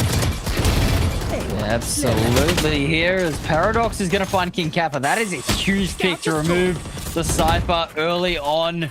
It makes this lurk a lot harder for Techno to pull off on his own, because you don't have the cages to cover some of those extra crosses on the map. So Viper here is going to be slowed up quite a lot. Techno, though, interestingly enough, is only 1 orb away from that pit, so could possibly see them maybe reposition, try to group up and get an orb and get a post plant going. We'll see what happens as Garv, an absolutely belting shot with that Sheriff to take down Venka. Yeah, that was Bunky. Found himself 1. Now look at IVK starting to crumble. We have Helev completely alone, stranded, and with blood in the water. There's one right around the corner. But look at Paradox's intuition. He knows Hoax is still there. Helev finds two, but the showstopper puts him to his grave. It's now the last one, Techno. 183 going to be required. Yubi almost did it earlier, so why can't you do it now? Has a good gun, but look at what you're facing. Tricky up close with that judge. And you expected, you go for the pre-swing. Shot is going to be yours. Spike on mid, and you're able to pick it up, but now Dwayne rotating towards A. No, we try and go for B once more, but you're caught lacking with Yubi in the mid, just waiting for you to step into his line of sight. And Rad now 1 round behind. Takes the brave play there, I've got to be honest. Yuvi just face checking in towards mid there and holding the line. It worked out for them on that occasion. They go back within 1. The tension could not be higher. And, you know, going back a couple of rounds to what you had said during the round, a bit of a desperate play coming out. It feels desperate here. This is where the RAD Syndicate, they know this is literally do or die. They are as desperate as you can get to win this grand final. They are fighting to the bitter end here. ItsMeViko have been a quality side, but both sides are showing their brilliance. That they are, and look at Hoax just pulling off those satchels once more. He's as pitch perfect as it gets to it, but Yuvi's going to take out the head from Techno. In the meanwhile, though, Paradox will not stand for much longer as 2 kills converge between the two. Yuvi pops out for just a millisecond to have that shorty find its value. The teleport right next to him as 2 players right on the side of Venka. In the meanwhile, though, we're getting ready to send it all out. From the shadows possibly could be making a showcase here, but again, is it worth investing? Definitely not if you're ItsMeViko. The plan's going down. Just teleport on to safe and sound. Now post being set. Seeker's out for the board. Everything. It's just too much to handle. The pressure overwhelming, and RAD Syndicate deadly for the final 2. Good enough for them. But in the meanwhile, the equalization most important. Very, very heavy investment into that round, but they retake clean, and that's exactly what I love to see there from ItsMeViko. From RAD Syndicate, not hesitating to use these big ultimates. We saw that happen in the previous map on Pearl, where there was a couple of situations maybe they could have used it to help them out. They do it this time. They don't doubt themselves, and they absolutely needed that round to tie things up. Bringing it back to 10 apiece here, the defense very, very nearly on the brink of breaking the economy of ItsMeViko. I mean, this round here, this could determine the match if ItsMeViko do go down onto that eco. RAD are still looking to contest him, and oh, that is a brilliant shot from Tricky. A single tap between the eyes. Helev has stood no chance in that position. She's gonna have to accept your fate there, but still, a couple of drones being sent forward. Right, we've already found ourselves the opening, so why now play aggressive? We don't need to. We can try and go for the safe route. Although in the meanwhile, look at ItsMeViko. They've advanced heavily towards this tower, and they might be expecting some company here just coming around any second. For now, though, They found my ItsMeViko again. They've lost a player. They're gonna go fully towards A, but they will be met with Paradox. We're going to see here, it looks like they are going to try and pop off of this tripwire and swing out, but Tricky's there. They're expecting him. As Techno gets the nice first shot out. 2 players on the A side, 2 players on the B side. ItsMeViko have control of A heaven, but do they pivot through spawn? Completely impossible. Techno gonna ignore that clone, not falling for the oldest trick in the books, but Yuvi will fall to his bullets. Now that's another one man count in the favor of ItsMeViko. They're looking to set things to stone right. They were the ones in the lead. They want to keep it that way. Hoax with 1 more under the belt. Now seeking information with that Cypher is only 2 more players from RAD Syndicate. Do we look to challenge this? It will be that 11th round, so not match point entirely, but you send yourself forward with the bird in front. Garv being tracked in the moment has to take that dart out, but again, with each second passing by, it's getting more and more difficult to do. Deadly has no information. He still needs to check corners, but while doing so, King Kappa catches him off guard, and now Garv with no situation left. He's just going to have to pick up his gun, tally on back to the opposite side of the map, and hopefully save it, as it might be something that could carry on to the next round, but 11-10 for ItsMeViko. It's a brilliant post plan here. The A have in control. Too much to handle for the defense. And Garv, as you say, just going to walk away, try to save this rifle over to the next round. That is the difference between these 2 teams, right? If you're on the other side of things, maybe if ItsMeViko is in a situation where they have the chance to save, they've still got a map in hand. They can try to challenge it and make them really nervous. RAD Syndicate cannot risk anything here. They have to play as conservatively as possible, do the high percentage plays like saving the rifle in that 1v3. We'll see whether or not that does benefit them later on in this match. 10-11, it is neck and neck, but ItsMeViko, they are 2 rounds away from securing the championship. And the hindsight they had in map number 3 doesn't seem to carry over towards this one, or rather, RADs, again, they've been found a lot more home. They've been feeling common around this map. It's something that they recognize a bit more. But look at Tricky's push-up. He's just gonna find health. This is once more this aggressive beginning from RAD that we've been needing to see. And not only will it be good enough for one, but the second as well. ItsMeViko, there are already 2 players down. It's not looking the brightest here. The heavy investment utility is really working out for Syndicate as they're just kind of vindicating ItsMeViko of any ground. I love to see aggressive plays on defense when it's layered, when there is just positional players around to back people up, as Paradox is going to find the pick. He tried to extend to try and find that neural theft, but it's not required in the end because Garb is there to trade. And King Kappa, he's been an absolute genius at points in this tournament so far.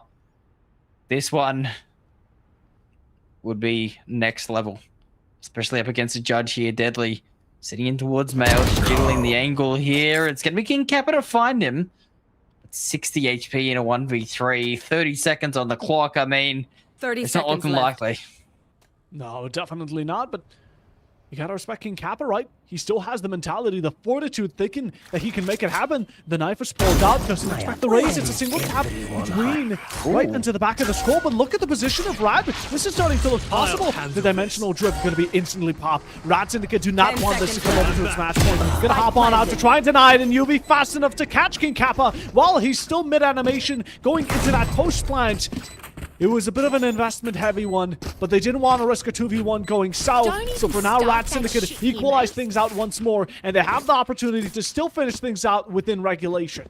And again, nullifying the danger of a round with an ultimate. Really nice awareness from RAD Syndicate. As you say, though, it is a heavy investment, but you'd rather use it, win the round, than, you know, have it saved and wonder what could have been. Interesting there from King Kappa, I've got to be honest, to use that ultimate there on 60 HP and that tight situation. But the neural theft, one of those ones that, you know, obviously it's a little bit more of an individually used ability, because generally the Cypher is going to be alone finding those lurks. So backed himself to win it, and I don't blame him with the tournament he has had. But 11 apiece now is the score. Scout destroyed. And there are going to be potentially 4 ultimates online here for IVK. We'll see what they want to use, the showstopper being the first. Satchel out. There it I've is, got your Hopes looking trail. fluent, but oh, just Garb shuts down those hopes. He's woken up to reality. Judge up close and it catches one off guard. Now RAD having a taste of their own medicine as Helif is able to pick up the man leverage once more. Looking a lot better here. IVK are not messing around. That previous round, they thought it was meant to be theirs, but it's denied for the side of RAD Syndicate as they're trying to get back into it. Paradox and Tricky to fight for it, but Spike planted. Tricky making it more plausible. A single tap here, King Kappa falls. A bullet was more than enough to finish the job. An investment of the Viper Spit, as it clearly showed. ItsMeViko, they are looking for this match point, and if it costs them everything, they're looking to get it. But still a neural theft to find information. A showstopper trying to work off of it. You see one below. You're able to find the shot. Paradox with a double spray, and RAD Syndicate claim match point just by the sliver, the skin of their teeth. An off angle that reigns supreme, and now 12-11 as they find themselves on an upper hand. I've got to say, a very, very rare misplay from King Kappa there. You have the site, you have the pit. Do not give a free 1v1 when there's a Cypher neural theft on the other side. That is an absolute cardinal sin there, giving up the pit completely. They had to escape from the showstopper. And that was a beautiful swing from Paradox. I mean, it's well played to RAD Syndicate, but just these little micro adjustments, it's all it takes at the moment, if I'm being completely honest with you, Puffo. It doesn't take much to separate these two teams, and like I said, just giving up a neural theft, something as simple as that, could be the difference between a map win and not. When both these teams are so locked in, right, the smallest mistakes can make the largest of changes, but now ItsMeViko, they've been constantly ahead of RAD Syndicate. Now they have to feel the shadowing presence as they're one round behind, and again, if this round is not theirs, they're going to be heading to that map number 5, and I'm imagining they want to deny that, but look at RAD Syndicate. The aggression has always worked out for them. A Bulldog, a Vandal, it matters not. Yuvi's been able to pick up 2 and fire to it. It has resulted in 3 kills right now, exchanged for the 2. Look at the damage. Venka's already looking bad. Thankfully, you have that Sky, but Helif can't heal himself, and that's majorly the disadvantage of it, right? Yuvi, Paradox, Tricky, as healthy as it gets. 3 players now looking to approach this and finish out this map in reasonable fashion. Yeah, Yuvi is the only low player, actually. 20 HP in towards spawn, and it looks like the paint shells are going to deny that plant yet again. 2v3 scenario. You can see there's a bit of caution around whether or not there was a mid-wrap, as the defenders are going to play this retake, but they can be pretty secure about that fact now. They can just walk out, going for the contact. Satchel's down onto the side. Paradox up towards heaven. What an adjustment onto Venka. It's all down to Helif. He can't do it. It's time for map 5. I am in shock. The previous round before the look at Paradox. He's so happy. He's joy-filled. RAD get themselves one more opportunity to go into this map number 5 and claim victory away from what was meant to be a split heading towards IVK's direction, but it just didn't come to fruition. Again, that round number 23, which was so desperate due to one neural theft. Again, so much information given away, and in combination with none other than that showstopper, of course, the lineage from the players of IVK, it just resulted in such a terrifying truth. But in the end, RAD Syndicate, they blew it off. They took it all the way back to victory, and in the very last possible moment, they managed to find themselves this victory. And I mean, map number 5, we literally cannot predict what's about to happen. This has been one of the best grand finals I've ever cast, and I'll say it right now, even without seeing that 5th map, we have had everything. We've had back and forths, we've had quadruple OTs, we've had a one-sided game, and now we've had a nail-biting 13-11. This series has been phenomenal, but I mean, look, obviously it doesn't come down to just one error, right? There's ebbs and flows in every game, there's positional plays, but you just got to wonder what could have been had that neural theft not been given. That round win was everything there, and ItsMeViko at the final hurdle. Are they going to fall? They have faltered a little bit here. It is 2 all in a best of 5. I mean, you can't write a better script than what we've got right now, Puffo. No, you absolutely cannot. Going all the way from October, this tournament has been set up for such a long time, and I think it's only deserving that we see such an exciting matchup here going into it. Again, we've seen a vast majority of different rounds, different maps, different plays, even an ace coming in towards that Pearl, but in general, I don't think there's left much to see besides the winner going into map number 5. Now, who's willing to really take it all the way into the end? I guess we're about to find out, but for now, I mean, this has been a lot of back and forth. Both these teams have been kind of on the receiving and the giving end, and honestly, I just can't. They're both phenomenal. They've been both doing really good. Now, although we have seen that one-sided map from IVK, which again we have to give them credit, they played phenomenally on Pearl. It's this map number 5 that interests me most, because if I am not wrong, we are going to be heading to Abyss. Yeah, it's been a strange map, Abyss. It's, you know, really one of those ones that I'm not too sure how it's going to play out. It kind of depends on the team compositions as to what your options are. But we are going to head into the Team Summary, coming back into Split, just to focus on the final few formalities here of this map. And obviously, 13-11, absolute nail-biter. But the 16 first bloods, I've got to say, I reckon about a third of those were finding King Kappa on those lurks, and that was so huge for the RAD Syndicate's success in not having to worry about that flank. Yeah, I mean, RAD Syndicate, they really did work off of a lot of first kills, although in the majority of the rounds, I must say that they didn't execute it to its most. There were a lot, again, but there could have been more, is what I'm trying to say. Team ACS here being not too different. Again, it has been a tradition through all of these maps that we've seen, post plants and clutches. It's now really a surprise. Again, this was a very toe-to-toe matchup, similarly as to Corrode, and I wouldn't be surprised if we were still into overtime going into an infinite OT matchup. But in general, I think we're going to reserve that for the final map. I think that's the most deserving. And I mean, going MVP-wise, we can also slowly start leaning in towards the player stats, because I mean, some of the players here in this map, I think this map was the one that mostly leaned in towards teamwork. Although we have seen Pearl and other maps be spaces for players to have hero plays and absolutely pop off individually. This is a map where we've seen them combine strengths and work off of each other's crosses, work together with utility, and this is that type of map which allows such a gameplay. Yeah, 100%. We will see individually who was brilliant in this game now as we head into the leaderboard for the overall frags and individual plays. And as you have it on every single time you play Split, the Cyphers are the ones getting the kills. I mean, both of them at the top of each other's team leaderboard on the frags, and the ACS here, obviously Kappa didn't quite have the game that we were, coming to know him for, but still very much impactful. On the other side of things, I gotta say, Paradox played a very different game to what obviously his opposition Cypher had to do, because he had to deal with different utility, but he played expertly. I think that he had some of the best raps in this game and really did, pull a lot of rounds from the grave for his team. 100%. And now as we get into a bit more of a detailed MVP show, Edge, Paradox, I mean, he's the one deserving of it. Not much of a surprise there. He did absolutely great going overall. 21 kills, 1.4 KD, 255 ACS, and considering he's on a Cypher, considering he's the IGL and handling a lot of things by himself, the fact that he also managed to be the MVP of this match is just phenomenal and shows how much experience this player truly does carry. Yep, 100%. I mean, this team is just phenomenal. The RAD Syndicate, they got knocked down. It looked like, they were a little bit stunned in that upper final, but they go into the lower final. It was an absolute banger as well. There was definitely a lot to be said about the quality of RAD Syndicate, and they come roaring back into the grand final. It has been an absolute marathon.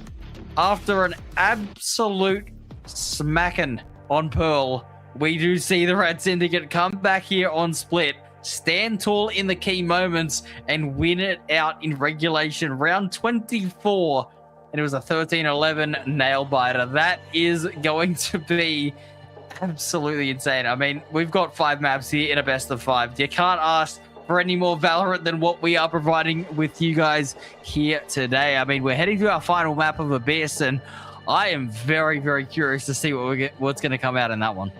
Yeah, same. I'm honestly just trembling in excitement, waiting to see what's about to happen. But before we head into map number 5 and step ahead of ourselves, we're going to be cutting into a short break. This is all or nothing between these two teams. We're going to also refreshen up, make sure we're full on energy. We already are, but in general, I mean, Abyss is about to be exciting. Ladies and gentlemen, tune in. Do not miss it out, as we'll be back after the short break.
From October to today, to this very last moment, we have ourselves one more map to decide who will be taking home 150,000 rupees and the title of the Breakpoint Championship winner. It's still RAD Syndicate, it is still IVK, ItsMeViko going at it in map number 5. I mean, hey man, we have had such an exciting day here today, and it all comes down to this one last moment.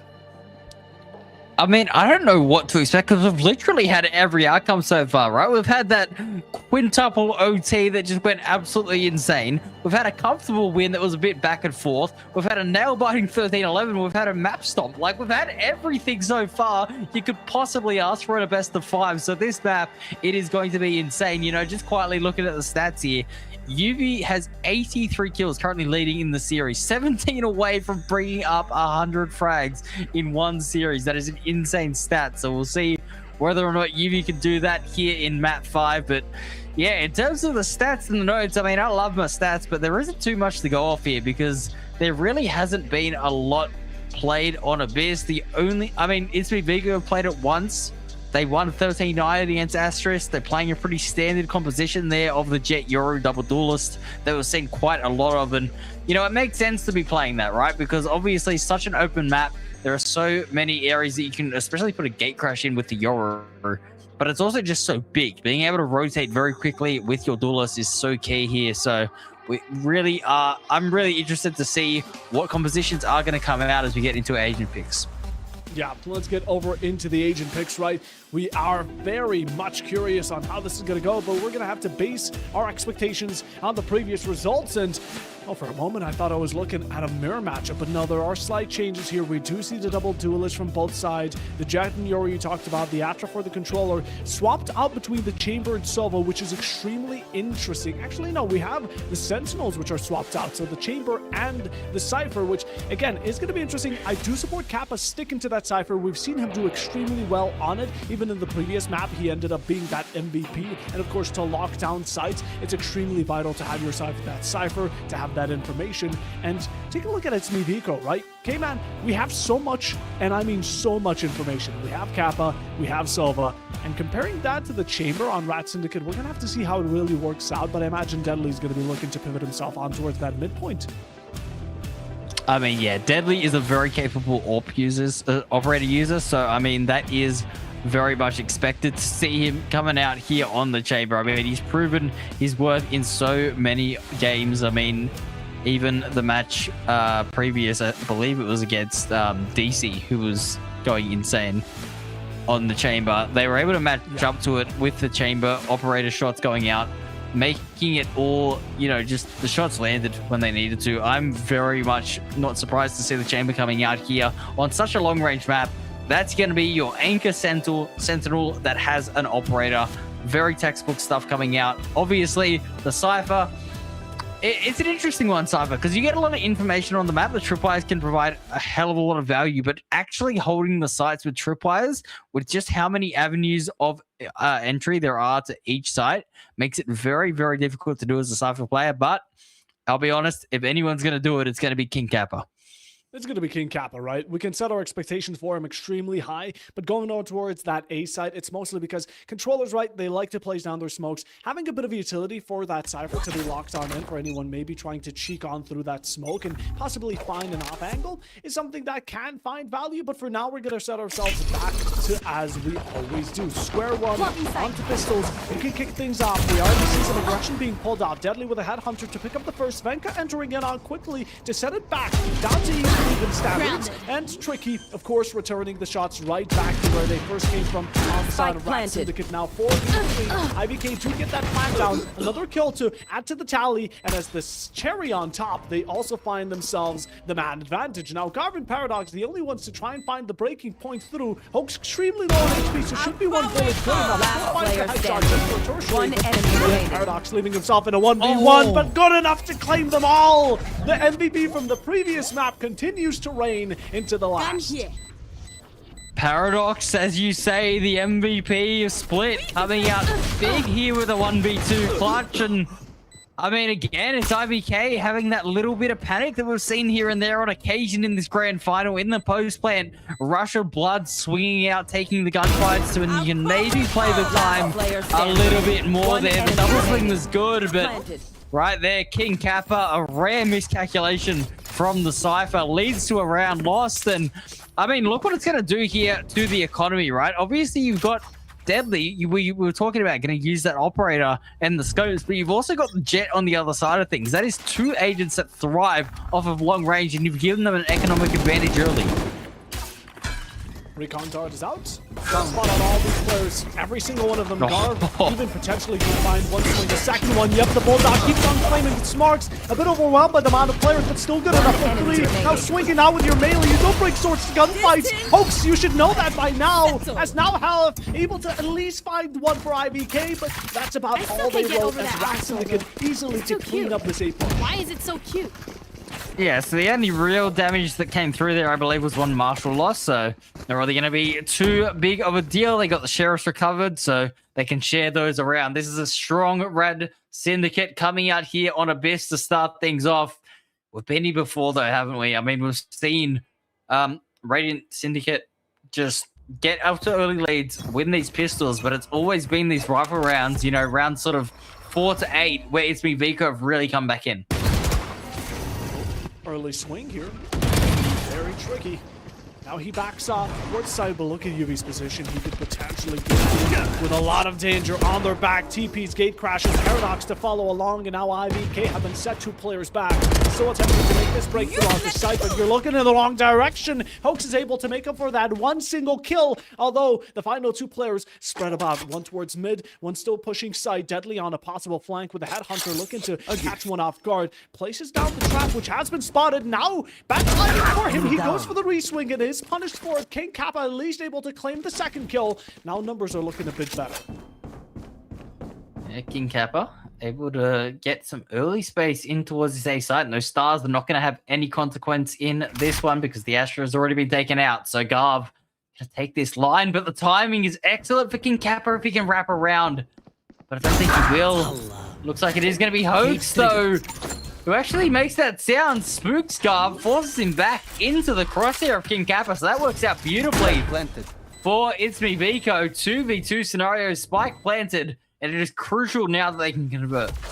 Decoy. Now that Cypher is going to slowly start coming into play. We set up the post plant to our will and reconstruct this building for our own to hold. Two of the last players from ItsMeViko back off towards A main. They're going to try and contest it. We still have Tricky and Yuvi, the two duelists. Possible flashes and a lot of movement on them, right? But no utility to actually deny vision. Besides this one flash that has now been invested. A recon dart sent, not going to find any value. One enemy remains.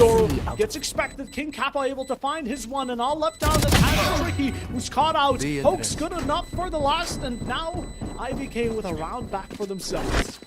Each round, you can just feel it's on a knife's edge at the moment. It's coming down to crucial moments, and I mean, even King Kappa there, a rare little whiff over towards Deadly, but managed to recover nicely. Got the A side open, so well done to the Cypher on that occasion. 2-1.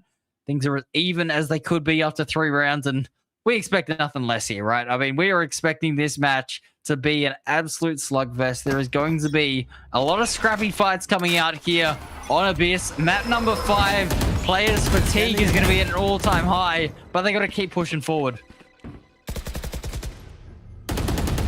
Smokes of Astra just nicely chained together here. We're getting ready for the worst to come. We set one down, detonated.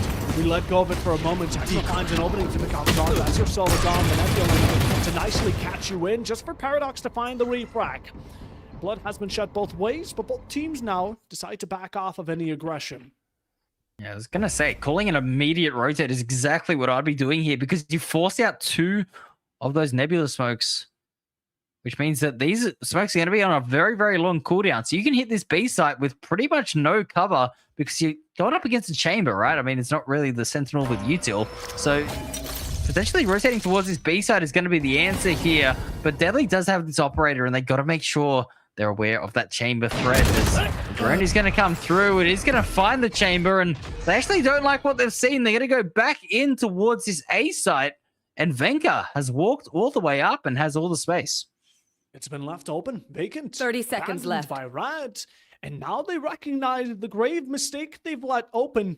The rest of the teammates, all 4 players from RAD now starting to resort back to the site they've formerly been holding down. Paradox doing so much smoke-wise, limiting the vision, but again, finding 1 kill is now pulling in the default plant. It's going to be a huge play to waste those last seconds, but what does it matter when your players are just taking fall by fall? Deadly, good one for the op. You do not want that kill to be passed out to your enemies, however, as you're the last one standing with a headhunter, just going to high-foot it out of there. No looking to contest for a second one, picks up the Vandal, still thinks it's a very plausible gunfight to take. One ascends up, and this could be a possible throw. We should not have taken that risk. Helif went for the Gabba, tried to find that cheeky last kill, but now it's all left down in the hands of Hoax, who does have the Hunter's Fury. He can definitely invest. Attack here, we instantly respond with it. Yep. Now, Deadly could potentially go for this 50-50. Yes, he has enough distance between themselves, but the kill comes around. You're still sticking and wanted to find that halfway through, but Hoax, positive, he can clutch things out.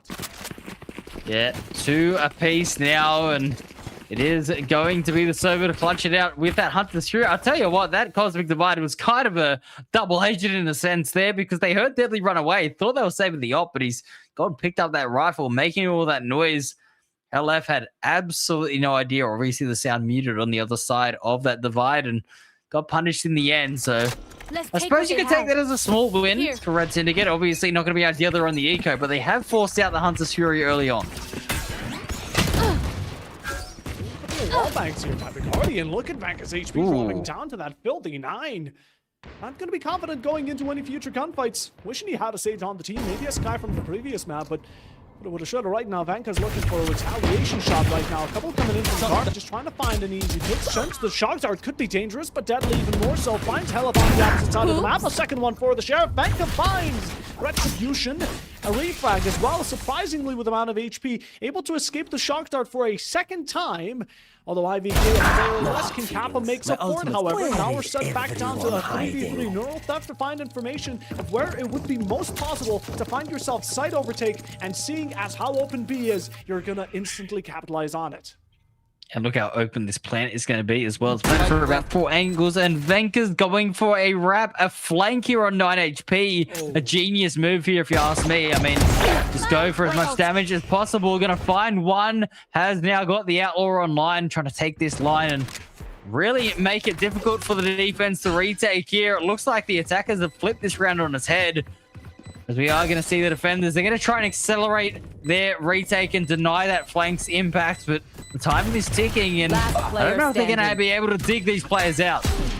No, definitely not. I mean, Tricky's already too low out of it. King Cap, a shot for him.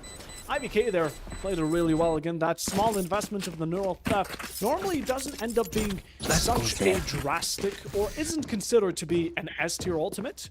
But as we've seen in the past two maps, right, King Kappa has used that neural theft to turn rounds for the better of IVK, and honestly, that information's so vital that RAD really couldn't do much about it, especially with the flying coming in for him. I do believe it was Venka just sneaking on the backlines of two, able to pick off Yuvi with the classic, then still challenge Tricky, maybe loses that initiation. However, the time is wasted, and it leaves the final jet in a bit of a difficult spot. Yeah, I've always considered that neural theft to kind of be a scaling type of ult. The later you use it into the round, the more information, the more vital information you're going to get. So it is kind of crucial when you use it. As Tricky, well, he doesn't need an ultimate. He's just using his crosshair and putting it on the head of Techno, getting a nice first blood there on the jet. 2 to 3 again. It's just neck and neck between these two teams. Such deserving grand finalists, as Tricky can feel the pressure mounting as Venka, who has been very, very good so far on this jet, finding a lot of space up mid. But the question that is asked to IVK is, what are you going to do with it? Hopefully as much as you can. Tricky starting to run away with it. Second kill here, Venka picked off as another, and he's going to walk into that tour de force. Perfect positioning from Deadly. King Kappa really didn't consider that an option. Tricky, another one for the pick list. Nope, it will be himself being put down. Hell of there with the first kill here for IVK, but again, there's still plenty to go around. Puts down those nebula smokes, now limiting the vision of Deadly, as he's going to have to reposition to find himself in a more comfortable spot. Well, in the meanwhile, the side has been overtaken. IVK, RAD is still very much stable. Plant is down as well, so now Post here and RAD need to be fast. Revealing. 4v2, they're going to try and dig out these players and get the information. They should know where both players are now, so the flank should speed up a little bit, and there it is. Hoax is going to go down. It's all down to hell left. This would be the play of the series if we can pull this one off right now, and nah, unfortunately not to be. Retake is successful. We go all square yet again. Yeah, the Boogeyman Paradox closing things out. This Astra has been such a tide changer. I mean, you play this character well and you're going to have yourself a swimming match.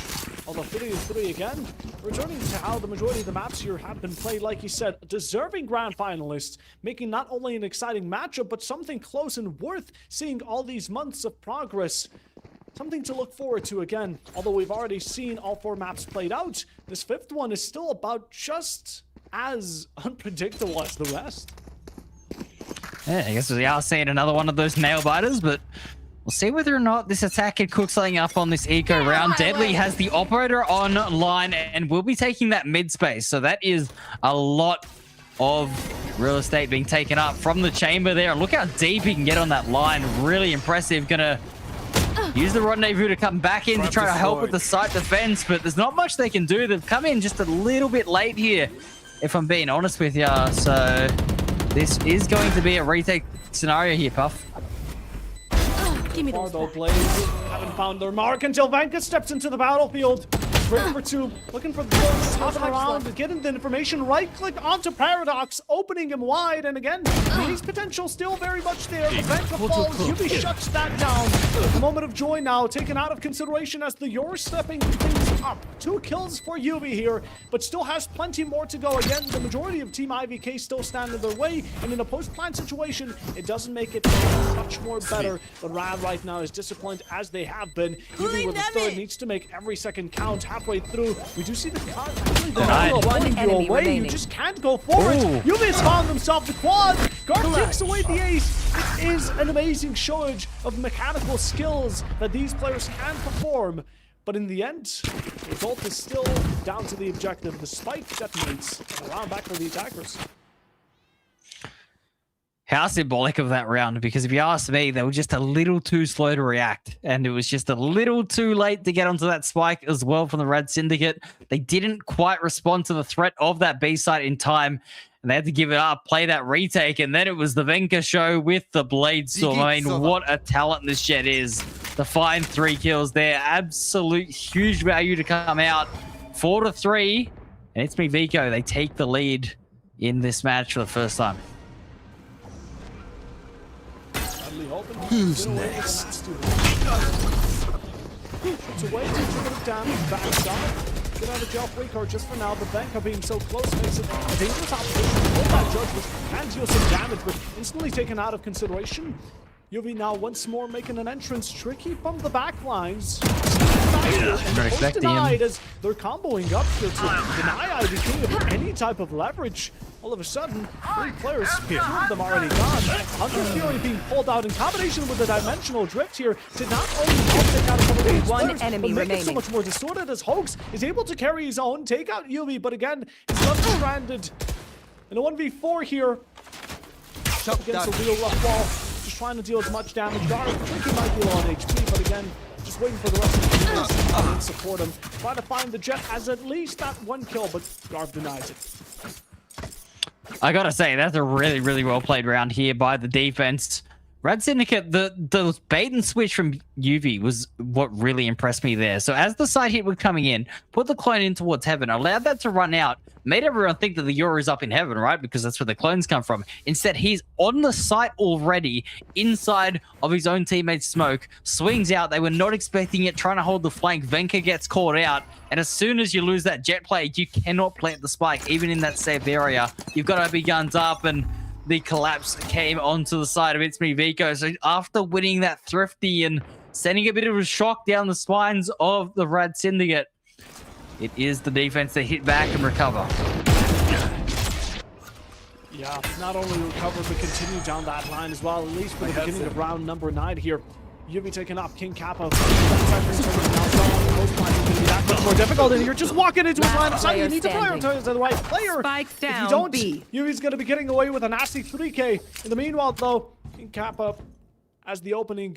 The rest of the teams sadly follow along, and it is done. Now just a last one for the slaughter. 5-4 here. RAD are back in the lead. Indeed, they are, and they're playing very well on this defense. I've got to be honest with you, this chamber as well has been a nuisance to deal with. It's, you know, necessarily been his bragging ability, but just the way to maneuver around that box on B side and using that rendezvous to go up towards heaven. It's been something that IVK probably weren't prepped for, I guess, as much. I'm not too sure. They just don't seem as certain of how to deal with this chamber as they might have been against maybe a Vice or a Cypher. And it certainly is starting to muddle them up a little bit, and we're going to see the first return to the A side in quite a while here for the attack and try to switch things up. It's been a while since we've seen a push like this, but it seems like ItsMeViko kind of want to go for it once more. A path down memory lane. A bit more presence towards mid. We see 3 players with the spike intact as well, trying to push it forward. Now, there isn't much contention from RAD themselves. They are sending a bit of utility through that Astra, but in general, most contention are on sites. We've seen how heavy B has been, so they're not really going to be veering away from investing a lot of utility in that one chamber on it. Yeah, massive shout out to the production as well. I mean, these shots that we are seeing here from the observers is just phenomenal, setting up the scene perfectly. As we can see, there was an attempt to sell some sort of a rotate here. The players haven't budged, as you can see King Kappa trying to lurk up through mid here and maybe catch a timing. You do see Yuvi's aware of it. He's staring at the angle, and yep, there it is. The Yoru has the Cypher's number, so the A hit is all that's left here for ItsMeViko, and it's going to be Venka to open things up. 30 seconds left. Clone to tank a bullet. IVK making an extra, but that's coming out. Paradox being just a bit off to the side as Venka retaliates for it. Good enough for 3 in this round. Still possible for the ace. Looking up to Brian, trying to contest another. Finds the headshot, dashes away, seeking out the 6 to be held. Now Deadly coming up from tower. Will contest them all, but it will be Venka walking out with the ace in round number 10. A fashionable way to continue out the spree. Again, this is the player we've been looking out to see. There's been countless of MVPs in the past. It's been King Kappa, it's been Hoax. Now it's time for Venka to step up. Yeah, indeed. Step up is definitely the key word there. Venka been a little bit quiet in this series, but everybody has been playing very, very well around him. And as it's great to see Venka stepping up here. I do remember actually the victory that came with 13-9 here for ItsMeViko. It was the Venka show when they were in dire straits. I believe he pulled off an ace as well in that game, and he really brought things back for the team, carrying them over the finish line and really stepping his authority on this map. So at 5-5, things are looking tense, but when you got a player like Venka heating up, that can only mean good sides to your team. An overseer here from Hoax, just sitting back, hoping that someone from RAD steps into that smoke. Without much care. But yeah, right now, IVK, they made a bit of a distraction. A couple of bits of utility sent down towards A main. But RAD don't seem to be falling for it, or at least, no, they did. They sent a lot of their players towards A, and they're kind of just fighting Ghost for now. Yeah, just having a quick look at the stats here. 25 kills in that Abyss game. MVP of that one, so we'll see whether or not Venka can have that impact yet again. As you can see, the B side again, it is under threat, and again it's Deadly causing issues for this attack, finding the pick, but this time Venka good for the trade yet again. The Hunter's Fury is going to go wide. They're not going to have that tool for the post plant, but they do at least have the time on their side. 4v4, the defender's going to clear out mid, make sure there's no wraparound, and then they'll head back in for this retake. Nicely. King Kappa alive this time around, meaning they can also use some of that cycle utility to block out possible entries. Divide from RAD, trading with a very last player standing. But in general, it's all going to get traded out back and forth. A lot of blood has been shed, but now down to UV and King Kappa, the only survivors of the Great Initiation.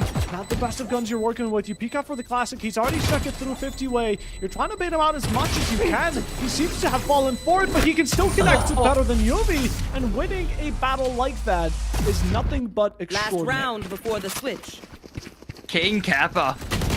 He's had a couple of moments of brilliance, and there's another one. I'm not too sure how he's ended up only with a classic. That's got to have been a misclick. He must have dropped his gun off the map or something, but he's ended up playing the time nicely there and baiting out the shots, getting him up the spike, really essential. When it got to half, I thought maybe UV's a chance to stick in this, but no. It was King Kappa, too clinical in the end.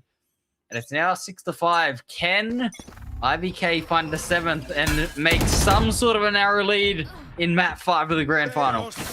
Deadly to pick off Venka again, prioritizing the right picks is best put as UV there. King Kappa, the two major players of the couple of past rounds have now been taken off, but it doesn't end there. Deadly continues with the tour de force to find Techno as the next victim. Hella finally returning the fire right back to where RAD have been delivering it from, but in general, it's still 3 players for the count of 1. And the investment just not working out very well for IVK. The dimensional drift from UV, unsure if it was needed. Not the best investment, especially if you go into such a solo play, but that was hella one of his own, just putting it all down. There's large investments from both teams. It is the last round of the first half, however, so not really much of a point in saying. Very, very messy situation there, but it ends in a defensive victory for the RAD Syndicate. 6-6 is the score, and how have we got here? How have we got 4 maps and a half in, and we're still neck and neck? There is just no way to separate them. I mean, let's just play all 7 maps at this point. I mean, let's just see who really is the best here, because I mean, this is just insanity. I mean, it's such high quality Valorant there, but I gotta say, maybe a little bit of a misread from the attack.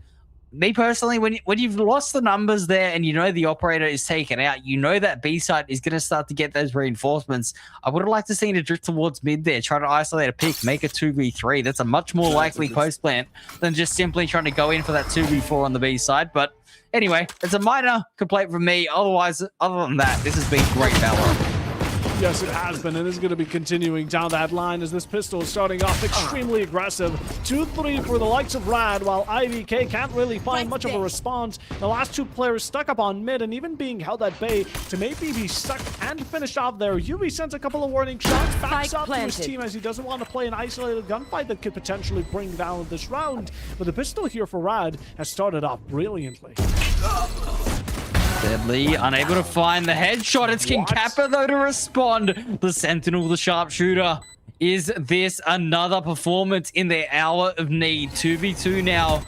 The match is completely flipped on its head as we do see it's going gonna be King Kappa on the spike here. I was surprised to see Hellf try to hold them in and deny that grab well.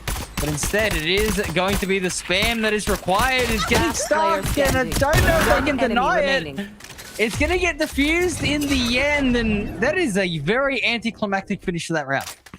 Yeah, it is. There was a lot of bullets, none of them really hitting. He'll still go for the side of RAD, and even though they had such a great beginning, it's thanks to just sticking it through, sticking that spike as long as you can. VBs came around in the very last millisecond here. Remaining. The second he got off of it, UV managed to find the kill, but just holding their heads in shame, I imagine. RAD not too happy about the result of that. If they could have only connected one single head tap out of all the 24 plus bullets they shot, but in the end, it's a round for IVK. Viko looking better for them, and at the exact same time, we see all these players back on better guns. All right, this is the real test for the Cypher players here over towards this A side. A couple kill trips set up, just positioned specifically for the dive and trying to avoid the shock darts. It's going to get denied from Venka, though. You're not even going to need it. They do say that, though, a couple of tripwires are going to tag up. Great value off of the tripwires. King Kappa standing tall in this one, as we do see a couple of players left on this side.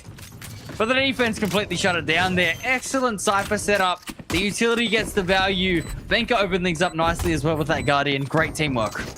Yeah, previous round was maybe cutting it a bit too close. This one, not so much. Again, they played really well off of those tripwires, having the information through the smoke, damage in the first play. But the second roundabout, King Kappa just found UV very, very successfully, as the rest of them floaters for King Kappa off that camera, and Hoke supported him through that heaven point at the very end stage. So we have ourselves a very clean round or two here from IVK. Maybe the first one in the second half, very, very scrappy, but the second one is definitely an improvement. 100% it is, and we can see here 6-8 currently is the score in this one. Right there. IVK 5 rounds away from lifting the trophy. Can they do it? I mean, this is just insane how intense this is. We've seen it on Split, though. Only a minor mistake. That is all IVK needs to make, and we can see how quickly the RAD Syndicate will punish as they go back in towards this A site. They've called the bluff. The Cypher has left the site. This time it's a recon vault, though, to deal with. They are absolutely not ready for it, and Venka goes nuclear. Goes nuclear. This man is absolutely off the charts, this matchup. Finally gets shut down, put out by Deadly. But in the end, look at the price that has been paid by RAD. One player against three, his spike being held hostage against him, and it's kidnapped from his own grasp. The Chamber can only do as much as he can to resort towards it. He does have a decent gun to fight against these three. 45 isn't the worst timing to be stuck at, but with all this utility, a Chamber is better off at holding angles, not being the one to push them, especially when you're in this situation. And all three is getting cheeky on towards A main. A couple of shots to bring him down to 26, and 30 at this seconds point, left. he's realized it's a battle not worth fighting. Yeah, just get out of there now. It's a great call to rotate through through the attacker spawn, though. I've got to be honest with you, identifying where that chamber was up towards heaven, instead of going through mid and trying to find some way into it to go for a greed kill, do the selfless thing. Everybody group up. Let's not lose this 1v3. You see it all the time. I mean, I'm sure anyone who plays ranked has seen 1v3s get lost. They're almost harder to win at some stages with your teammates. But yeah, once you play like that and get yourself all stacked up together on the one angle, it just becomes impossible for Deadly to do anything. So well played, good discipline, and it's great to see that level of composure in map 5 of this series. We have just seen absolute phenomenal performance. One enemy remaining. And RAD both, but I'm starting to feel like RAD are really feeling the fatigue by now. There's been a couple of rounds, 3 already in a row, and we're starting to lean in towards that haven once more, where IVK just start to kind of take off and escalate the further they all go on. 3 rounds in a row, could make it 4, can make it even better. I guess we're gonna have to wait and see up until then, but right now, RAD, this is their opportunity to strike back, as the Rico has been set in a better standard. Yes, it has, and they're going to be looking for any over-aggression here, but you can see the defense as well. They're doing the same thing. Venka on this outlaw, we know how good he is with it. The punish as Deadly's been hurt. Techno goes for a bit of a walk, tries to check things out. Says how you go, and Garv as well is going to be falling. And that is 2 massive picks. The spike is lost, and potentially the round as well. potentially the round could be done. And look at how IVK are already handling themselves. They're being so disciplined. Once more, they don't really feel a need to start throwing bodies. They're just playing it safe. They recognize the enemies could turn things around in this state yet, as 3 players are always very workable around with. But IVK, they're going to hold them at bay. They know that RAD will need to be the ones to make a move. That's the one thing about the attacking side that always pivots you. You're the one who kind of sets down the tempo. You're the one who decides where the action will go down. But as of the current moment, RAD, I don't think they want that action. They just want calm and peace, maybe a round for themselves. It's been too long since they've seen it come out on top, and just a you might want to look above you. One enemy he doesn't end up so. He's going to get shot horizontally as Hella finds successful 2 and 1 right in between. But in general, double digits here. I mean, IVK are looking as strong as ever. Absolutely, they are. I mean, this has just been one of the series of all time, but now we are starting to see what we've seen a couple of times here. Second half dominance from IVK. We've seen it. We saw it on Haven. We saw it all through Pearl, and now we're seeing it again here on Abyss. This second half dominance, they just find a second gear, an extra, an extra level of resilience that the RAD Syndicate just at the moment don't seem to know how to match, but you can't count them out just yet. Techno, though, on this operator.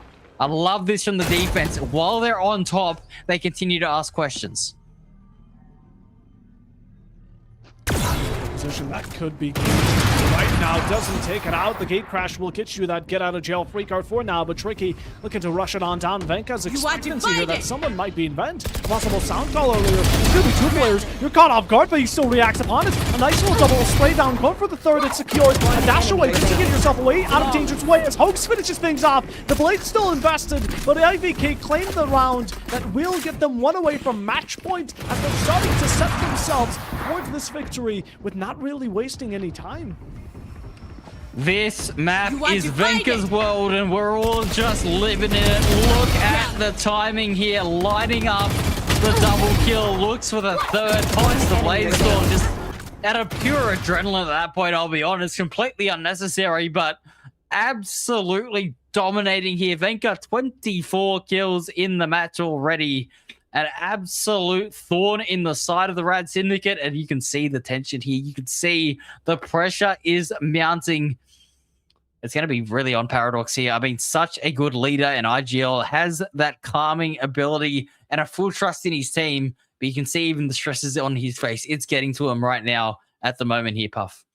Yeah, he's looking a bit exhausted. He wants for the team to find some sort of way out of this limbo they've been stuck in, right? They always find such a nice beginning, a nice little path to be paved for them to possibly find a victory, but ever since those couple of maps they've won, it really hasn't been working out for them. Again, this is a great IGL. We've seen him do wonders in the past. He's trying to maybe even think out a way for himself and his team to be positively set back into the score they're currently at, but you're taking a look at it, right? 5 rounds behind. You really can't lie to yourself and say that's good. No, but I suppose it's not about the scoreboard anymore now, is it? It's all in the mind, these games, and they're going to gamble on a couple of force-up rifles. Everybody else is going to play with the sheriffs here, so they got a couple of hero rifles online, looking to do some damage here. Deadly with the headhunter, I suppose, the Guardian in itself, but it's Venka again to shut down Tricky. Oh, and RAD, such an unfortunate turn of events for them, right? The op to find your force is going to be tricky. Let's play. Again, such a high potential player who has definitely had his showage in the past, but now being the first to leave, we'll just have to silently remain until the round is over. While the rest of RAD, he's hoping, are able to clean up the mess left behind him. In the meanwhile, though, IVK extremely patient, just not allowing themselves to be spotted out. Paradox knows the position of King Kappa, even pings it out right, but the Cypher's just standing still. Cage triggered. He's sitting on that little off angle. They're looking for the shots, but oh, well, that I suppose sums up what is going wrong for the RAD Syndicate on this map. Just spam through the smoke there of very little sound, just a little bit of presence shown here, and oh, deadly. Oh, I feel for you here, mate. He is going to get cooked by Hoax if Hoax swings out. Yep, there it is. Unlucky, just makes that sound cue with the rendezvous, and now it's a mad rushing towards this A site. Spike down A. Techno still waiting here with the operator, and he says, thank you very much. I'm going to collect another kill. Double's dead. My Yuvi there is going to at least left. find him. It's not a complete flawless again. Could contribute towards that small piece of mental, but the fact that you're facing down match point, series point, 6 rounds behind, it could not be looking any worse here. And for such a great matchup that we've had up until this point, RAD themselves might not be feeling too confident, but they're going to have to pull through. If they still want to have themselves that opportunity to win out this match, I mean, I'll be honest with you, K-Man, they're going to need to pull off a miracle. It has to come off the back of this ultimate combination here. You got to highlight the Yoru and the Sova here. This ultimate has to land. They need to get a clean sight, get the spike plans in. Tricky needs the Blade Storm to be saved up for the next round. The only way you get back into this round is your ultimates doing the heavy lifting for you and the team roll off the back. But this operator, again, is going to be holding this A line. The drone comes out a little bit late as well. It confirms some presence, and Tricky not going to land the shot there for his side. The RAD Syndicate continuing to be put under pressure here, and look at how aggressive Techno is right now. I mean, just wanting all the fights for himself. Doesn't really feel patient. He wants this to be over again. They've been fighting so desperately. Both these teams have been at the worst and best part of the stick. But for now, with 1 minute, it's all being sent forward. The side entry has been made. The dimensional drift is entered, and the plant is looking to be stuck on through. IVK not really looking to challenge it. Deadly catching Venka as the opener. Good way for RAD to set themselves into this matchup, but again, there's still plenty of players for IVK to challenge this. Well divided. Yeah, Deadly's got to start to go on this flank here. I think he's got to speed up now. He's got to really run up, and he will, but the rest of the team needs to hold the side and buy time for the chamber. He's going a little bit slow, but it doesn't matter because the attackers hold the line. Garv goes nuclear with 3 of his own. But I got to say, taking down Venka as a first pick is definitely the best way of going about coming back into this game. Yeah, it's extremely solid, right? It's a fantastic way to actually take out someone who's been kind of a large thorn on your side. I mean, 26 and 14 kills on Venka is absolutely brutal. Talking about comparing it to also the rest of the teammates who have been doing phenomenally just about as well. Not to discredit, but again, Venka clearly does show to be the MVP going into this matchup. And again, we have to mention one more thing. I mean, RADs, even though they won out 1 round, it's still a marathon. They need to kind of walk on over 5 more, while though IVK need a singular to finish things out. And 1 good beginning is all they need. Scanning ahead. Well, if your opponent can get 6 in a row, so can you. That's got to be the mentality for the RAD Syndicate, as they do put a lot of pressure onto this A site. So much, in fact, that it's baited out the recon dart and the drone here, and you can see them drifting away towards this B site. King Kappa has no idea about the jet here on this line either. A bit more of a passive camera playing for contact on the site. We'll see whether or not they can find the value, but hear it now. Tricky with this Blade Storm, needs to get impact and needs to go now. We'll find the first, but can King Kappa survive? The tracking is going to be pitch perfect. He's able to equalize things out, hold his own, but goes on the camera on the wrong timing. That's where Paradox steps in to set the ground straight. Now, Spike planted. 7-12 could be bettered up. AVK still have a couple of players, one of them carrying it up, which Last could be a player determining standing. factor here. But if it's the last one standing, you pick yourself off a single player. You need these ones to find yourself a possible last chance. Up and around, trying to bait out your shot. Paradox expects him and is able to react on time. RAD are going to be kept surviving for this 1 extra round. For how much more will they persist? As although we have to mention that the eco here from IVK is slowly starting to get broken apart. It is, but they still have a decent chunk of cash here at the moment. I mean, you see LF got plenty of, in fact, so much money. He's actually bought Techno another operator, so it doesn't even matter that he's lost it. There's another one online, so that is how rich they were. But that is a heavy investment that has broken the economy. So you are right here that if the RAD Syndicate can just go 1 round at a time, they win this next one, break the eco, all of a sudden they hit double digits. You never know. The longer you can draw this game out, the more nervous your opponents will become.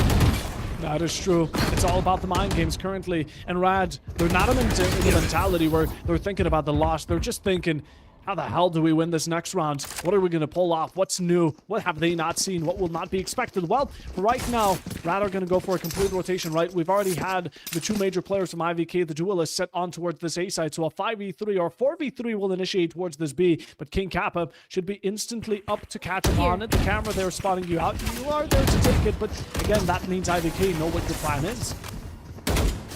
Cage So tricky. Wanted to swap the rifle and the operator around to entry in. Instead, dives solo. A questionable decision at best, and LF is going to punish. And that is a triple kill for LF. It's all down to Deadly. The grand final race in his hands. But LF will end it. I'll tell you what, Puff. We said defense wins championships, and it is the defending side to win this one here on a bit.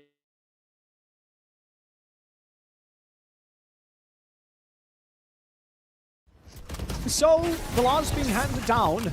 Teams, they did absolutely phenomenally all the way since the beginning. RAD had fought bravely.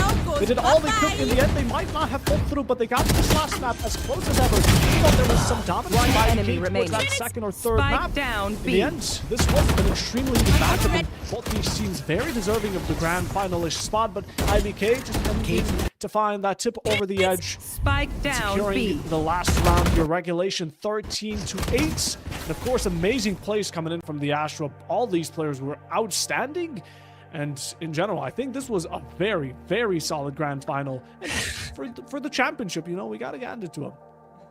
I mean, me personally, this is the best grand final I've casted. It's the most competitive one that I've seen and had the privilege of commentating over. So yeah, this has just been an amazing experience, and I agree. Shout out to all 10 players on the server here. Yes. Without their talents, we would not have had that exciting of a game. Everybody had a moment, I feel like, in that series. Everybody stepped up when required, but it was just the class here from ItsMeViko that really came through. So you know what, chat? If you're still in the stream, spam some W's in the chat for all 10 players. Doesn't matter what side you support. At the end of the day, it is a game. It is Valorant here, and we are a community. So appreciate absolutely everybody here. But I'll tell you what, this is going to be absolutely insane. I'm so fascinated to see the stats coming out here because, I mean, we had said Venka, you know, obviously another player that was a little bit quiet in the first few maps of the series.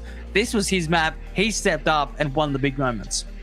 Yeah, he definitely uprose and also found the second ace in the entirety of the best of 5. But in general, I mean, this has been such an exciting matchup. I don't think we can really over-exaggerate how interesting this was, how fast, how different. Again, there were constant expectations that one team was going to take it over the other, especially when we came down to that 13-2, was it, where IVK absolutely took off running on Pearl. Not much of a contestant, but again, we saw that RAD, their mentality is as solid as a fortress that just can't be broken down. And for now, while we talk about how great this matchup was, let's see about the stats. How really good were the stats themselves? How consistent was it between the teams? And who ended up being the MVP for what team? As now, first kills, post plants, clutches, ACSs, we had ourselves quite the long run, and it wasn't too different when it comes down to first kills. RAD still being the more dominant team down to them, but post plants wise, IVK definitely take the trophy. Well, I think, you know, rather than looking at that as an attacking, you know, statistic there, I think that's a credit to the defense of IVK, only allowing 4 plants to come through in that entire half. Very, very impressive. And then even when they did go down, we were seeing retakes come out. We were seeing multi-frags, 4 clutches as well. And that was what I spoke about at the start of today, wasn't it? I mean, I said the clutch factor on IVK is something that I cannot ignore, and why I think that they will take this grand final, and it's come to fruition here in map 5. 4-1 on those clutches, a 5-round gap. I mean, that tells the story. That tells the story, and now I want to see some numbers. I want to see how both these teams perform numbers-wise, specifically when it comes down to stats from player to player, kills, and how different it was, because again, there were a lot of consistencies. Again, when we come down to this tier of Valorant, even on India, this is the highest tier of Valorant we are currently watching on an off-season tournament, but in general, all these players are absolutely phenomenal at what they play. And yeah, Vancon, 26 kills, 350 ACS in general, absolutely deserved. UV as well has been an absolute performer. Maybe not a positive KD, but I don't think that matters with the amount of teamwork that we saw him use, especially on that Yor. We saw it within the combination with the Silva ultimate, which definitely helped out the team. In general, though, all these players, I mean, they showed, again, they showed that they deserve to be here. Yeah, another bittersweet moment for you. I suppose that means he ends on 99 kills with the series. Doesn't quite bring up his century, but we will go ahead and we will, of course, reward the MVP, the man who deserves all the praise for that map. And it was, without a doubt in my mind, Venka, not only did he go one better with 26 kills than he went in his previous time on Abyss, he also had 6 first bloods and 349 ACS. Just so you guys know, this has been what, a 5.5 hour series or more? Yeah. These guys have to be exhausted, and he's pulling out numbers like this. I don't know why, but Vanka's looking a lot like Paradox to me right now. No, but yeah, I mean, that is insane. Again, the fact that these players have so much durability, Vanka, he was just reserving all that energy. Again, a bit more quiet towards the early parts of the maps, just being in the backbone of the team to kind of support them here and there. But right now, on this final one, when they needed him most, he stepped up to close things out. In the case, it all came down to the worst case scenario. And again, Vanka, 5 kills in 1 round, pulled off the ace. It was phenomenal. Used everything he could. And well, it definitely worked out in the end. So for now, we are not going to be finishing just yet, however. We have a small treat, as we always have when it came down to either the qualifiers or the championship today, and it's going to be the interview, which I do believe we're only going to be interviewing the winner, which we're going to confirm everything with the production in the meanwhile. But as of current, I mean, K-Man, I'm imagining we both have some questions to ask, specifically you, mostly you, because you come from a coach side of things. Yeah, I mean, look, obviously, I've been, doing a lot of casting, a lot of analyzing and stuff like that. And I'll tell you what, this is one of those series where you could just watch this on repeat and you could learn something every time you watch it. There is just little moments in every single round, rotation, calling, conditioning. I mean, Haven, in my opinion, was the best example of great conditioning. And if you are an upcoming IGL and you're somebody who wants to get into competing, learn how the attack conditions the defense. And that is exactly just textbook Haven gameplay coming out from IVK. And that was a huge credit to, I believe it was Hoax who was the IGL. I mean, that A lobby conditioning just set them up for success so well and really was impressive to see. But I mean, yeah, it was just 5 maps of absolute cinema, as I like to say. Absolute cinema is the best way to put it. And yeah, we're gonna have ourselves an interview now. It will be with Health and of course Vanka, the man, the myth, the legend from map number 5, incoming to answer some of our questions. And also, first off, Vanka and Health, I'm assuming you guys can hear us? Yep. You guys can hear us? All right, yes, we can hear you. Firstly, congratulations on the win. You have just absolutely blasted us with this map number 5. And I just have to ask, first and foremost, how is the feeling now that you won? It feels good. Like, we have been having fun the entire tournament, chilling around. And I'm happy that like Techno also got to play Duelist. Like everyone has got to play Duelist in any other map or not. Yeah. Yeah, mate, look, LF, mate, congratulations on the win. I'll just start with you, mate. Obviously, playing a couple of different roles across the series and across the entire, tournament, I suppose. Being able to, make those adaptations. Obviously, you on the Neon, you look like you're having so much fun. Whenever the cam's on you, you're smiling, you're giggling to yourself, getting those sliding kills. How do you yourself prepare yourself, individually for each match in terms of adjusting to those roles? I mean, I feel like all of us, not only me, but we are like professional players. We have been playing for past few years now. So we understand. It's like once you understand the game, I don't think like a role becomes an issue. So once you understand the game, then you can play any role you want. And that's how like we had a not plan, but we were having fun. That was our main plan. You can say going to any map, and we enjoyed. Everyone was calling. Everyone played Duelist, and yeah, that's how it goes. Love that. Yeah, I mean, 100%. You're taking away about 150,000 rupees, and I'm wondering, just out of curiosity, any plans on what you're going to spend it on? I think I'm gonna do. We are all gonna donate it to our 6th player, Vibod.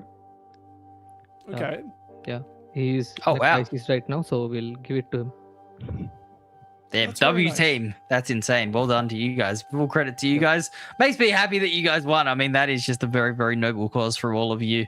But I'll tell you what, Vanka, mate, you waited 5 maps to heat up, and then you put on an absolute clinic on the Jet. I mean, run us through that game. That was just insane from you. You just activate that second half and open the game up. And I mean, that's got to be a special moment for you personally.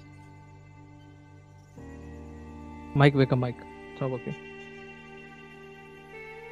All right, we're just gonna help Vanka get into it right now. So some minor technical difficulties, but we're gonna get those sorted out. But yeah, again, I mean, We've had plenty of those already. It's all good. wouldn't be the first time. I think Vanka just turned on Discord light mode, but I mean, for me, if you ask me, right, for Venka, I think Techno played a very huge role for Venka's activation. Oh? Yeah, Oh. I think you can hear you guys. Yes. Okay, yeah. Yeah. So, There we go, Venko. Yeah, mate. Listen, congratulations on that map 5. Just to reiterate the question, I mean, how are you feeling in that last map, being able to activate and have that impact? I mean, it was a pretty slow start for me, honestly, the first 4 maps. But, I don't know, I'm just super comfortable on Jet. And I honestly thought it was going to be a 3-0, but, us being us, we trolled a little too much. So, yeah, Omen's fun, but I think I'll stick to Duelist. But map 5, I was just hitting my shots, felt confident. I think it's because I took the hoodie off, And plus Techno was helping you, right? To get Yeah, kills. Techno had like 3 kills the entire game, so that helped me a lot.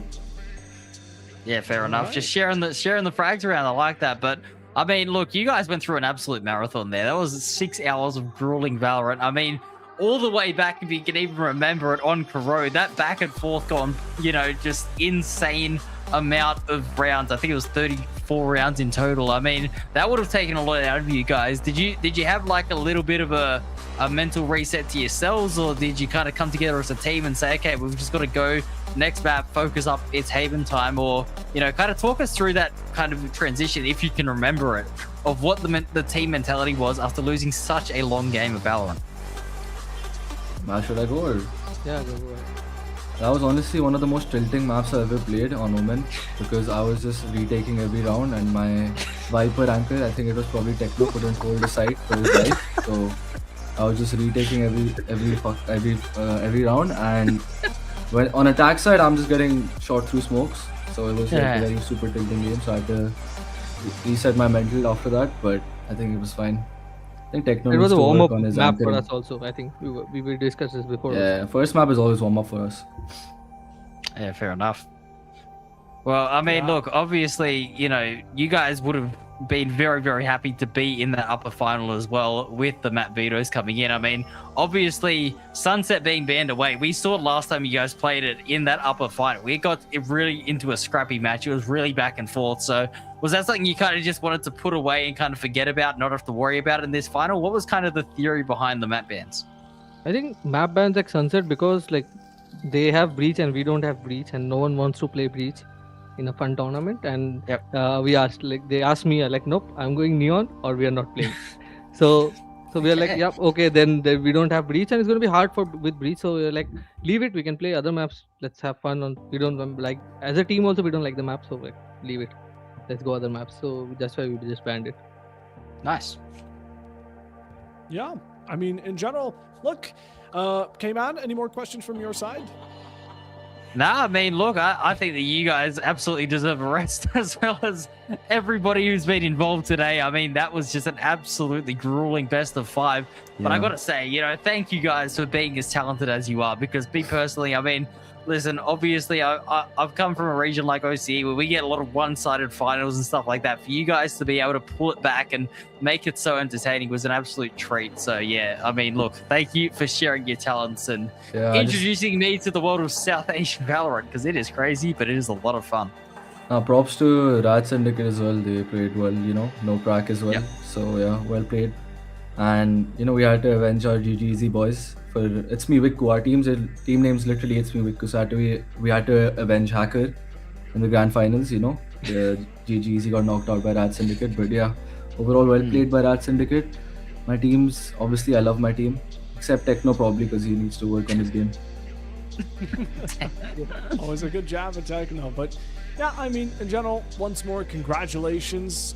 We hope to see you back on Ascend the second the tournaments go in. And of course, this is going to be the last tournament here. So we're also wishing all the players here a happy Christmas, a Merry Christmas, and a Happy New Year, because it's about to be 2026 soon. So it's a good way for you guys to end off this year, unless you have any more tournaments ongoing. But seeing as it's such a jolly time, yeah, heavily doubted. And once more, we want to thank everyone everyone. I mean, I think today has been such a blissful day. We had amazing plays. We had everyone, especially in chat, supporting all these players and, of course, being on one team or the other, or just to kind of stay in for the vibe. We are very thankful that you're here. We also want to thank Reloader as our sponsor and, of course, the staff majorly. I mean, everyone in the background from production to observing has done an incredible job. And K-Man, I also want to thank you for joining me on the desk. Yep. Mate, it's been an absolute pleasure. But yes, you, to Helef and to Venka, I hope you guys can rest up easy. We'll let you guys go now. Yep. But yeah, celebrate the win, enjoy that victory. Thank you. And, you know, celebrate well, but not too well. You know what I mean? So yeah, take care of yourselves and good luck in the future. All right. Thank you. Bye, guys. Thank you. Bye. Huge shout out to Ascend for.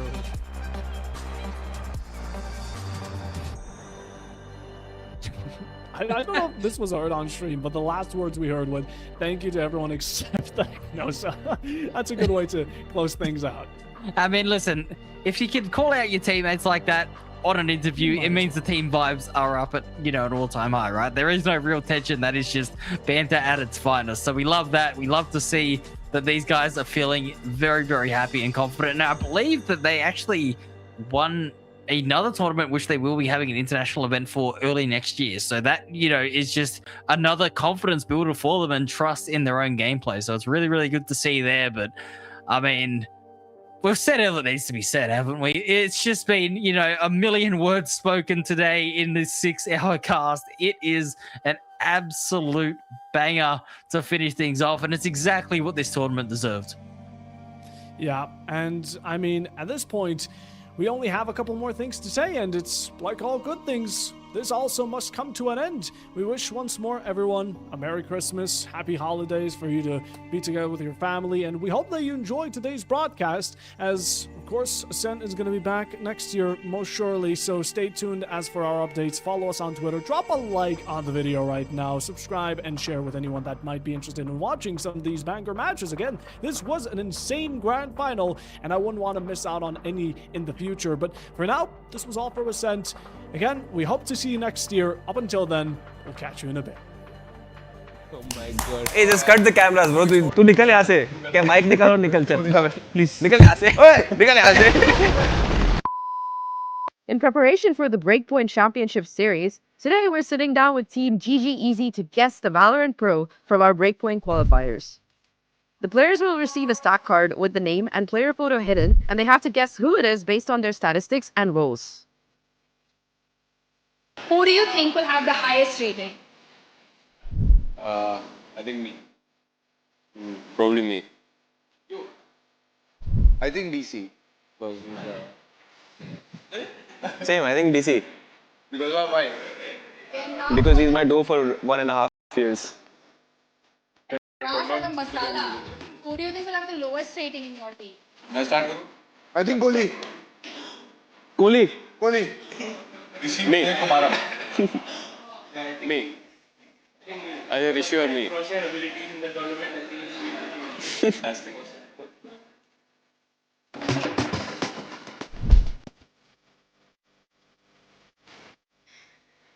अरे ये तो मेरे को पता है कौन है.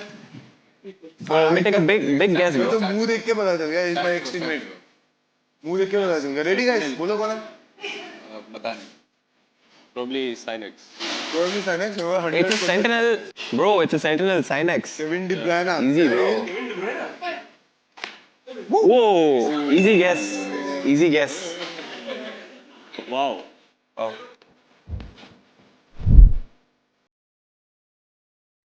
अरे. Bro, this looks like someone familiar, bro. अरे ये कोई भगवान तो नहीं है भाई ऐसा लगे. I think we're starting the game. Yep. ये बाल दिख रहे हैं. This afro, Golu. क्या? The goat himself. Okay. 2 out of 2 guys. 2 out of 2.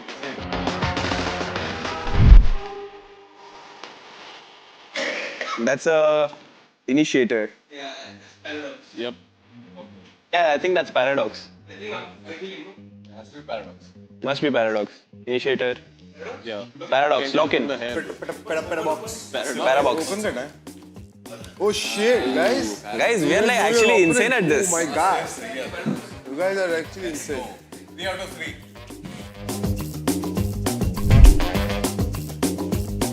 Keep the streak going, guys. Let's go. Those are actually insane. Bhai. Okay, that's literally not me. What? ये क्या है? Show. करो. That's a duelist? 306 ACS. ACS के साथ तो tree लग रहा है. Yeah, probably. वो duelist का sign होता है क्या? I'll guess mighty. अरे मैं guess कर रहा हूँ tricky. पकड़ना है. भाई chill bro. आराम से tricky निकल गया guys. Wow. Mighty. My player. Let's go. 4 out of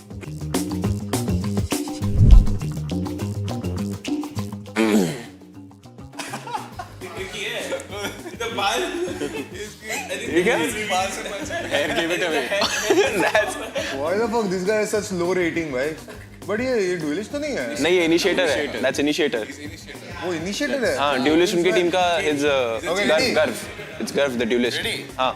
ये tricky है tricky. ये tricky है. ऐसा निकलेगा. Yep. Tricky. Oh my god. 5 out of 5. Perfect.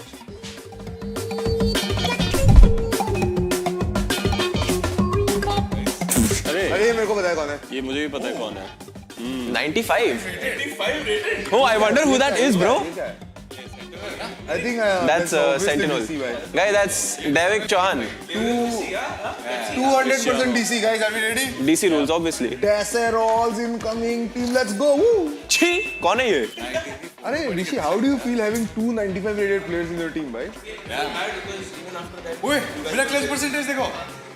क्या है? Wow. Oh my god. Next.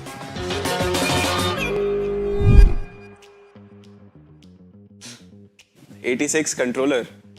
Oh no, is that a duelist or is that a controller? ये controller है ना? No, that's duelist. तो थोड़ा पीछे पकड़ना, मोटू. That's Garv, I think. I think that's Garv. That has to be Garv. I think mighty. Garv, I think. Mighty. I'll guess Garv. Reveal. गर्व और mighty बोला क्या? ठीक है mighty. करो reveal. अरे ऊपर से पकड़ो ना. Oh, Genola. Genola duelist खेलता है. Duelist है वो? I didn't know. Double duelist है ना? अच्छा हाँ योरू खेलता है ना वो हर मैप पे. Oh. Kinola.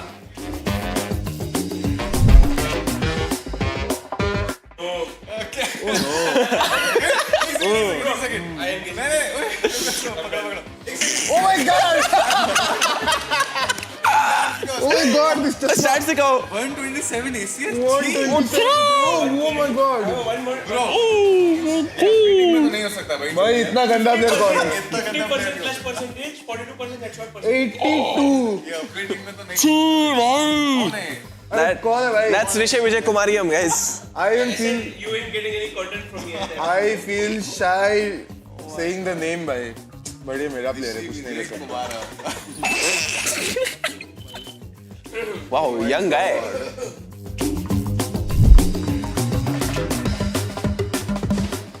क्या है role? Initiator. Wait, so this has to be the guy from RAD, no? अरे रेड में कौन सा प्लेयर सर? Gambo, हाँ Gambo ही है. Guess. It could be Dubji का player also. Yeah, guess. Oh yeah, Dubji player. Dubji is also there, no? Oh shit. Oh ये भी हो सकता है. A star could be A star. अरे A star was duelist. A star was D1 Rollins है I think ये. नहीं, I think D1 that's- Rollins नहीं हो सकता. Dis- Gambo. But Gambo खेला थोड़ी था इवेंट. उनमें से नहीं. हाँ, UV का तो neko. East है Neko. Neko, चलो Neko. अरे ऊपर से पकड़ो. F no. Oh the अच्छा जी. Dubji वाला ही है. Gangan Galaxy. नहीं, Gangan Galaxy का ही है ये. LFTF noob ना यही है ना? LFTF noob, yeah, that's him.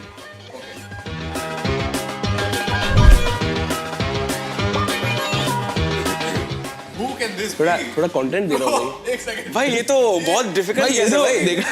Clutch percentage 0 क्यों है? क्लच में कभी गया ही नहीं है. 0% clutch 20% headshot से स्पेशल चला था पूरे टूर्नामेंट में. Down initiator, Mr. 20%. The Odin user. My Kohli, should I reveal? Kohli, that's obviously Zero Kohli. clutch. Zero clutch percentage से ही पता चल गया. God. Whoa! I would have never guessed that, bro. Why do you look like a box, bro?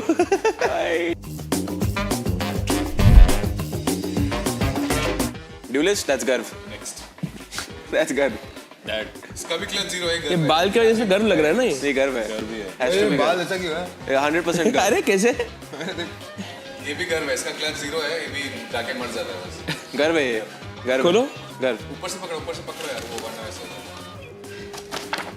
Yep, knew it. मॉगर है भाई घर I knew it by the hair, bro. मॉगर Duelist और बालों से पता चल गया मेरे को. That's घर. अरे?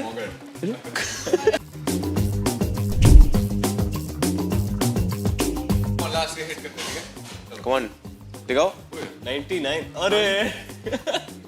Oh, I think there is only one answer to this, guys. The hacker, the Rajnikant, the Chaklus of the hacker.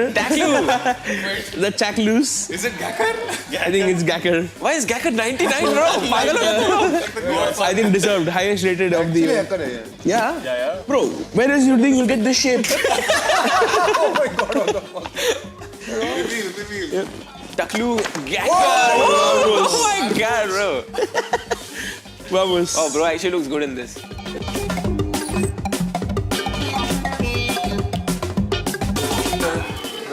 Before we wrap up, right? What team do you really want to play against in the Breakpoint Championship this December? SATL. और कोई team ही नहीं है ऐसे. I want to play RAD Syndicate. I want to play Gangan RAD Syndicate. Gangan Galaxy. SATL. SATL. But SATL है ही नहीं. है? Oh yeah, sorry. ItsMeViko. नहीं वो खेल ही नहीं है. They are. ItsMeViko. ItsMeViko. They've registered. Registered. Okay. ItsMeViko. अरे, I know. AST. Oh yeah, I forgot about that. What an answer, bhai. We forgot only. True. Crazy. Which player do you think will have the highest off-season stats at the end of the championship? Which player? Can be any. Even you? I think Devik Chauhan. I think it's either lightning fast or maybe because I wait every bit and get hits. Fair enough. Agreed. I think Aspar. Okay. Wow. Very good answer. Contribution, bhai. बहुत funny हो आपको यार. You're so funny. Ultimate jokester of all time. I think Devik Chauhan. Also Devik. known as DC. DC rules. Devin, I think DC. Kohli, your answer? Aside from Aspas. Booster. Oh my god. Hey, just cut the cameras, bro. तू निकल यहाँ से. क्या mic निकाल और निकल चल. Please. निकल यहाँ से. ओए, निकल यहाँ से. Hacker गिर गया भाई. Hacker. Look at my agile way sensually, bro. अरे, bro. I hope no one looks at you the way these guys are looking at me. Thank you so much for watching, guys. I hope to see you guys in the next one. Until then, from all of us, take care, bye-bye. And Ascend 82 rated. I'm not playing your events, bro. I wonder who's lost. Salty budao, bro. Salty budao.